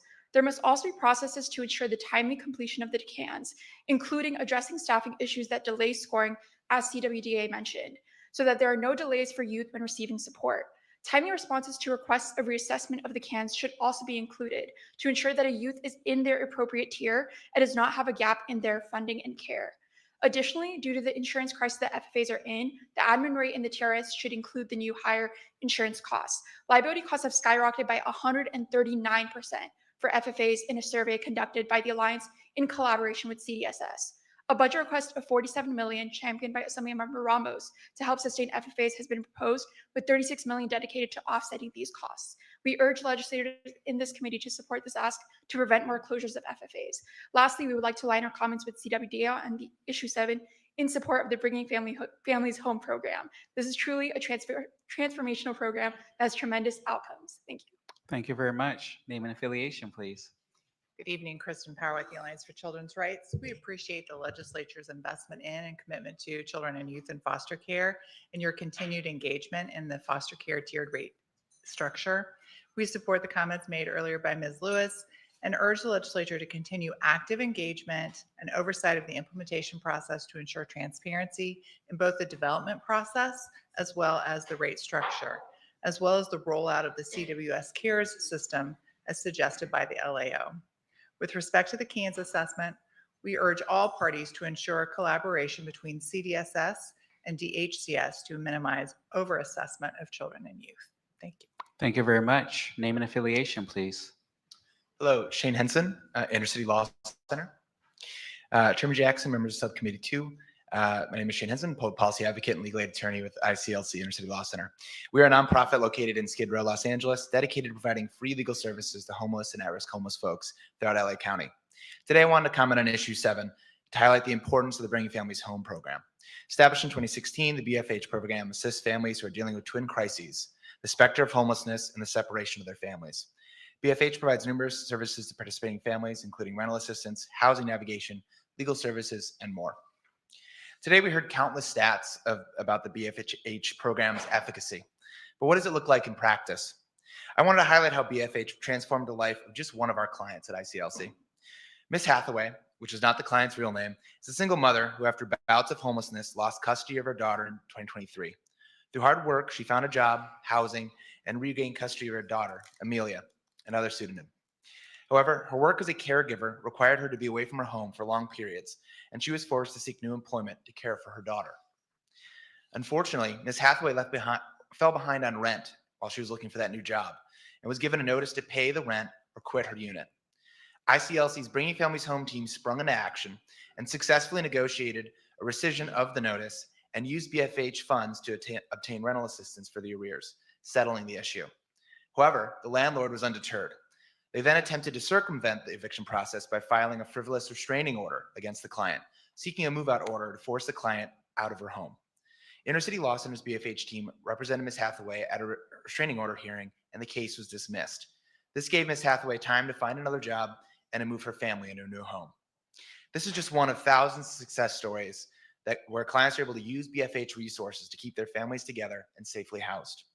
We ask you to restore funding to the Bringing Families Home program. Thank you.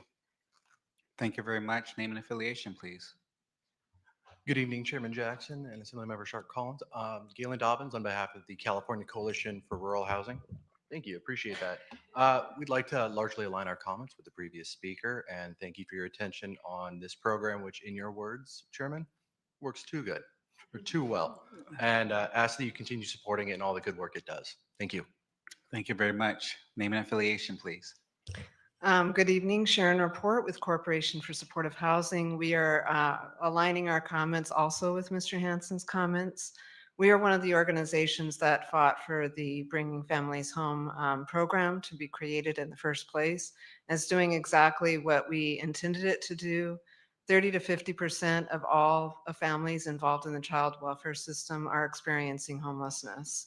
And the more we can reduce those numbers, the better off we are as a society for costs, for economic reasons. Further, courts do not reunite families experiencing homelessness who are involved in the child welfare system. The fact that the Bringing Families Home program has succeeded in allowing a lot of families to reunite simply because they have a home makes a huge difference in the lives of those families, as well as our economy again and our society as a whole. So we strongly urge funding for this program, and we would urge that it be ongoing funding. So many times the counties would like to fund housing for longer, but they can't. Their hands are tied simply because this program doesn't have ongoing funding. So we would urge those two things be passed. Thank you very much. Thank you very much. Name and affiliation, please. Good evening again. Rebecca Gonzalez with the Western Center on Law and See, Poverty. this is a veteran. You know, she had her time at the table, and now she in the line so she can finish what she want to say. I hope you youngins are taking note.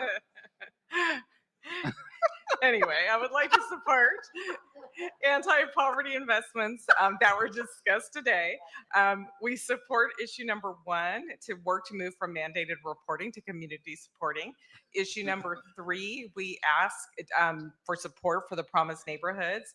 Issue number 7, we also want to support the Bringing Families Home program, which will increase the number of children entering our foster care systems, separate more parents and guardians from their children, which would happen if it was eliminated, and increase the number of homeless families in our state. And this program helps prevent against those issues. Issue 8, I already talked about on child support. And then lastly, on issue 11, the HOPE accounts, also want to support that ask. Thank you very much. Name and affiliation, please. Thank you. Dawn Kepke on behalf of the Child Abuse Prevention Center and California Family Resource Association, including our network of family resource centers statewide and in your communities. Wanting to speak to item number 1 and appreciate the chair's efforts in particular around mandatory reporting and moving to community supporting, as well as comments related to the importance of addressing service deserts, the importance of training, and ultimately ensuring our children are our first priority in this decision and this work. Family resource centers, as you know, are embedded in their communities, reflect the ethnic and linguistic diversity of their communities, which gives them the ability to do the good work that they do, helping to provide supports and services to address some of the stressors that can often lead to child abuse and neglect. They also are important navigators in helping to connect children and families to important benefits and programs that can often seem daunting to try to access. And then additionally, as it relates to item number 9 around the fire situation, devastation in LA, family resource centers are also responding during important or critical emergency situations to help fill the need for support for children and families with basic supplies, what have you, including not only in LA County during those fire emergencies, but also during the COVID pandemic and more. There's evidence-based research as well as clear data indicating the important work that they're doing is producing results to keep children and families out of child welfare. And so we look forward to working with you, Mr. Chair, as well as the broader legislature, committee, and administration on advancing this important work. Thank you. Thank you very much. Name and affiliation, please. Good evening, Chair Jackson, members of the committee. My name is Natalie Dillon, and I am the director of a regional local child support agency representing Colusa, Sutter, and Yolo counties, and I'm here to speak on issue number 8. Most families receiving child support statewide are low income, and that includes both receiving parents and paying parents. There are pockets of deep poverty in my 3 counties, particularly in Colusa and Sutter counties, where the median income is significantly lower than the state average and the unemployment rate is higher. Child support is an important child poverty program, as was mentioned earlier. With the latest cut, my agency experienced approximately a $250,000 reduction to our allocation, which equates to a little over 2 full-time equivalent child support professionals. My staff collect on average of about $350,000 per staff per year. Disappointingly, our collections dropped about $1 million compared 2023 to 2024. The reduction to the child support allocation has real impacts to real families. When families receive child support is about 40% of family income for families living at or below the federal poverty level. The fact that 2/3 of this cut was federal money and was not necessary, as this program is an uncapped federal entitlement program, is particularly frustrating. These are tough times for families, and fully funding the California Child Support Program reduces poverty. Restoration of the funding is essential, and I very much appreciate this committee's support for restoring funding to the California Child Support Program. Thank you very much for your time. Thank you very much. Name and affiliation, please. A little bit shorter. My name is Kathleen Bohasek. I am the Assistant Director with San Joaquin County Local Child Support Agency. With over 26 years in the child support program, I've seen a ton of changes, and I've experienced firsthand the work that we do at the local level. In 23-24, San Joaquin County collected nearly $59 million that went directly to families in our communities. Not restoring funding will have a significant impact of the effectiveness of the child support services. With the cost of doing business rising, coupled with our decreased funding, we eliminated 12 positions from our 24-25 budget and are set to eliminate another 5 positions for 25-26. With fewer resources, case managers will be forced to be reactive rather than proactive, which will have a direct impact on service delivery. Participants will face delays in establishment and modification of their orders, which will compound the financial stress most are already experiencing. These delays may increase frustration among community, undermining trust in the child support system and with our department. In recent years, San Joaquin County, like many others, has seen an increase in the number of participants indicating family violence as a concern. We have specialized caseloads to support victims and survivors of domestic violence in our county. In 2019, there were 203 cases identified. In 2024, it has grown to 1,255 cases, and these are the ones that actually want to continue and receive support. These cases require timely service delivery to ensure participants can safely receive child support payments. Studies have shown that consistent, reliable child support payments play a vital role in the stability of California families. Many vulnerable communities, like those in our domestic violence caseload, rely on child support to cover basic living expenses. Your investment in the child support program is important to ensure we are meeting the needs of those who need them most. Thank you. Thank you. Name and affiliation, please. Good evening, Chair Jackson, Member Sharp Collins. My name is Juliet Terry, and we are here on behalf of the Child Care Resource Center. We're a large family services nonprofit serving San Bernardino and northern Los Angeles County. I'm here today to provide comment on issue 11, one of the non-presented items. This is related to an emerging issue within community care licensing for child care programs. Currently, we have an urgent need across the early care and education field to shift to serve an increased number of infants and toddlers in programs. A recent study from the California Budget and Policy Center found that in 2023 alone, only 19% of all eligible infant and toddlers are currently enrolled in subsidized care programs. So sorry. As childcare programs make this needed shift to serve this age group, we are hearing and programs must submit applications to community care and licensing to convert and or expand their licenses to serve infants and toddlers. We're hearing from the field that our providers are facing extremely long delays and wait times to have their application fully processed by community care licensing. Currently, we're hearing that it's taking providers 12 months or more just to get their application processed.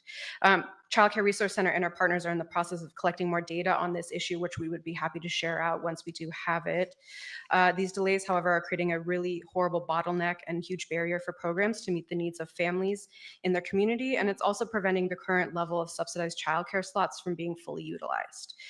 Currently, CCRC, we are co-sponsoring a bill with Assembly Member Robert Garcia, AB 753, which would provide a pathway for programs to operate to serve this age group while their applications are being processed by community care and licensing, should certain health and safety standards be met. However, I'm here today to state on the record that this issue is arisen and perhaps steps can be taken within the administration to address it.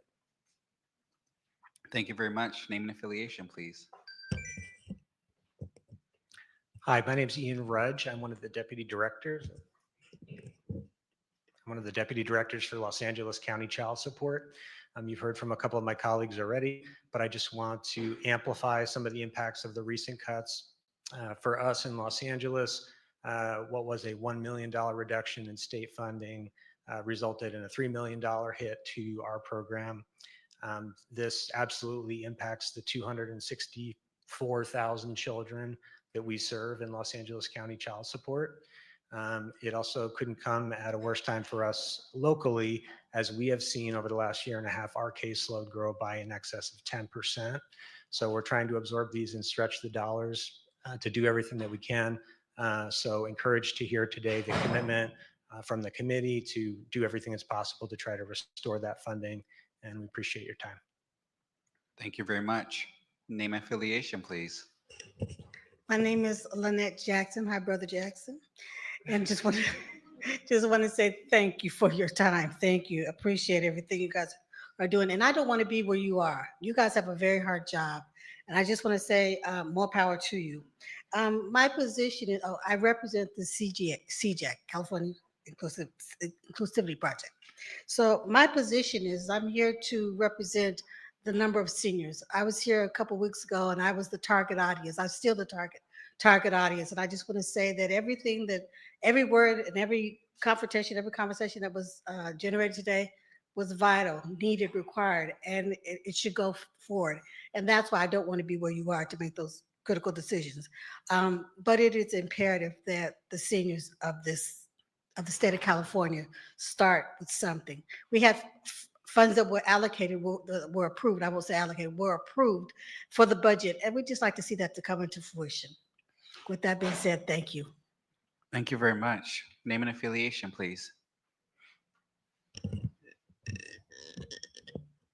Yes, good evening. My name is Kit Mims. I'm with the Coalition for a Just and Equitable California, as well as American Redress Coalition of California, Sacramento branch, ARC Sacramento, and I'm in the Mass Media Group, who is streaming this hearing on our YouTube channel tonight to bring this important information to our community. Like Ms. Jackson, I'm here to implore the human services body of the state of California to implement a budget allocation with guaranteed income payments, unrestricted direct cash payment for our senior community. The state of California has promised to work on these reparations initiatives with AB 3121 way back in 2020. Here we are in 2025. And nothing has been done as far as reparation, implementation, anything tangible. And as you know, Chair Jackson, the California Legislative Black Caucus, CLBC, obstructed historic reparations infrastructure bills. The California American Freedmen Affairs Office, if that had gone to Governor Gavin Newsom's desk, we could have begun the process to begin this implementation. We can no longer wait. There's no more time for delays. So again, I implore this body to carve out something for our seniors in the 2025 budget while they get these reparations implementations together, which, in my humble opinion, the California Legislative Black Caucus seems to be kicking down the road with endless studies. So please, again, I implore this body to implement direct cash payments for American Freedmen seniors. Thank you. Thank you very much. Name and affiliation, please. Yeah. I could do that. Thank you, Mr. Jackson. I'm here. My name is Richard Bro. I'm here to represent my household in Oakland, California, and the Oakland NAACP. The issue at hand is that we need to have seniors assisted in this state. At my age, I dare to say I'll die before anything that looks like reparations come to being. But I know when I came out of Arkansas in 1952 as a kid and started school here in 52 in California, it wasn't long before my great-grandparents arrived here. They had a 10-acre farm back in Arkansas that my 80-something-year-old great-grandfather was working on at the time, him and his mule. And we know the story of 40 acres of mule. That ain't gonna happen, but I do wish that somebody would take the opportunity to become not only great in spirit, but great in the sense of being a humanitarian and offer up something to descendants of chattel slaves that were emancipated and we are still struggling to get a hand on in this country. You in this room can make a difference. Thank you very much. Name and affiliation, please. Beatrice Mayo, and I'm representing the Public Ministry of Allen Temple Baptist Church in Oakland. And I'm here to also make a plea to this body on behalf of my parents and my grandparents who were sharecroppers, and my great-grandmother was a slave.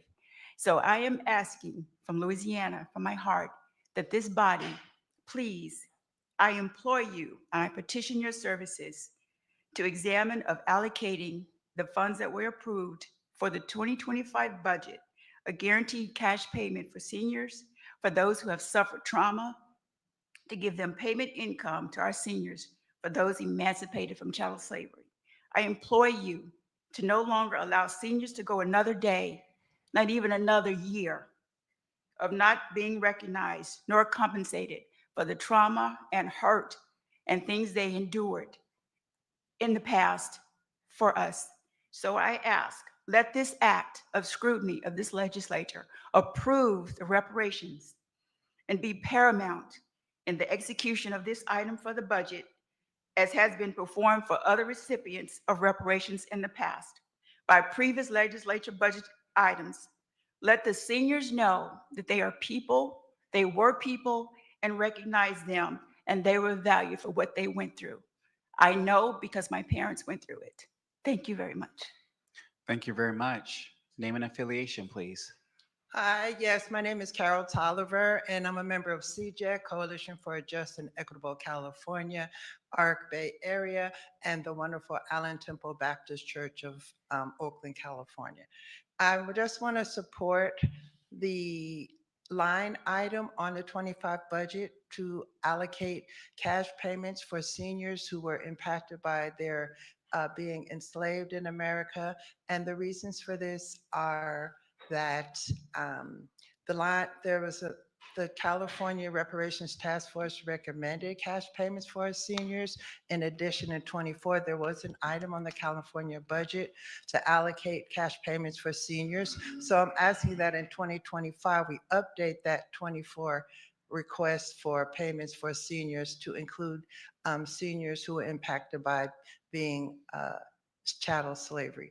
In addition, on an individual level, I like to say I'm a senior and I'm concerned about having to make choices between medicine and food, choices between housing and being homeless.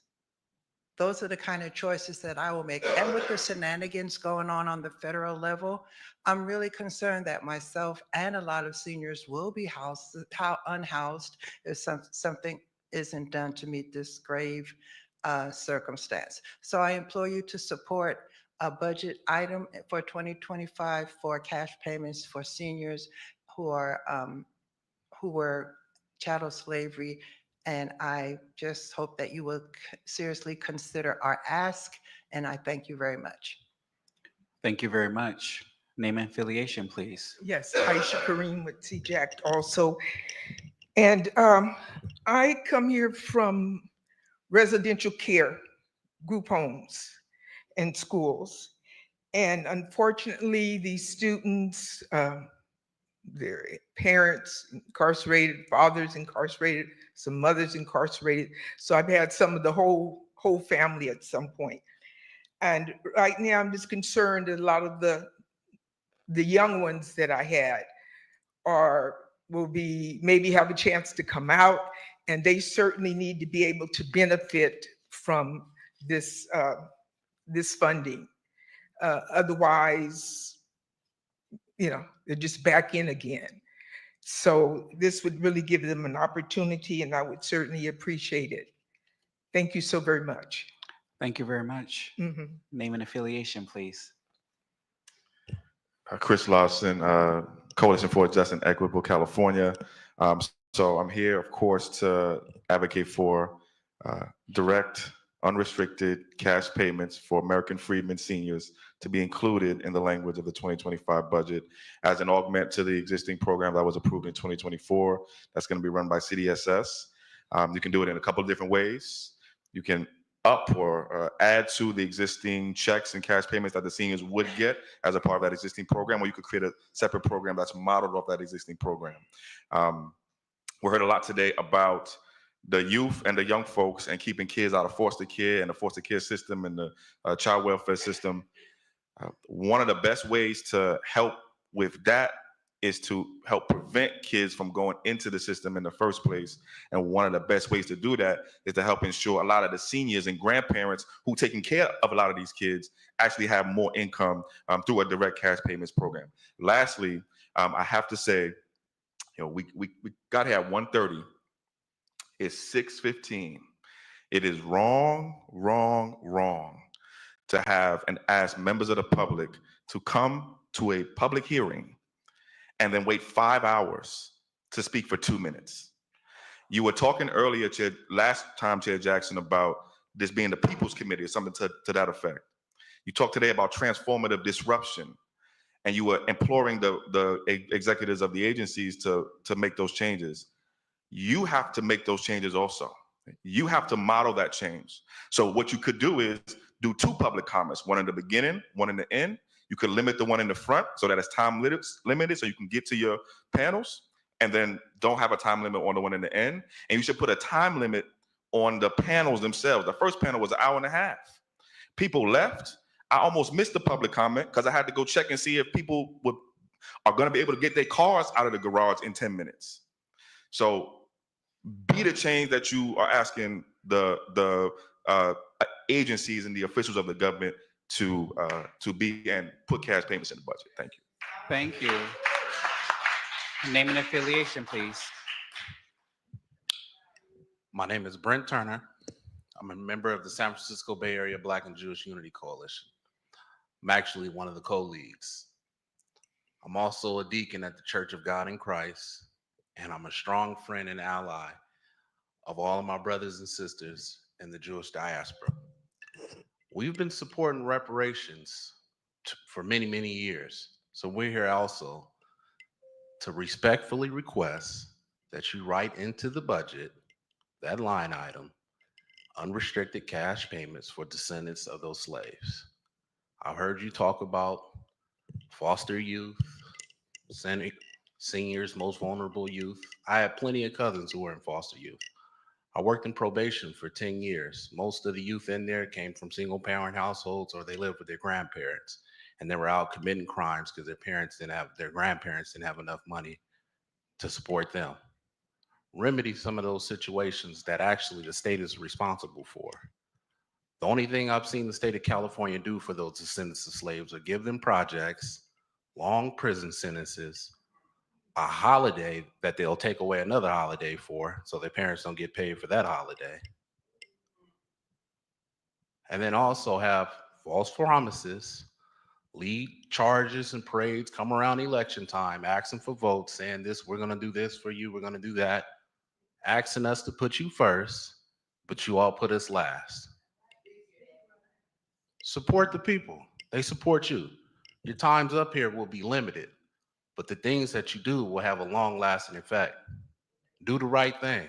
That president's not going to be there too long, but these issues will continue to be here. Don't be scared of anything.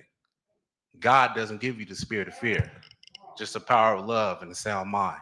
Keep your mind strong. Keep love in your heart. Do the right thing for the people. Thank you. Thank you very much. Name and affiliation, please. Thank you for your time, Chairman, Committee.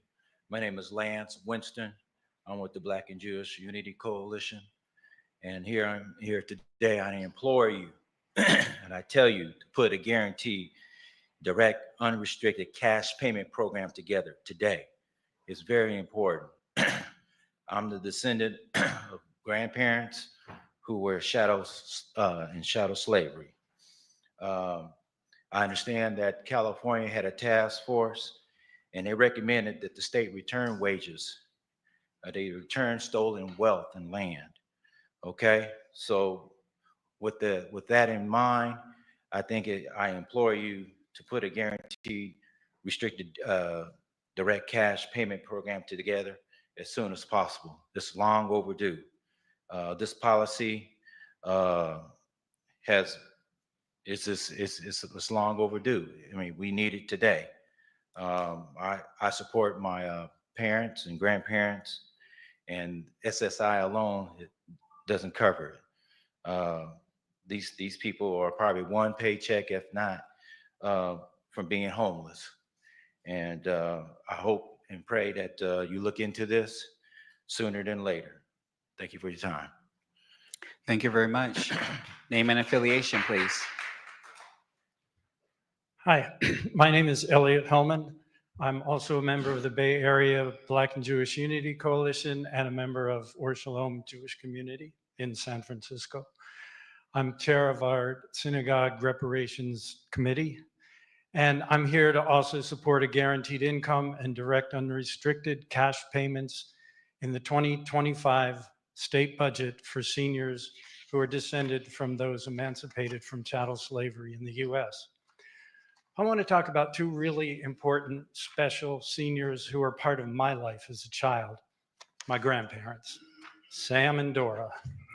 Having escaped the Holocaust, some of their generation received reparations from Germany for the unspeakable horrors of the Nazis.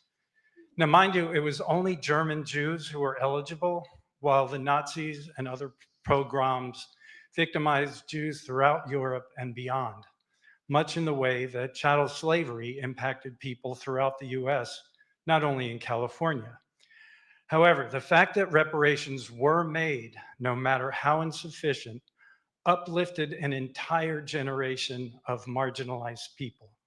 It gave them some amount of recognition to regain their dignity and their standing in the eyes of the world by recognizing the harms that were perpetrated by an inhumane and unjust system.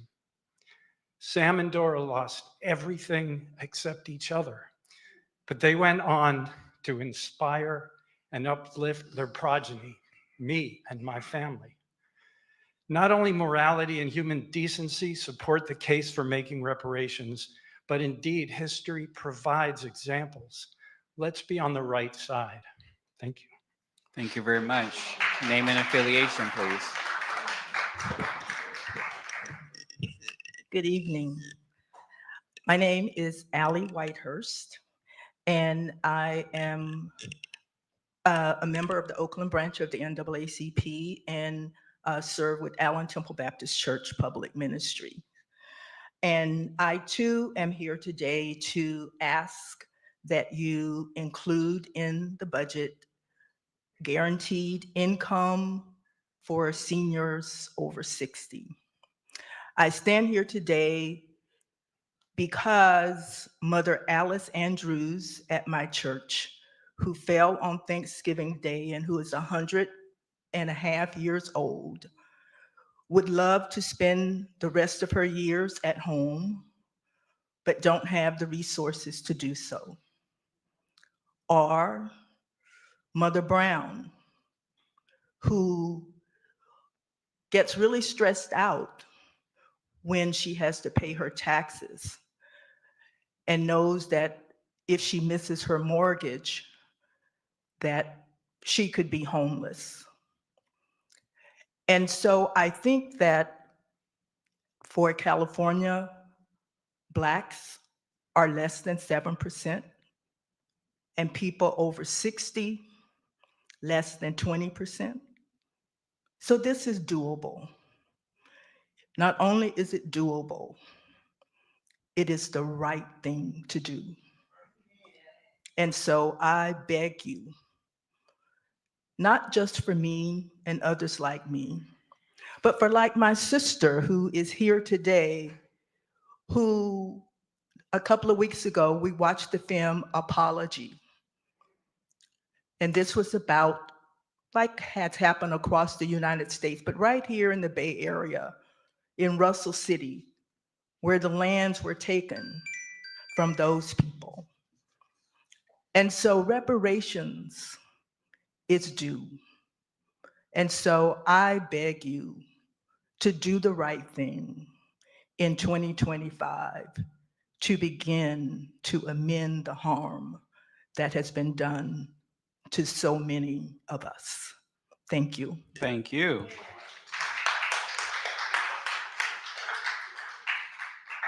Before we conclude this hearing, I'd like to extend my thanks to my colleagues, our committee staff, personal staff, and the dedicated support teams from the Assembly Sergeant's Office, Assembly TV, our sign language interpreters, and many others working tireless behind the scenes.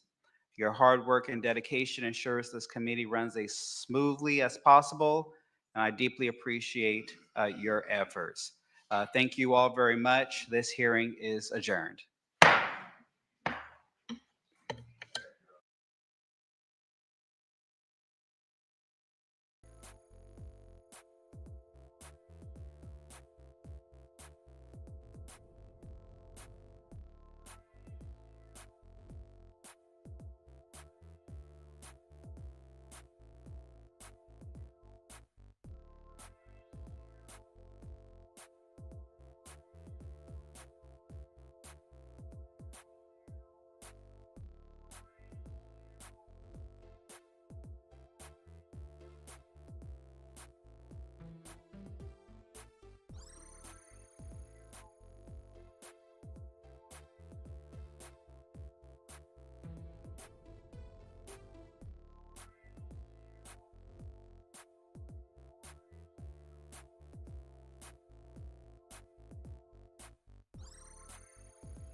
the way it currently stands, forced labor, slavery takes precedence over rehabilitation and public safety.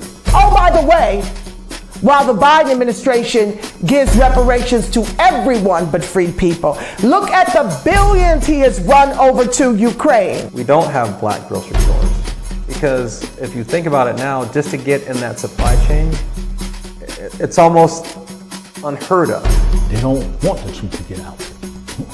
Okay? I don't want to know what my family did or what all these people did and all this stuff like that. Okay? Come on. You read that 500-page report. There's this thing called white superiority and black inferiority. That mindset allows all of the behaviors that we've seen across generations, allows for the construction of these policies and practices and systems and structures that continue to oppress us. This is not a handout. This is a debt that is owed. You know, Allensworth was like the internet of his time in 1904, 1905. The total black population in California is about 2.6 million, and then of that, the descendants compose about 2.2 million of that. So California, with a multi-billion-dollar surplus, can absolutely afford to satisfy the international terms for reparations, beginning with compensation. Any financial obstacle that exists that impedes the success of increasing financial prosperity needs to be dealt with and eliminated. No matter where we've been, no matter what part of this fight we've been in, we've been harmed, and we've had harm done to us specifically. When I got to Los Angeles, this was some of the worst segregation I'd ever seen. And remember, I'm telling you, I'm from Mississippi. Because as you can see, I'm giving you broken history right now, you know? But I had to give it to you guys today. I said, no, I got to show them this because it's so precious and nobody really knows about it. Black people don't have that kind of luxury. Our historically black communities have been redistricted multiple times. Now listen, if you can't handle the TR roof, don't tune in.